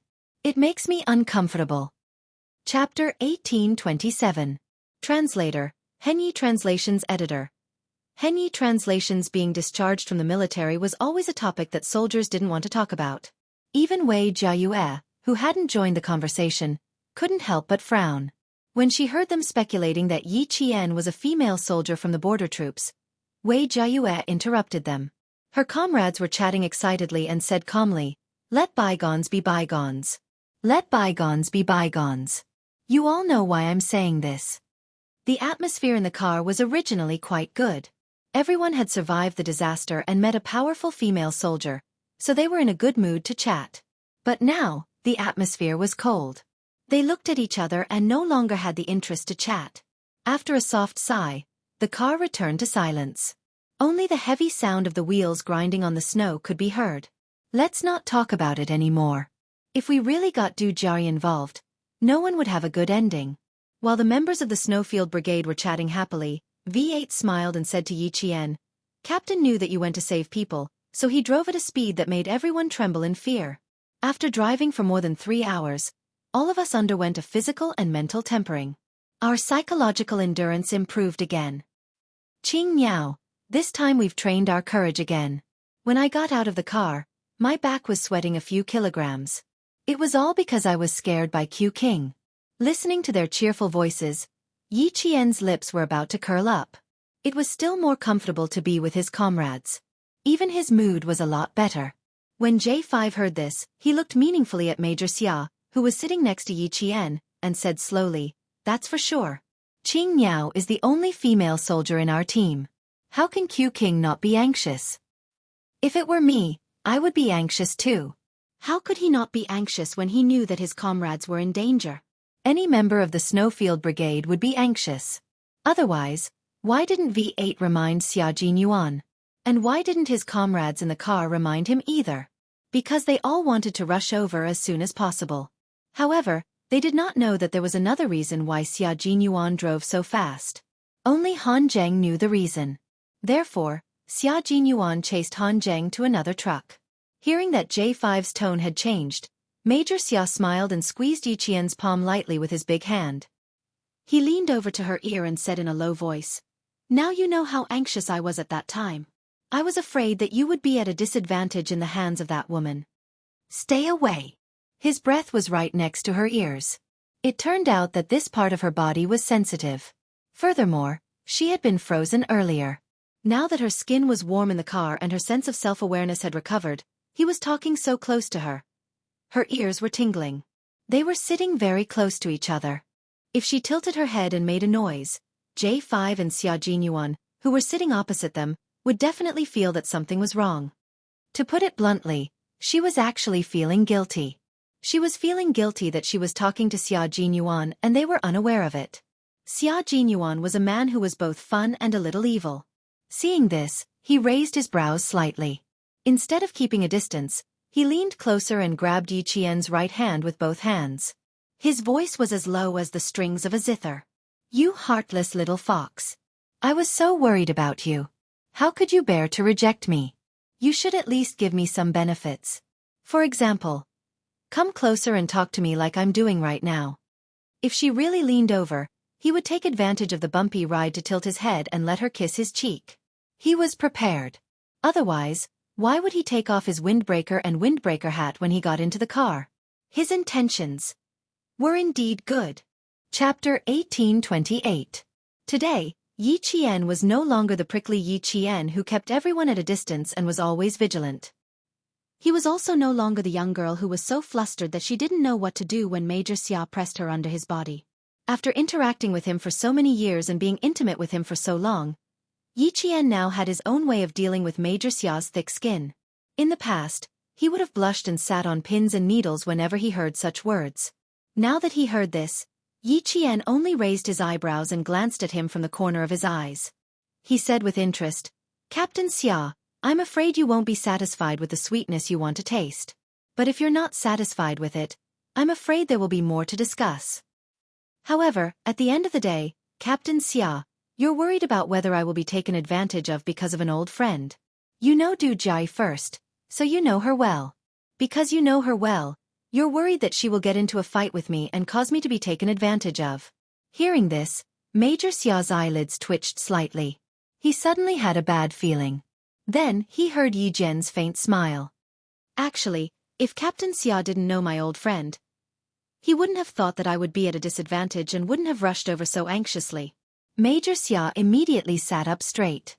Even if the car bumped, he still straightened his back and didn't dare to act rashly. If Commander-in-Chief Xia was here, he would definitely clap his hands and laugh heartily. He would also say to the daughter-in-law he approved of, "This is the right way to teach him a lesson. We can't let him have the chance to take advantage of us." Why did Commander-in-Chief Xia recognize Yi Qian as family Xia's daughter-in-law after only meeting a few times? The reason was simple. Yi Qian could subdue the former devil incarnate in the family. Xia Jinyuan didn't dare to say anything now. He needed to listen to what Yi Jian had to say and ponder over it before he opened his mouth. Family Xia was a little strange. There was one type of person in the family that a family Xia man didn't dare to offend, and that was his own wife. The men of the Xia family could do whatever they wanted outside, but when they were at home, they were all filial men who loved and coaxed their wives. They had no choice. They were in the army all year round. It wasn't easy for them to come home and get together with their wives. If they didn't behave well and dote on their wives, if their wives ran off with someone else, they would suffer a huge loss. Major Xia had inherited the Xia family's excellent family style very well. At this moment, he was also listening to whatever Yi Jian said seriously, and did not dare to suddenly open his mouth and interrupt. It was also because he loved and respected Yi Jian from the bottom of his heart that he was willing to put down his pride. In the end, you're worried. Because you're worried. If you're not, of course, you're because I don't teet. If I didn't know him, based on my understanding of the major, he would have definitely sat high up in the stands. No matter how worried or nervous he was, he would have let me face it alone instead of rushing over in such a hurry. Major, am I right? Xia Jinyuan didn't dare to talk about giving him a taste of the sweetness, and changed the topic. If he continued to talk about the sweetness, he would only have to suffer. You're absolutely right. If he didn't say yes now, when would he? If he didn't go along with his girlfriend's wishes, he would be an idiot.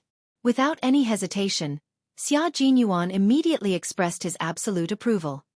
I know her first, that's why I'm worried. If I didn't know her and didn't know her, I would have waited for you at the military depot. This was the truth. There was no lie. Chapter 1829. The smile on Yi Jian's face deepened. She believed him because he would tell her the truth when it came to serious business.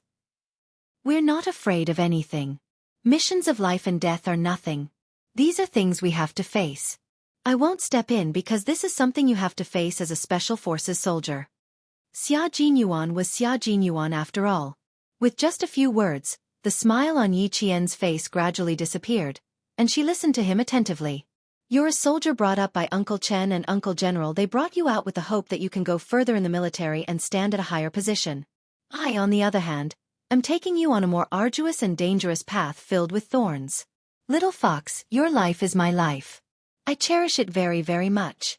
I can't bear to see you in any danger. The more it's like this, the more I have to let go.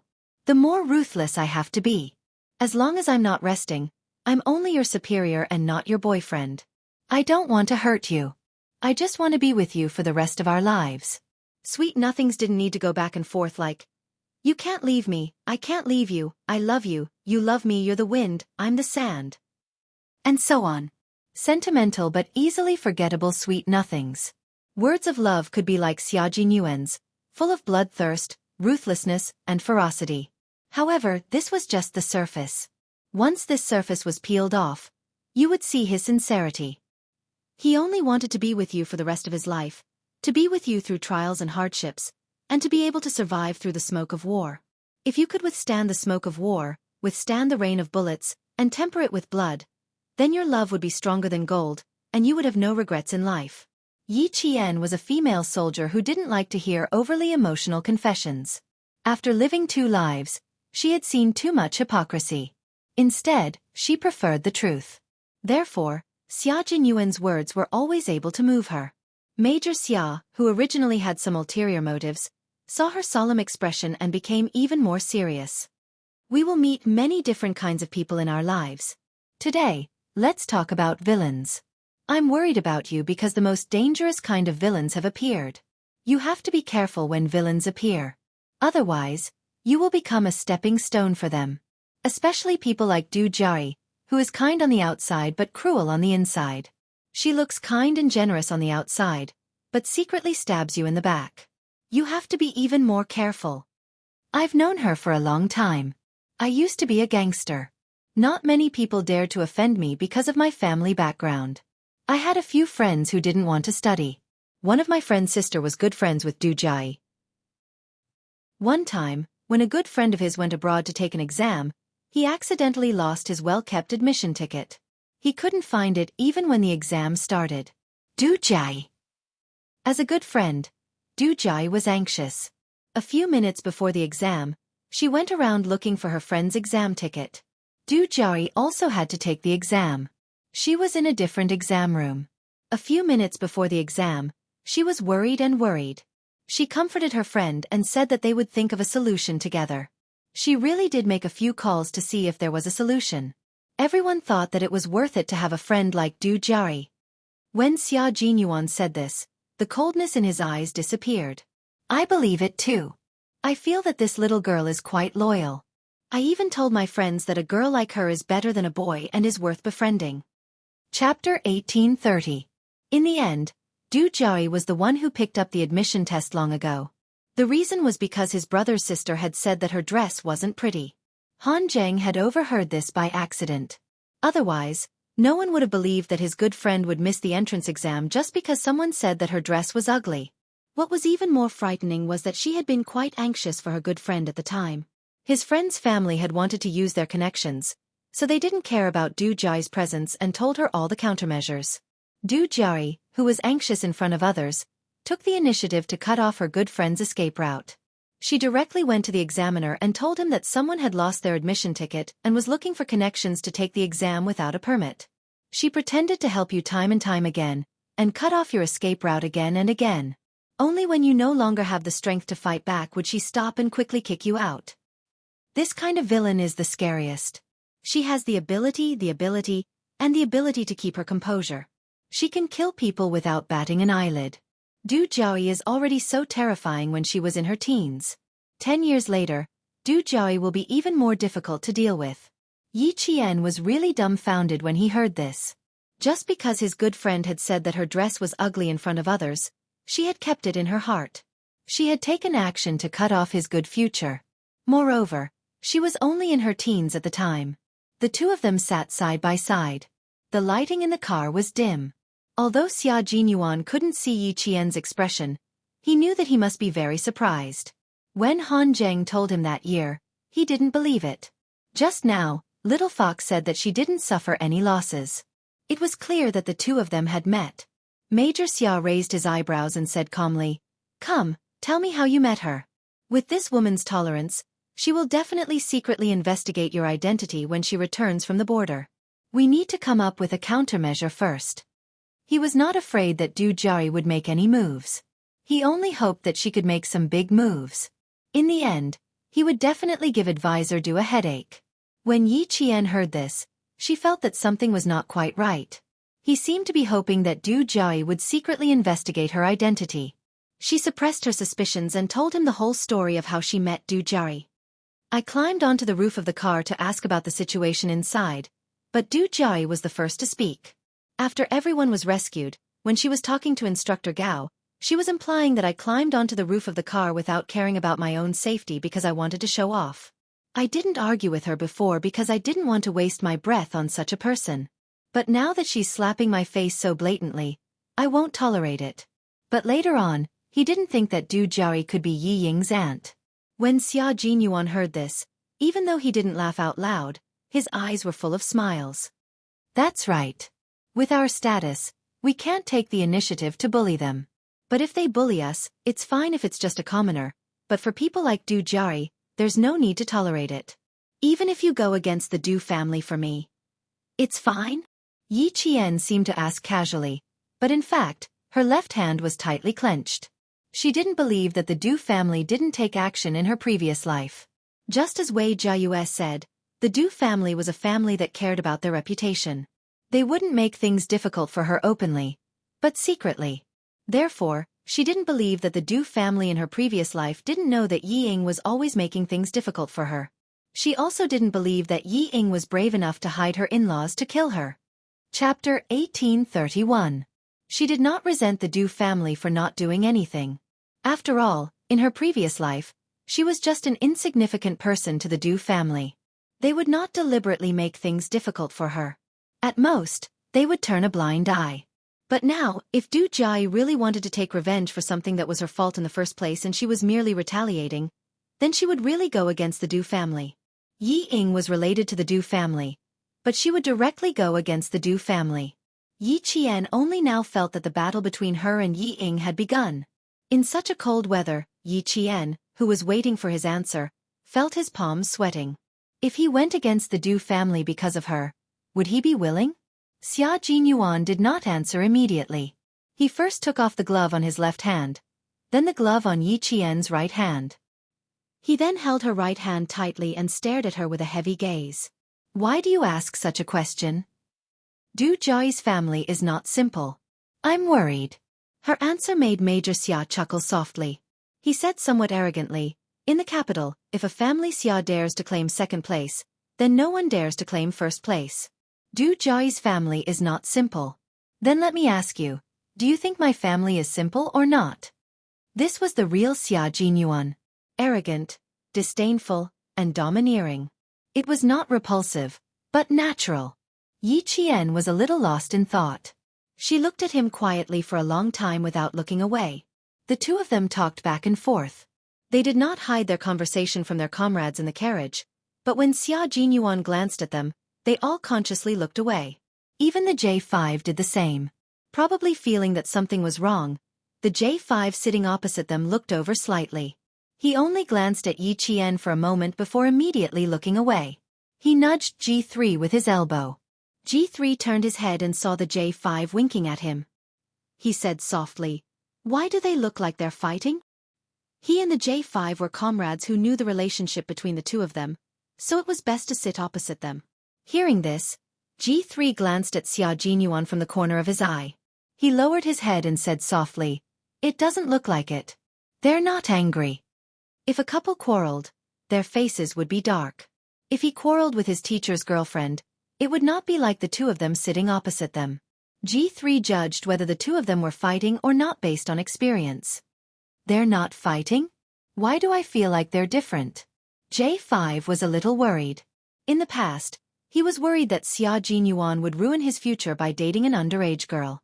Now, he was worried that Xia Jinyuan would give Yi Jian to other troops if he was not careful. As an instructor, J5 felt that he had been worrying too much. Between the two of us, there's no need to talk about it with outsiders.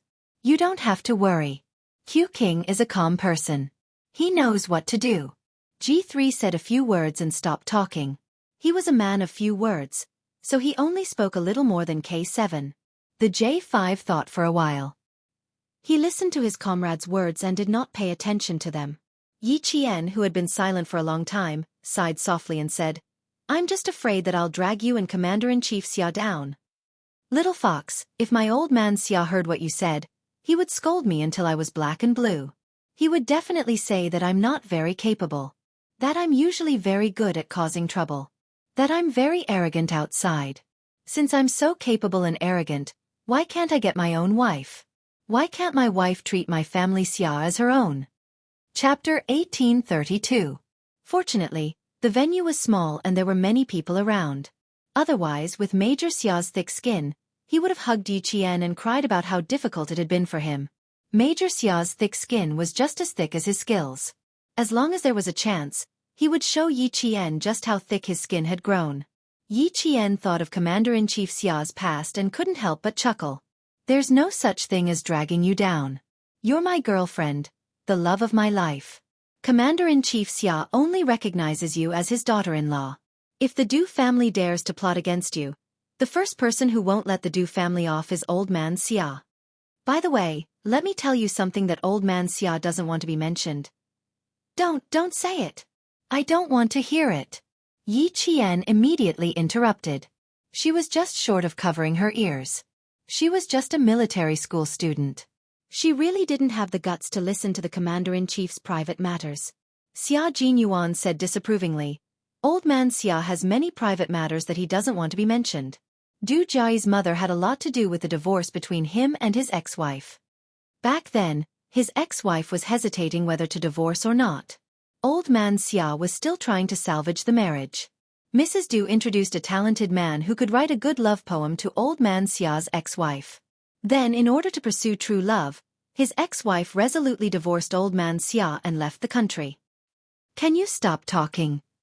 Yi Qian was already scared out of her wits. As a daughter-in-law, this was definitely not something she could listen to. No, it was something she could listen to as a military school student. "No, I have to say it." Major Xia decisively refused, and the more he spoke, the brighter the light in his deep dark eyes became. Old Man Xia originally wanted to pursue her again after the divorce, but who knew that once his ex-wife went abroad, as a soldier who couldn't go abroad for personal matters, he was stunned. Mr. Xia acted like a great general and didn't blame Mrs. Du. However, Advisor Du, who was also a regiment commander at that time, reported Mr. Xia's behavior in order to compete with his ex-wife. After his ex-wife found out, she resolutely divorced him. Yi Qian really didn't want to listen, but the man beside him was talking excitedly. He was just short of clapping and talking at the same time. She didn't understand why he was so happy when his mother was gone. In short, Advisor Du Jiayi and Old Xia have been at odds with each other for decades. So if Du Jiayi dares to plot against you, well, don't blame Old Xia for taking action. Major Xia said with a smile. He saw that his little fox was holding her forehead with her left hand, so he added, "And I am really grateful to Madame Du. It was all thanks to her that I have a good life today." Old Man Xia really didn't have a good eye for choosing a wife back then. No wonder my old madam was against it. If that ex-wife of his is still in the family Xia, I doubt if I can walk the right path. After living for 2 lifetimes, Yi Qian really heard a son talk about his own mother like that for the first time. What did Commander-in-Chief Xia's ex-wife do to make her own son treat her so coldly? About me and Commander-in-Chief Xia's ex-wife, I'll tell you next time. I'm afraid you'll be disgusted. As for the Du family, Xia Jinyuan stopped smiling and his eyes suddenly turned cold.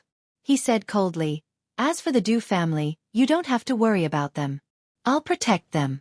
If Du Jiayi dares to touch them, well, her military career will come to an end. If I can't even protect you, I don't deserve to be your boyfriend." Chapter 1833. If I can't even protect you, then I don't deserve to be your boyfriend. There was no need for him to be so affectionate. Just from his calm tone, it was clear that Xia Jinyuan valued Yi Qian greatly.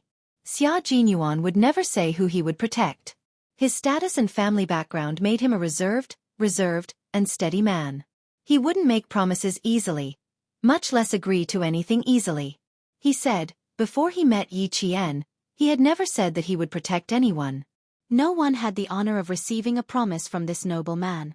But now, He was clearly telling Yi Qian that he would protect her. Not just for a while but for a lifetime. Because he was her boyfriend, her lover. Yi Jian felt tears welling up in her eyes when she heard this. No one had ever said such words to her in her previous life. Not even words that were similar to this.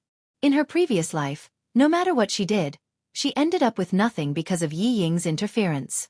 Not only did she end up with nothing, but because of Yi Ying's instructions, those who didn't dare to offend her were full of malice towards her. Thinking back to her previous life, only the security company gave her a sense of security, and the medical school gave her a temporary peace. After a long time, she gently shook his strong hand and said softly, "Thank you, Captain Xia. Thank you.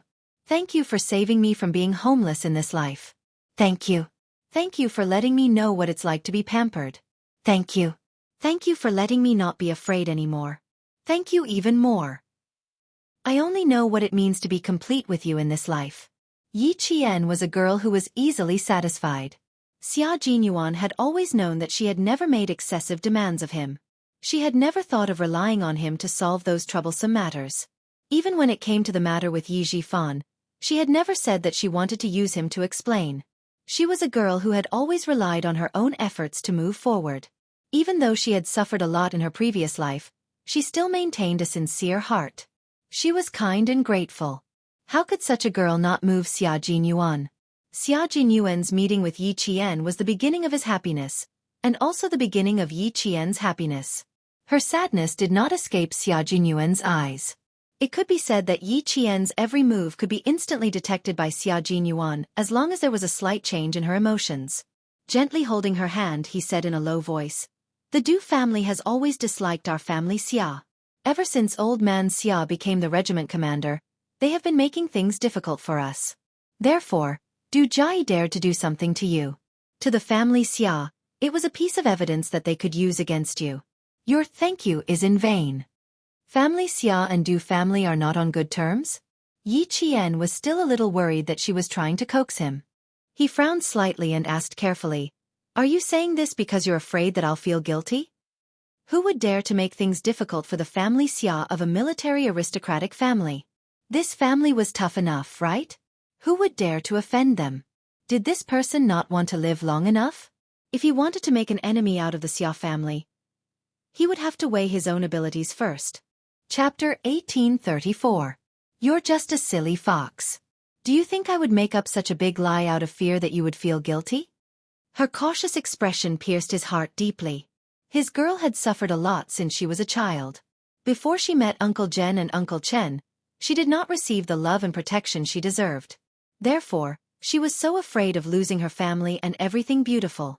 She was even more afraid of implicating the people who cared about her.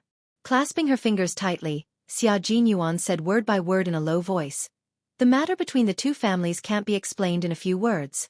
If you are interested, I will tell you another day." Only then did Yi Jian believe her. Her frown visibly relaxed as she smiled. "No wonder I didn't like Du Jai the moment she opened her mouth. It's because of you." Seeing her smile, Xia Jinyuan's heart softened. Before the age of 14, no one loved her, no one protected her, and she was bullied by Yi Jifan's family everywhere. Even in such an environment, she was still able to be physically and mentally healthy. In the words of old man Xia, the daughter of a martyr must be different. She was indeed different. It was Xia Jinyuan's fortune to have met such a different girl. Therefore, he did not want to see her sad because of the past. His girl should be happy. Even if the road to the military was full of thorns, he still wanted his girl to be happy. If she was not happy, he would use his own way to help her walk out of her sadness and regain her happiness. Major Xia, who prioritized Yi Jian, gently squeezed the slender little hand in his big hand. His thin lips curled up slightly, revealing a hint of a mischievous smile. "I actually don't want to accept your thank you. If I accept it, I won't be able to make any other requests. But if I don't accept it, I'm worried that you will feel uneasy." Her sadness did not escape Xia Jinyuan's eyes. Therefore, he began to show his mischievous nature again. "How about this? I'll accept your thank you, and then you can give me some benefits. For example, a kiss?"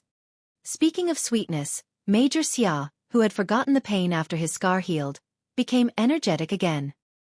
He glanced at all his comrades in the car and saw that all of them had their eyes closed. He leaned over and said, "Just once, not too much." Every time this happened, Yi Qian felt helpless. Why was it that the dignified Major Xia, who was always so proper in front of others, could only be proper in front of her for less than 5 minutes? Other than in battle, there was no one else who could be so serious the entire time. The moment she heard that bad tone, she just couldn't feel any disgust. Fortunately, the comrades who had been running around for a day and a night had already fallen asleep. Even the J5 and G3 sitting opposite had their heads leaning against each other. They hugged their rifles tightly and closed their eyes as if they were sleeping soundly. With their eyes closed, they saved Yi Qian from a lot of embarrassment. "Are you shy? Then I'll close my eyes too." Before he could finish his sentence, Yi Qian suddenly leaned over. She found her target and kissed him directly with her slightly cold and delicate lips. Her target, Major Xia's thin lips. Major Xia was a little stunned when he felt her slightly cold lips. His little fox was so bold as to kiss him on the lips in front of all his comrades. And he actually had his eyes closed and wasn't looking at her properly. "How is it? The dessert tastes good, right?" Yi Qian had already sat up straight and asked him calmly, "Compared to the dessert you wanted, I think Captain Xia would like this dessert more." Although it was a light kiss, what did he mean by that? It meant that his girl was beginning to accept him completely. Chapter 1835.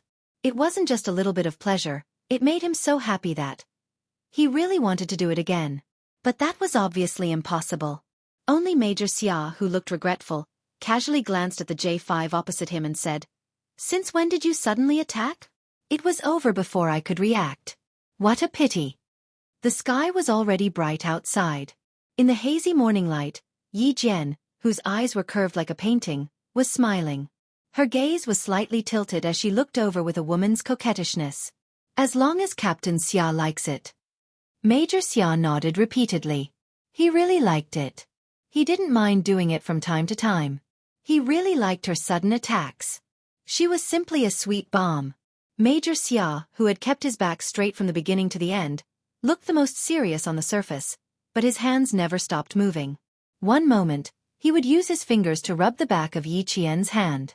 The next moment, his fingers would hook tightly around Yi Qian's fingers.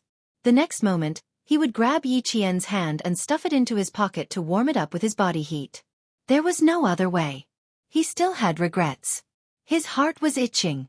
If he didn't find something to do, his heart would feel terrible. The Tibetan route to Daban was full of twists and turns, and there were countless dangerous roads. The 2 trucks carrying dozens of special forces followed this dangerous road that had sacrificed countless engineering soldiers to reach the same destination that everyone had arrived at together. The J5 moved slightly. There was a faint smile at the corner of his mouth. What quarrel? Their feelings were clearly sweet. Yi Qian was bold enough to kiss him directly. Their captain was stunned for at least 3 seconds. Obviously, he didn't expect Yi Qian to suddenly kiss him. TSK. TSK. TSK. This sweetness made his mouth feel like it was full of sweetness. He wanted to look a little longer, but unfortunately, their captain didn't let him. A cold gaze inadvertently swept over, making him quickly close his eyes. He thought he had hidden it well. Who knew that everything was exposed? Ha ha ha, this was probably why Yi Qian was stunned when he kissed him. Even when taking a shower in the unit, he had to draw the curtains.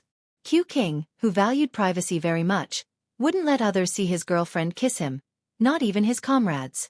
It was quiet in the car that was filled with friendliness. Everyone's body was swaying along with the bumpy road. Sometimes they were leaning forward, sometimes they were leaning backward, sometimes they were shaking left and right. In such a dynamic environment, all the Special Forces soldiers in the car, including Yi Jian, were sleeping soundly. It was amazing. Occasionally, the back of a member's head would suddenly hit the hard surface of the hard car. With one eye half open and the other closed, they didn't even need to rub the back of their head and went back to sleep. At night, they met up with the remaining members of the Storm Commandos and began to complete all the tasks in the altitude training. Qin Xiu and the rest arrived at the outpost at Xianxia Bay around 2 in the afternoon the next day. When they arrived at the outpost that was close to the sky, he and another translator, who rarely spoke or showed up, got out of the car and went into the camp arranged by the outpost. They never came out again. The sky above the outpost was very blue. There were no trees or grass. Under the white snow, there were brown gravel. Because the oxygen content in the air was less than half that of flat ground, but the ultraviolet intensity was half that of flat ground, it was extremely difficult to plant trees in Xianxia Bay. The arrival of the art group made the outpost lively. Red lanterns were hung up even before the spring festival. Although the water was only 70 degrees, it was a temperature they could hold in their hands. Chapter 1836. Singing, dancing, and skits were all performances that the art troupe could perform. There were still 10 minutes before the 2-hour performance ended, but the soldiers in the outpost were still reluctant to leave. Du Jiaoyi suggested to Instructor Gao and the leader in charge of the construction to see if they could increase the interaction between the soldiers and the art troupe. Company Commander Feng of the outpost looked at the time and saw that there was still a familiar figure who had not returned. He agreed readily. When the soldiers and the art troupe sang together and the atmosphere reached its peak, Company Commander Feng quietly stood up and left. Not back yet. He walked directly to the platoon leader who was standing guard on behalf of the soldiers tonight and whispered, "If he doesn't return in half an hour, quickly send soldiers out to receive him." If something were to happen to a diplomat and a specialist of a certain heavy and powerful weapon right under his nose, he would be a sinner of the country. The place he went to has to avoid being noticed, so it will be a little slow. If he doesn't return in half an hour, I will immediately send someone to receive him. The platoon leader nodded lightly with his windbreaker mask covered in white frost. He looked around the barracks vigilantly and said, "Half an hour ago, a soldier reported to me that the female soldier with the rank of captain in the art troupe asked him which outpost a military officer named Xia was at." He graduated from the National Science and Technology University. Graduates from the National Science and Technology University all had military ranks, so he was definitely not an ordinary soldier. When Company Commander Feng heard this, his eagle-like eyes shone brightly.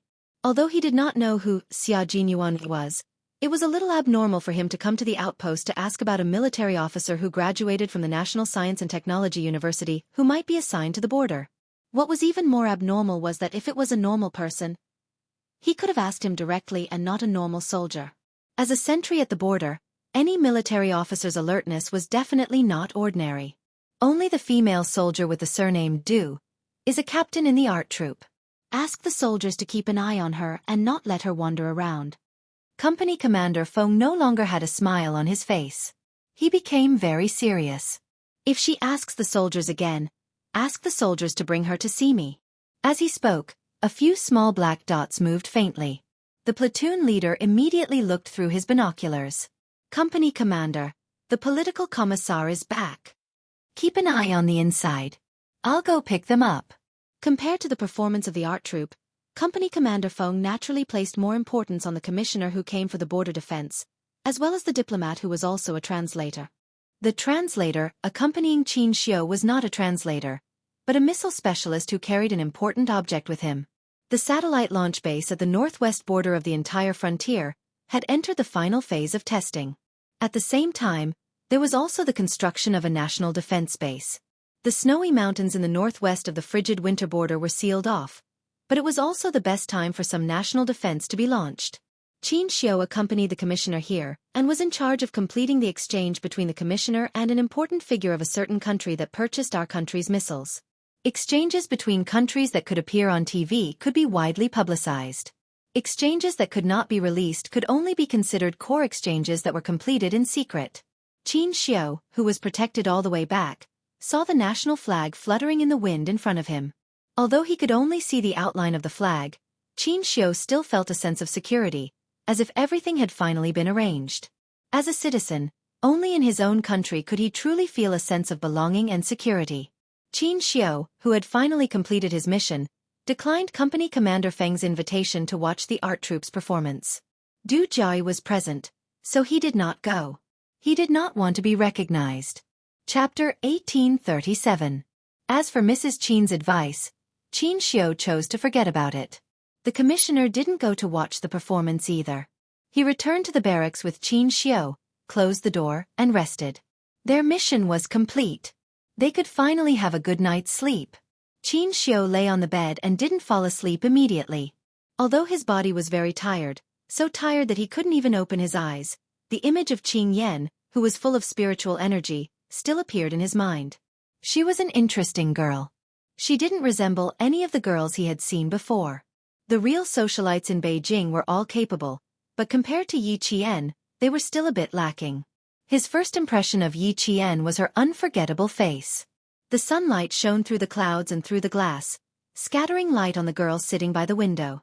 As he waited, he inadvertently looked up. The girl bathed in the sunlight had delicate skin. When she looked back, her watery eyes seemed to gather the purest spiritual energy in the world. She was attractive at first sight. She was very beautiful. At the time he thought so. Moreover, he used the pillars as a cover to blatantly admire her smile. At the time, he didn't hide his bad nature at all. Her youthful face, youthful figure, bright smile. Later, when he saw her again, he recognized her at first glance. A second-year high school student could accompany a leader overseas. Which socialite in Beijing had such an honor?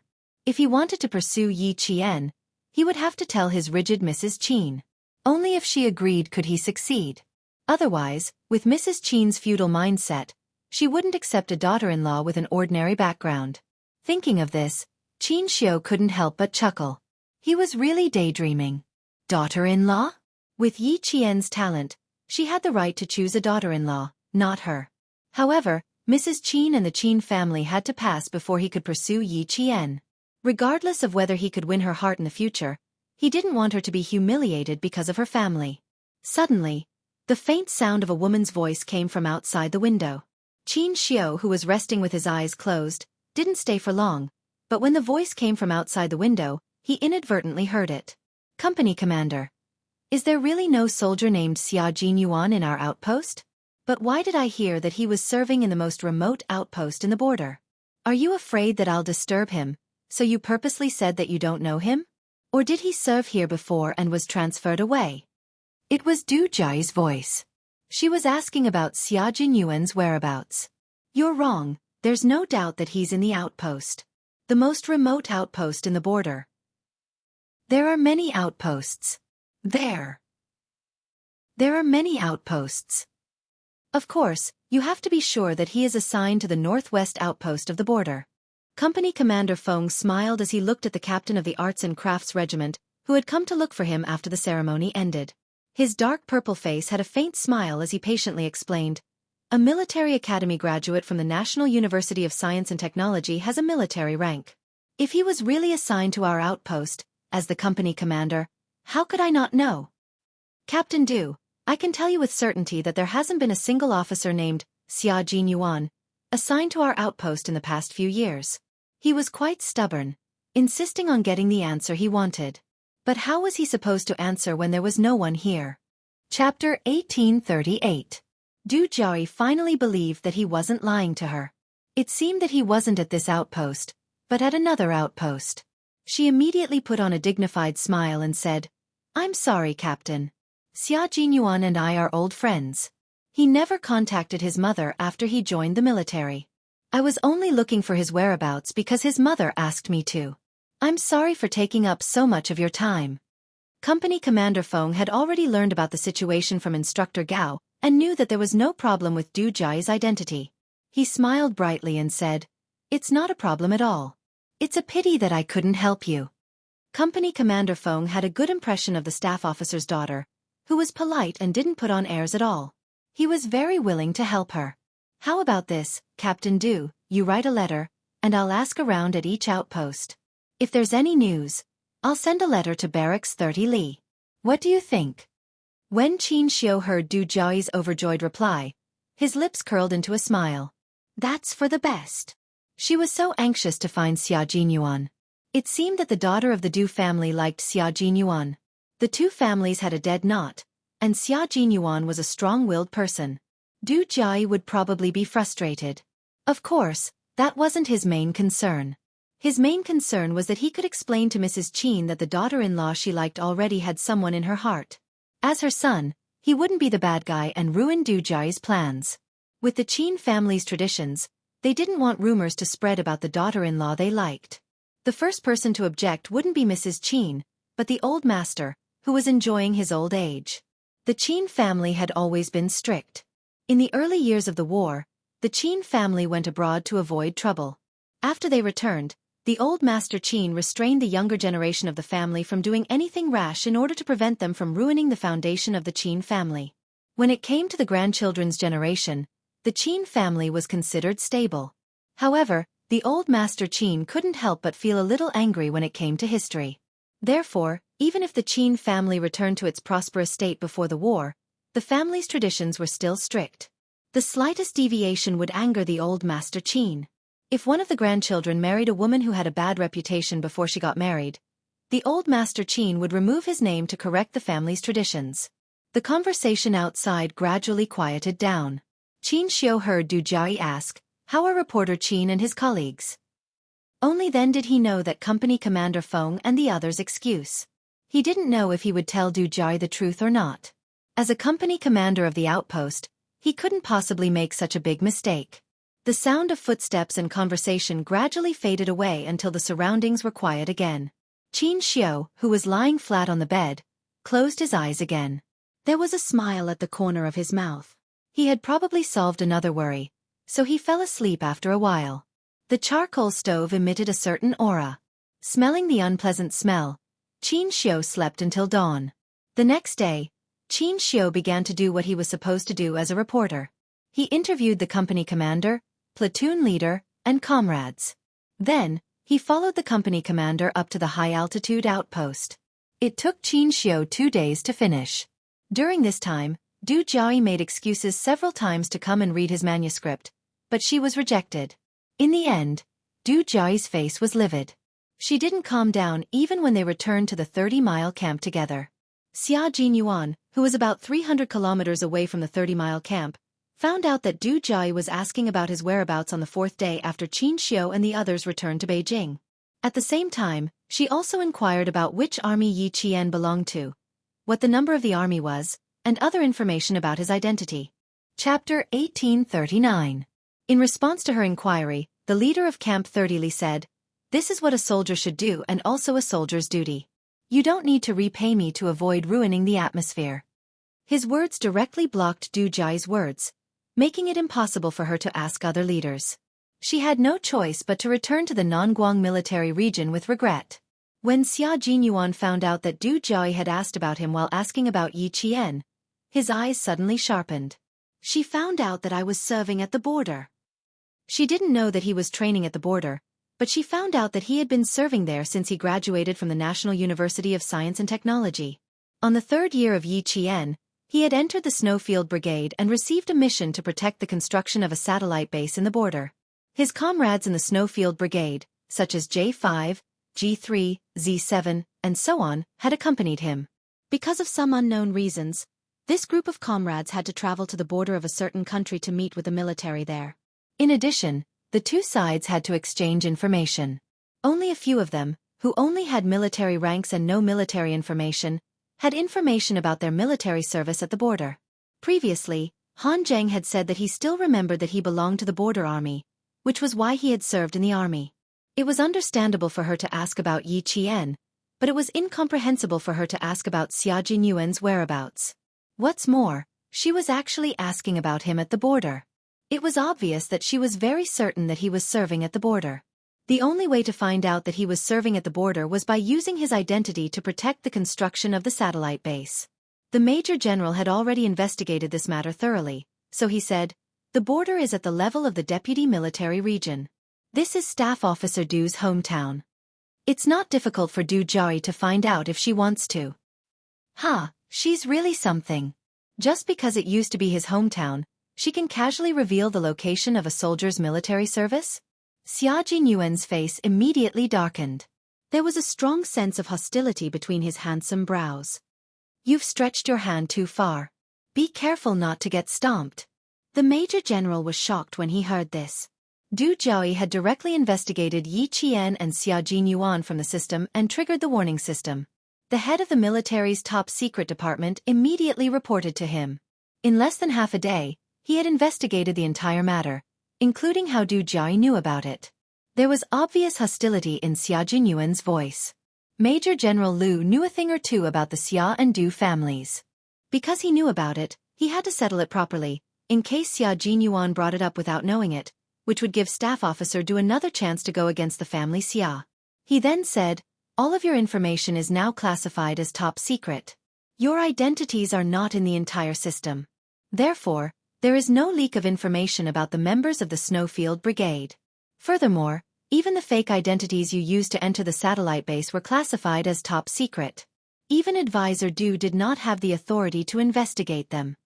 Xia Jinyuan said in a low voice, "I trust the military on the confidentiality aspect. Please tell me how she found out that I was serving at the border." "She found out that you were serving at the border from Staff Officer Du then. She didn't ask Staff Officer Du personally, but..." The Major General paused for a rare moment. When he spoke again, even his tone was much softer. "It was the Commander-in-Chief's ex-wife who asked Staff Officer Du. Staff Officer Du said that he knew you were serving at the border a few years ago, but he didn't know anything else." Chapter 1840. Du Jiai knew that you might be serving at the border. This was what the Commander-in-Chief's ex-wife told her and asked her to find out. When she left 2 letters. One was in the hands of Company Commander Feng at the outpost, and the other was left at Camp 30 Miles. Wasn't Madame Xiao the Commander-in-Chief's ex-wife? Why would Madame Xiao, who had brought her son along when she was having an affair, suddenly want to find out about him? He didn't tell Mr. Xia about her affair, which was considered repaying her for giving birth to him. When you went to the border to ensure the construction of the base, you went there as an ordinary officer. Staff Officer Du was the one who approved you, so it's normal for him to know. Moreover, he only said that you were serving at the border, but he didn't say anything about the army or other details. You should calm down a little." Major General Lu didn't want him to lose his mind, especially when the Commander-in-Chief's ex-wife, Madame Xiao, was involved. In this family, the person who didn't want to contact Madame Xiao the most was Xia Jinyuan. It was already unbelievable that Du Jiai wanted to find out where he was serving, but in the end, it was actually Madame Xiao who asked her to do it. Xia Jinyuan couldn't help but look up at the sky. The sun didn't rise in the west and set in the east today. "You don't have to give me the letter. Just destroy it." As for the anger in my heart, to be honest, I'm not angry at all. He originally wanted to find out what Du Jiai's motive was, but now it was completely unnecessary. Didn't Madame Xiao see her as her biological daughter? Madame Xiao asked her biological daughter to do something, so her biological daughter had no choice but to accept it. Xia Jinyuan, who contacted Major General Lu through the ground navigation system, smiled faintly and said, "Since she was asked by Madame Xiao, it doesn't matter much. However, you still need to keep an eye on Yi Qian. She can't find out Yi Qian's information just because she wants to. Moreover, her information is classified as top secret along with yours. If anyone searches for Yi Qian's information in the system, the military's confidential department will immediately know and contact me. Yi Qian hasn't joined the army yet, so she can't find anything even if she wanted to." The Major General was not worried that Yi Qian's information would be investigated, nor was he worried that someone would find out about Xia Jinyuan. Instead, he was worried that Xia Jinyuan would do something irrational because of Ms. Zhao's interference. The Snowfield Brigade did not belong to any army. In some cases, every member of the Snowfield Brigade was an unregistered citizen without any information about their identity. They had enjoyed all the privileges of our country's soldiers when they were alive, but if they died, they might not be able to enjoy the glory that a soldier should have. Only the Major General of the army had access to the information of everyone in the Snowfield Brigade. Even Commander-in-Chief Xia did not have the authority to do so. However, Xia Jinyuan wanted the Major General to be careful, so he told him about the friction between Yi Qian and Du Jia. "It's not that I'm overly worried, but Du Jiai is a vicious and merciless person. Major General, you still need to inform the school."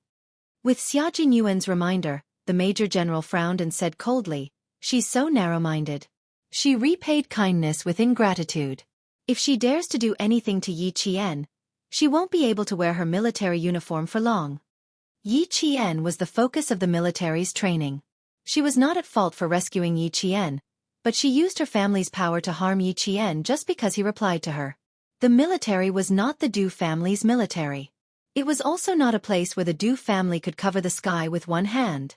With the Major General's nod, Xia Jinyuan felt a lot more relieved. Then, he listened to the Major General talk about the meeting between the Snowfield Brigade and the Storm Commandos. He picked out the main points of the meeting and told him about it. The military has decided to train 2 special forces teams: sea, land, and air. Chapter 1841. The Snowfield Brigade is already one, and the Storm Commandos will be the 2nd special forces of our country. In the future, no local troops will be involved in the training of these 2 forces. This decision was made because, with the development of the internet, all kinds of eavesdropping and stealing methods were directly related to high technology. In addition, China's self-developed high-tech weapons were unveiled during the Great Celebration, and all the developed countries had already turned their attention to them. Since the Great Celebration until now, the various countries had already caught countless spies who had tried to get close to the troops and bribe military personnel. The Snowfield Brigade was not only the top special forces of our country, but also the most mysterious special forces of our country. In the future, as the country's military strength increased, this mysterious special forces would receive more and more difficult missions. Therefore, the Snowfield Brigade would also usher in a brand new reform. We will discuss the reform proposal you proposed 3 years ago again in the meeting. We agree that the Snowfield Brigade will be divided into 2 teams, and we will use Chinese and English as a substitute for each other. We agree that each team will have 2 combat commanders, but you still have to be the overall commander. Regarding the reform of the Snowfield Brigade, Xia Jinyuan had already mentioned it to the military in the form of a document 3 years ago. However, because the changes were too big, the military did not make any moves. After the Great Celebration, the spies in the country suddenly became rampant, and there were even a few cases of intelligence leaks. The military immediately attached importance to the reform plan proposed by Q King. One of the reports mentioned that in the future, the stolen intelligence would mainly be high technology. The Snowfield Brigade would have to cut off cooperation with the local troops, which was a big disadvantage. They would have to exist in an absolutely confidential form and become a true independent force, a true secret special forces. Whenever the Snowfield Brigade arranged for training in the country, if they needed the cooperation of the local troops, the military would directly give the order to the person in charge of the local troops. They would not mention the number or the name of the person, but would only report the number to the person in charge of the local troops. No one would know what kind of troop had trained here before, and no one would know what kind of troop they had cooperated with before. It was like a ghost troop that suddenly appeared and suddenly disappeared. Just like the training this time, there was still the cooperation of the local troops, which was precisely what Xia Jinyuan could not accept the most. In the end, he ran into Yi Qian's junior high school classmate. Even though he wasn't sure if that boy was Yi Qian, it still made him suspicious. After the confrontation, he immediately reported it to the military. With this incident, coupled with the increasingly rampant illegal activities, the military finally agreed to Xia Jinyuan's reform policy. 3 years ago, Xia Jinyuan had already seen it. 3 years later, he had even focused on analyzing the reserves of special forces in various developed countries. He had also clearly pointed out that there were too few special forces in China for tri-terrain combat, and that they had to be nurtured. The Storm Commando team was originally an amphibious frogman assault team, but because of Xia Jinyuan's document, they directly became a reserve amphibious assault team, and all their training programs would be improved. Li Jinyan was a little stunned when he learned that they had become a reserve amphibious assault team. He immediately asked the Navy commander, "Why did you suddenly make such a decision?" There was no news at all before this. He didn't receive any news at all. When it was first established, it was positioned as an amphibious unit. How did it become a reserve tri-terrain unit without him knowing anything? It made him feel that it was too rushed. Chapter 1842. He also didn't know how the Storm Commandos he led had suddenly become a preparatory, tri-amphibious special forces. Indeed, Demon King Li was a major who could withstand the storm and the test of surprises. He didn't panic or be surprised. He only asked calmly. Naturally, he had to ask clearly. It was impossible for him to lead his men into a tri-amphibious special forces in a daze. Not only was this irresponsible to himself, but it was also irresponsible to all his team members. It can't be considered sudden. The military already had a plan 3 years ago. The meeting ended at around 2 o'clock in the morning last night. The Navy commander had been waiting for Li Jinyan to call to report on the progress of the training. He was very happy in his heart, and his tone was rather calm. He didn't show it. "I didn't expect to choose the Storm Commandos led by you in the end. After all, our team hasn't even been established for 2 years. The military decided to put another tri-amphibious team on the agenda after the celebration. They chose from several special forces in various military regions, and in the end, they chose the Storm Commandos led by you. Jinyan, your ability is obvious to all. Although I'm surprised, I also think that this is the responsibility you should bear. You have to shoulder this responsibility that has been given to you. I'll hand the Storm Commandos over to you. I hope that you can achieve something. Chase after your goal, and one day, you will truly surpass that SEAL team in the West. As a member of the Navy, Li Jinyan had set the Western SEAL team as his goal from the very beginning. He had led all his team members to train day and night. In less than a year, he had submitted an outstanding result to the Navy and the military. The SEAL team was the top tri-amphibious force in a certain Western country. If the Storm Commandos could surpass it one day, it would definitely be something that would shock the entire world. However, Li Jinyan knew how big it was to achieve this goal. However, no matter how big it was, he would not give up. If he couldn't do it, he believed that the captain of the Storm Commandos could do it. As long as he didn't give up, hope would always exist. After listening quietly, Li Jinyan's eyes darkened. When he looked at the blue sky, he was even more determined. He said calmly, "Okay." Only the word good meant that he already knew, and that he would definitely shoulder the responsibility given to him by the country. No excuses, no concessions, no hesitation, and no timidity. As a Marine, Li Jinyan knew his mission and responsibilities. He was a soldier. In the face of challenges, he would be calm and collected. He would never allow himself to panic. Instead, he would challenge and win. He would never admit defeat and sacrifice himself. He was already prepared to welcome a brand new future. Although Li Jinyan and Xia Jinyuan had completely different personalities, their beliefs and perseverance were the same. One could see the brave and fearless spirit of modern soldiers from their figures. Xia Jinyuan didn't tell Yi Qian about how Du Jiaoyi had left the border to gather information about her after the Highland training ended. She didn't want to distract Yi Qian during the most dangerous individual combat training on the Highland. Take the hiding in the snow training as an example. If a person directly hid in the snow without moving for a few hours, they would be like a popsicle.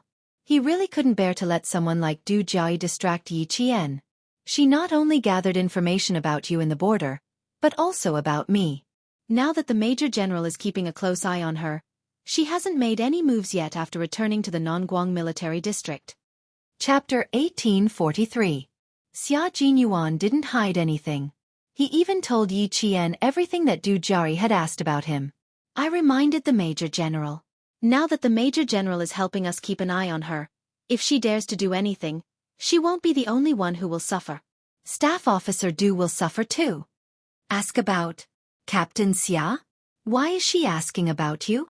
This was Yi Qian's main concern. Even his tone was much colder. Why would she come to the border to ask about you? Where did she get the news that you're in the border? Is it from her father's place?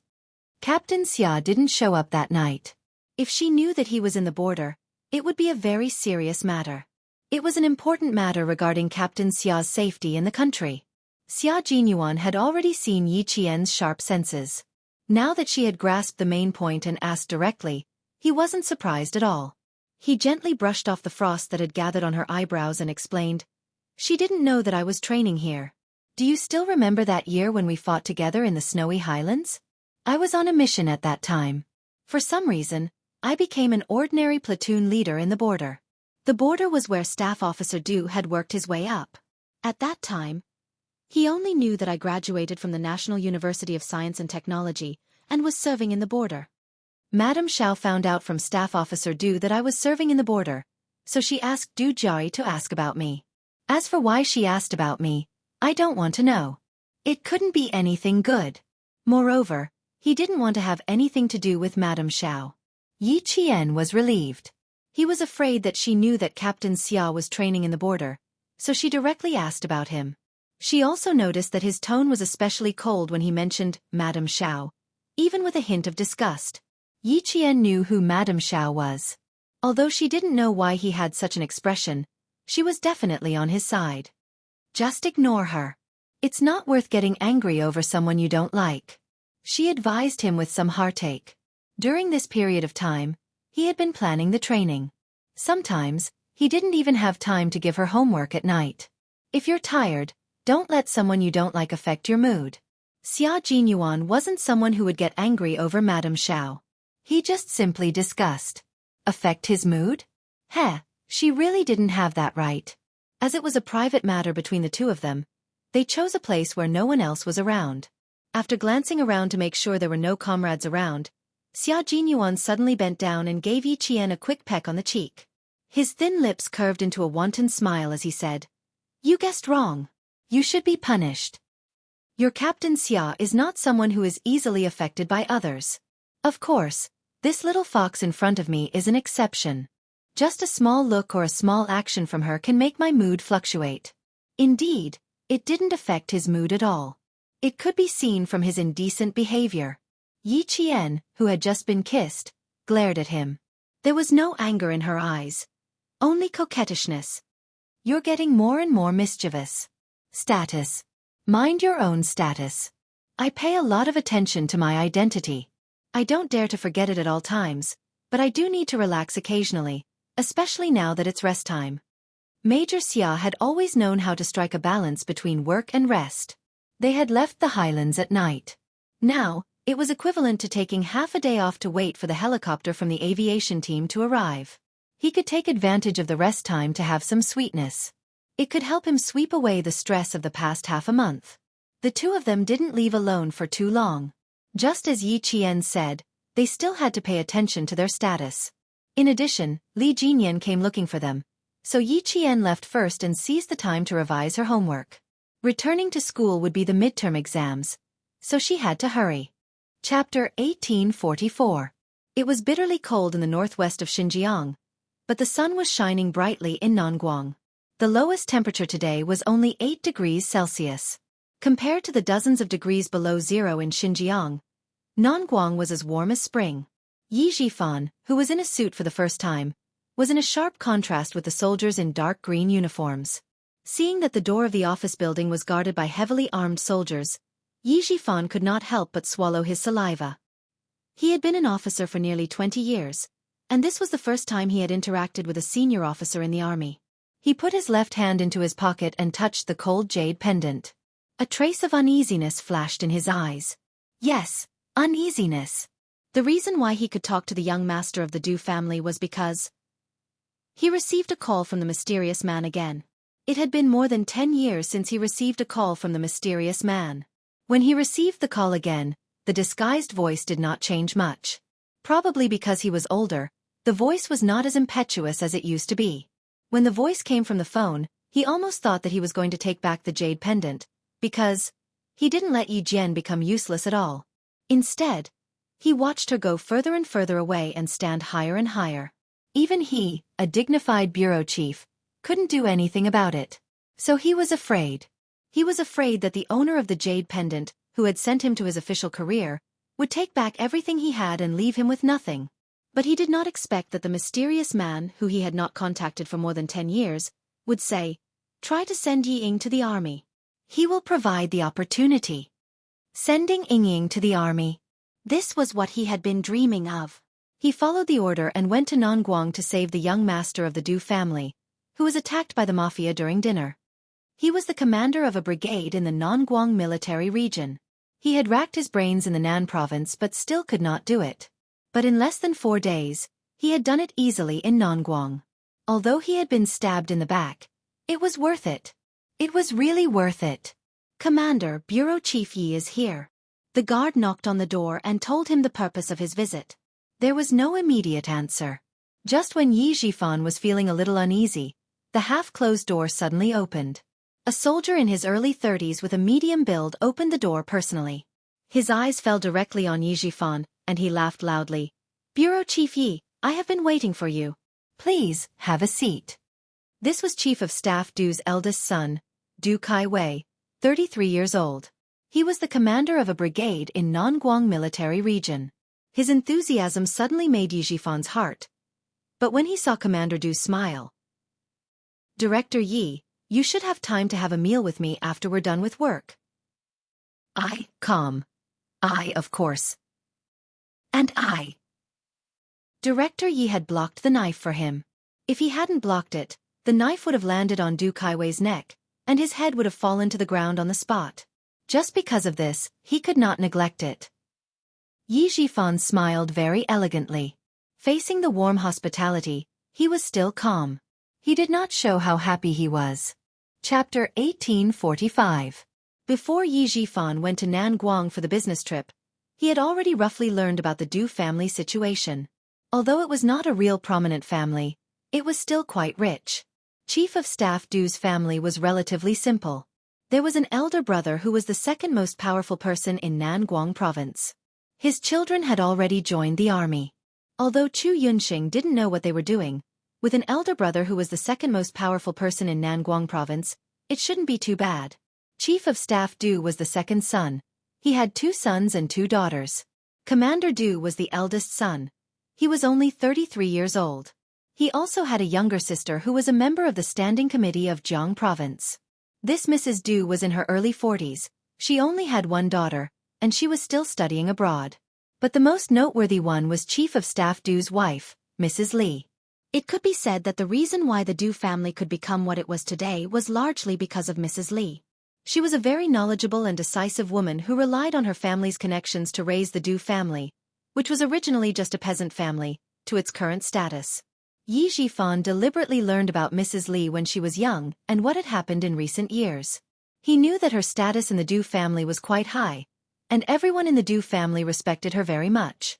Chief of Staff Du also listened to her every word.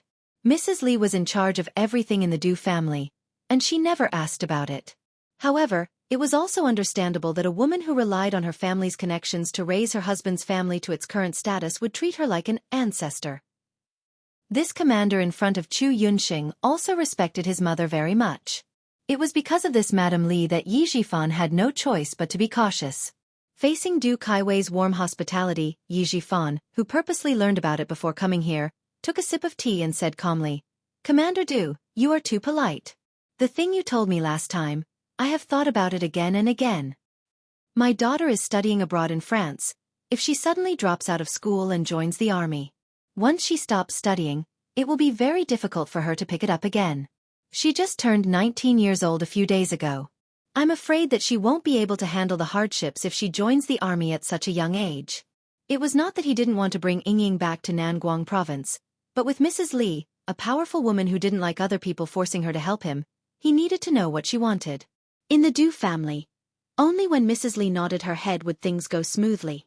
Moreover, he didn't believe that Mrs. Li didn't know that he saved Du Kaiwei. He even suspected that it was Madame Li who suggested to let Yingying join the army. She wanted to test him. If he had really met Du Kaiwei by chance, it would have been fine.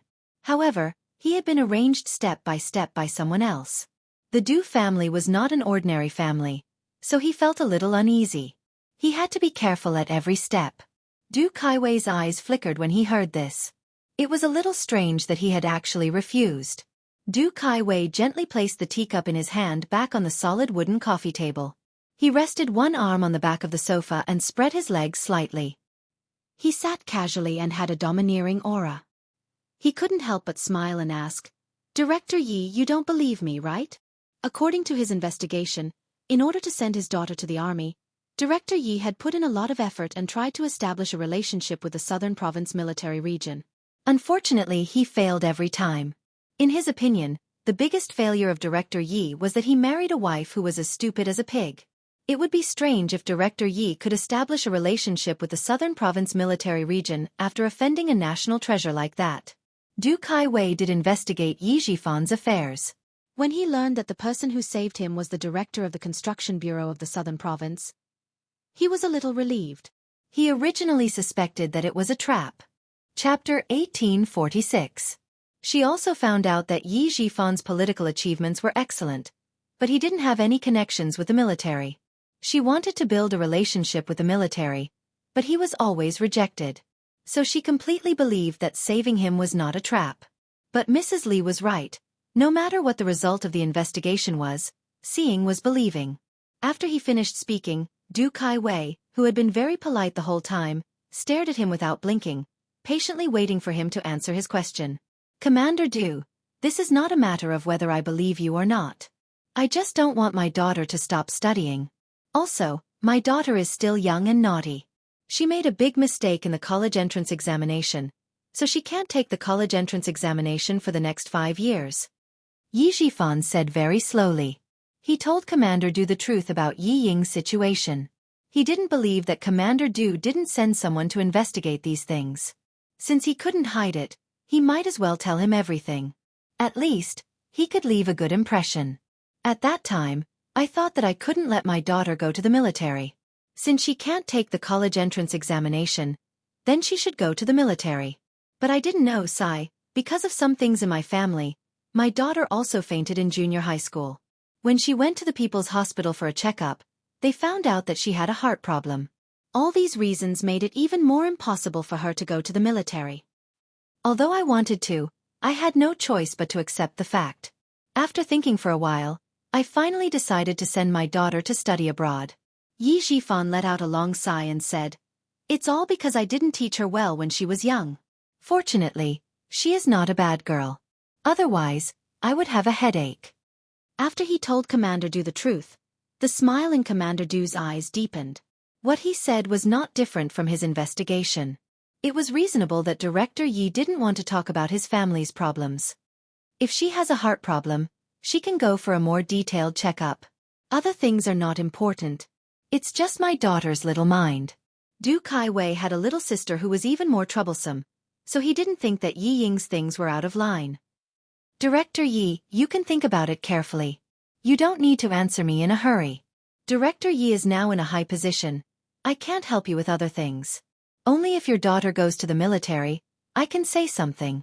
Also, when my family found out that it was Director Yi who saved me, my parents really wanted to come to Southern Province to thank Director Yi in person. Unfortunately, both my parents were busy and couldn't get away. They could only wait for an opportunity to express their gratitude to Director Yi." When Yi Zhifan heard this, he knew that he had made the right move. The Du family was indeed trying to rope him in. Thank goodness, thank goodness. Fortunately, he knew about Madame Li's past, so he did not rush to agree.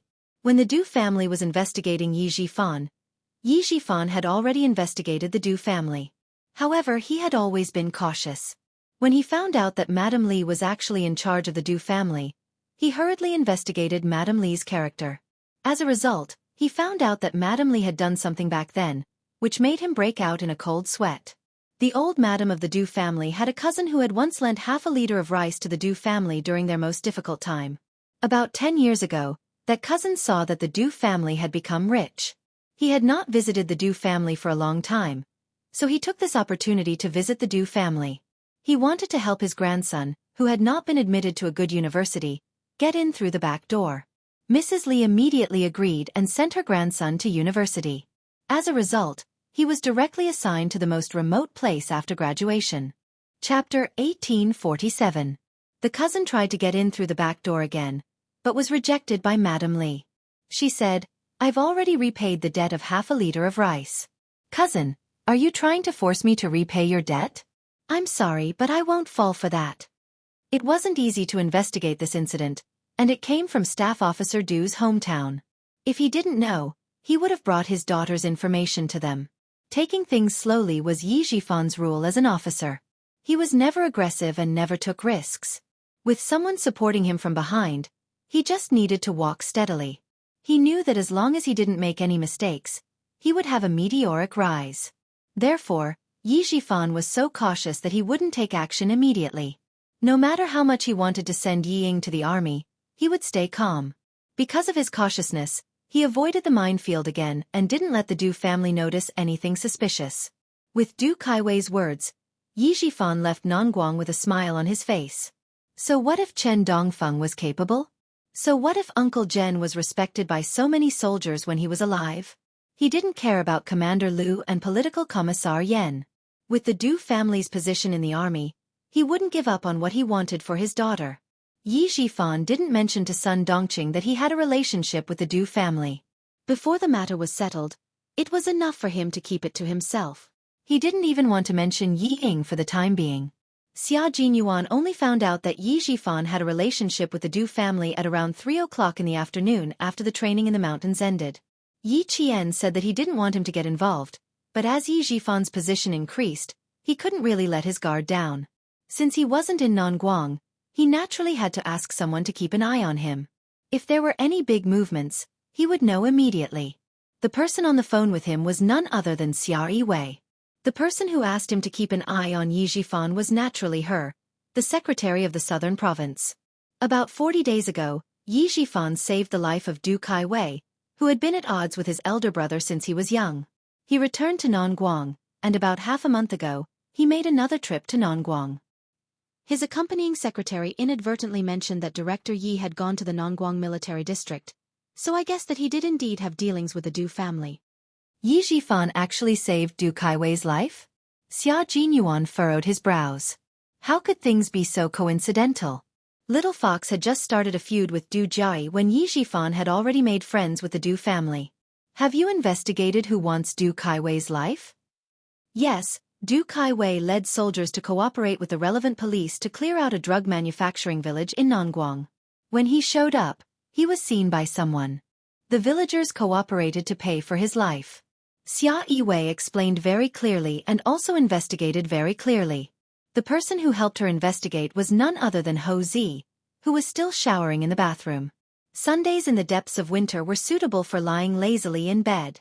Xia Yiwei rested her head on a soft white pillow and looked at the falling snow outside the window. Her voice was charming but sharp as she said, "This time, it's really all connected. Our family Xia and the Du family have always been at odds. Who knew that my sister-in-law would come into conflict with Du Jiai in advance, and in the end, Xia Yiwei described the network of relationships one by one. It was really complicated. In one sentence she concluded, "It's really fate that my sister-in-law and our family Xia are fated. I'm also fated to be with your family Xia." A familiar male voice suddenly came through the phone. Xia Jinyuan did not even frown and said, "Help me ask Brother Z about the progress in France." Chapter 1848. The other side of the phone suddenly went silent, as if someone had covered it. After dozens of seconds of silence, Ho Zi, who had eaten her fill, lazily opened her mouth and said, "I can't delay the matter you ask me to do." "Don't worry, everything is fine." Ho Zi, whose shoulder was pressed against the phone, stuffed Xia Yiwei, who was trying to snatch the phone back, into the blanket and said coldly, "Both of them have the surname Yi, but your Xiao Yi is much more interesting. She's like that woman in France who pretends to be aloof and flaunts her relationship with Yi Ying. I just need to move my hands and she'll take the bait. She'll be busy now." Xia Jinyuan did not ask about the process, nor did he ask how Ho Zi was going to deal with it. When he found out that Yi Ying was studying in France, he immediately contacted Ho Zi. Originally, he wanted to ask for his help to destroy Yi Ying in France, but when he remembered that Ho Zi had blown up the underground gun warehouse in his villa in Mount Dalong, Xia Jinyuan changed his mind and asked Ho Zi to help lead Yi Ying to the bad path. Xia Jinyuan knew that Ho Zi must have countless ways to lead Yi Ying to the bad path. As long as Yi Ying took the bait, she would suffer. France was Ho Zi's second hometown, and he knew a few people from all walks of life. Ho Zi, who had always done things appropriately, knew what to do and what not to do. "Thank you, Brother Z. I'll treat you to a drink when I go to Nan Province." "You're welcome. I've been quitting drinking and smoking recently. Your sister has cut off all forms of entertainment that are harmful to the liver and lungs. If you want to treat me to a drink, I don't mind, but your sister does." Ho Zi used the blanket to wrap Xia Yiwei, who was struggling to get out of the blanket. His flirtatious peach blossom eyes smiled as he looked at his beloved woman who was blushing. He held the phone in one hand and the blanket in the other to prevent her from jumping up and making a fuss. He had been an underground lover for most of his life. It was time for him to become an official lover. Xia Yiwei's face was sullen, and her eyes were filled with anger. "Ho Zi, if you don't let go, I'll make you pack up and leave right now. Let go of me, do you hear me?" Xia Jinyuan heard her words clearly. The two of them had been entangled with each other for so many years and had gone through so many times, but they had never really cut off all ties. It was impossible for the two of them to break up. Ho Zi had hardened his heart and cut off his underworld ways. It took him 2 years to clear his name. He knew that Xia Yiwei would not be able to dump Ho Zi and marry another man. Seeing that the two of them had reconciled, Xia Jinyuan did not say much. He only said one more thing before hanging up the phone. "Brother Z, Old madam has been waiting for my sister to get married and have children. Don't worry, don't worry. I'll definitely let old madam get what she wants. I'm hanging up first. I'm still a little scared of your sister's temper. Last night, she wanted me to kneel on 2 bowls. Now, she's so scared that she wants me to kneel on cactus. Houzi, shut up. Give me the phone. Xia Yiwei, who was wrapped up like a cocoon, roared. Just by listening to her voice, one could tell that Secretary Xia was not as intellectual and dignified as she usually was. Xia Jinyuan was not interested in eavesdropping on other people's private matters. He was about to hang up, but when he heard that Xia Yiwei still had something to say to him, he moved the phone away from his ear. He did not want to overhear the fun between the two of them. Yes. Baby, are you going through menopause? Why is your temper getting worse? Houzi was a gangster and did not mind talking dirty. Now that he had finally won the heart of his beloved woman, he coaxed her and approached her step by step, making it impossible for her to leave him.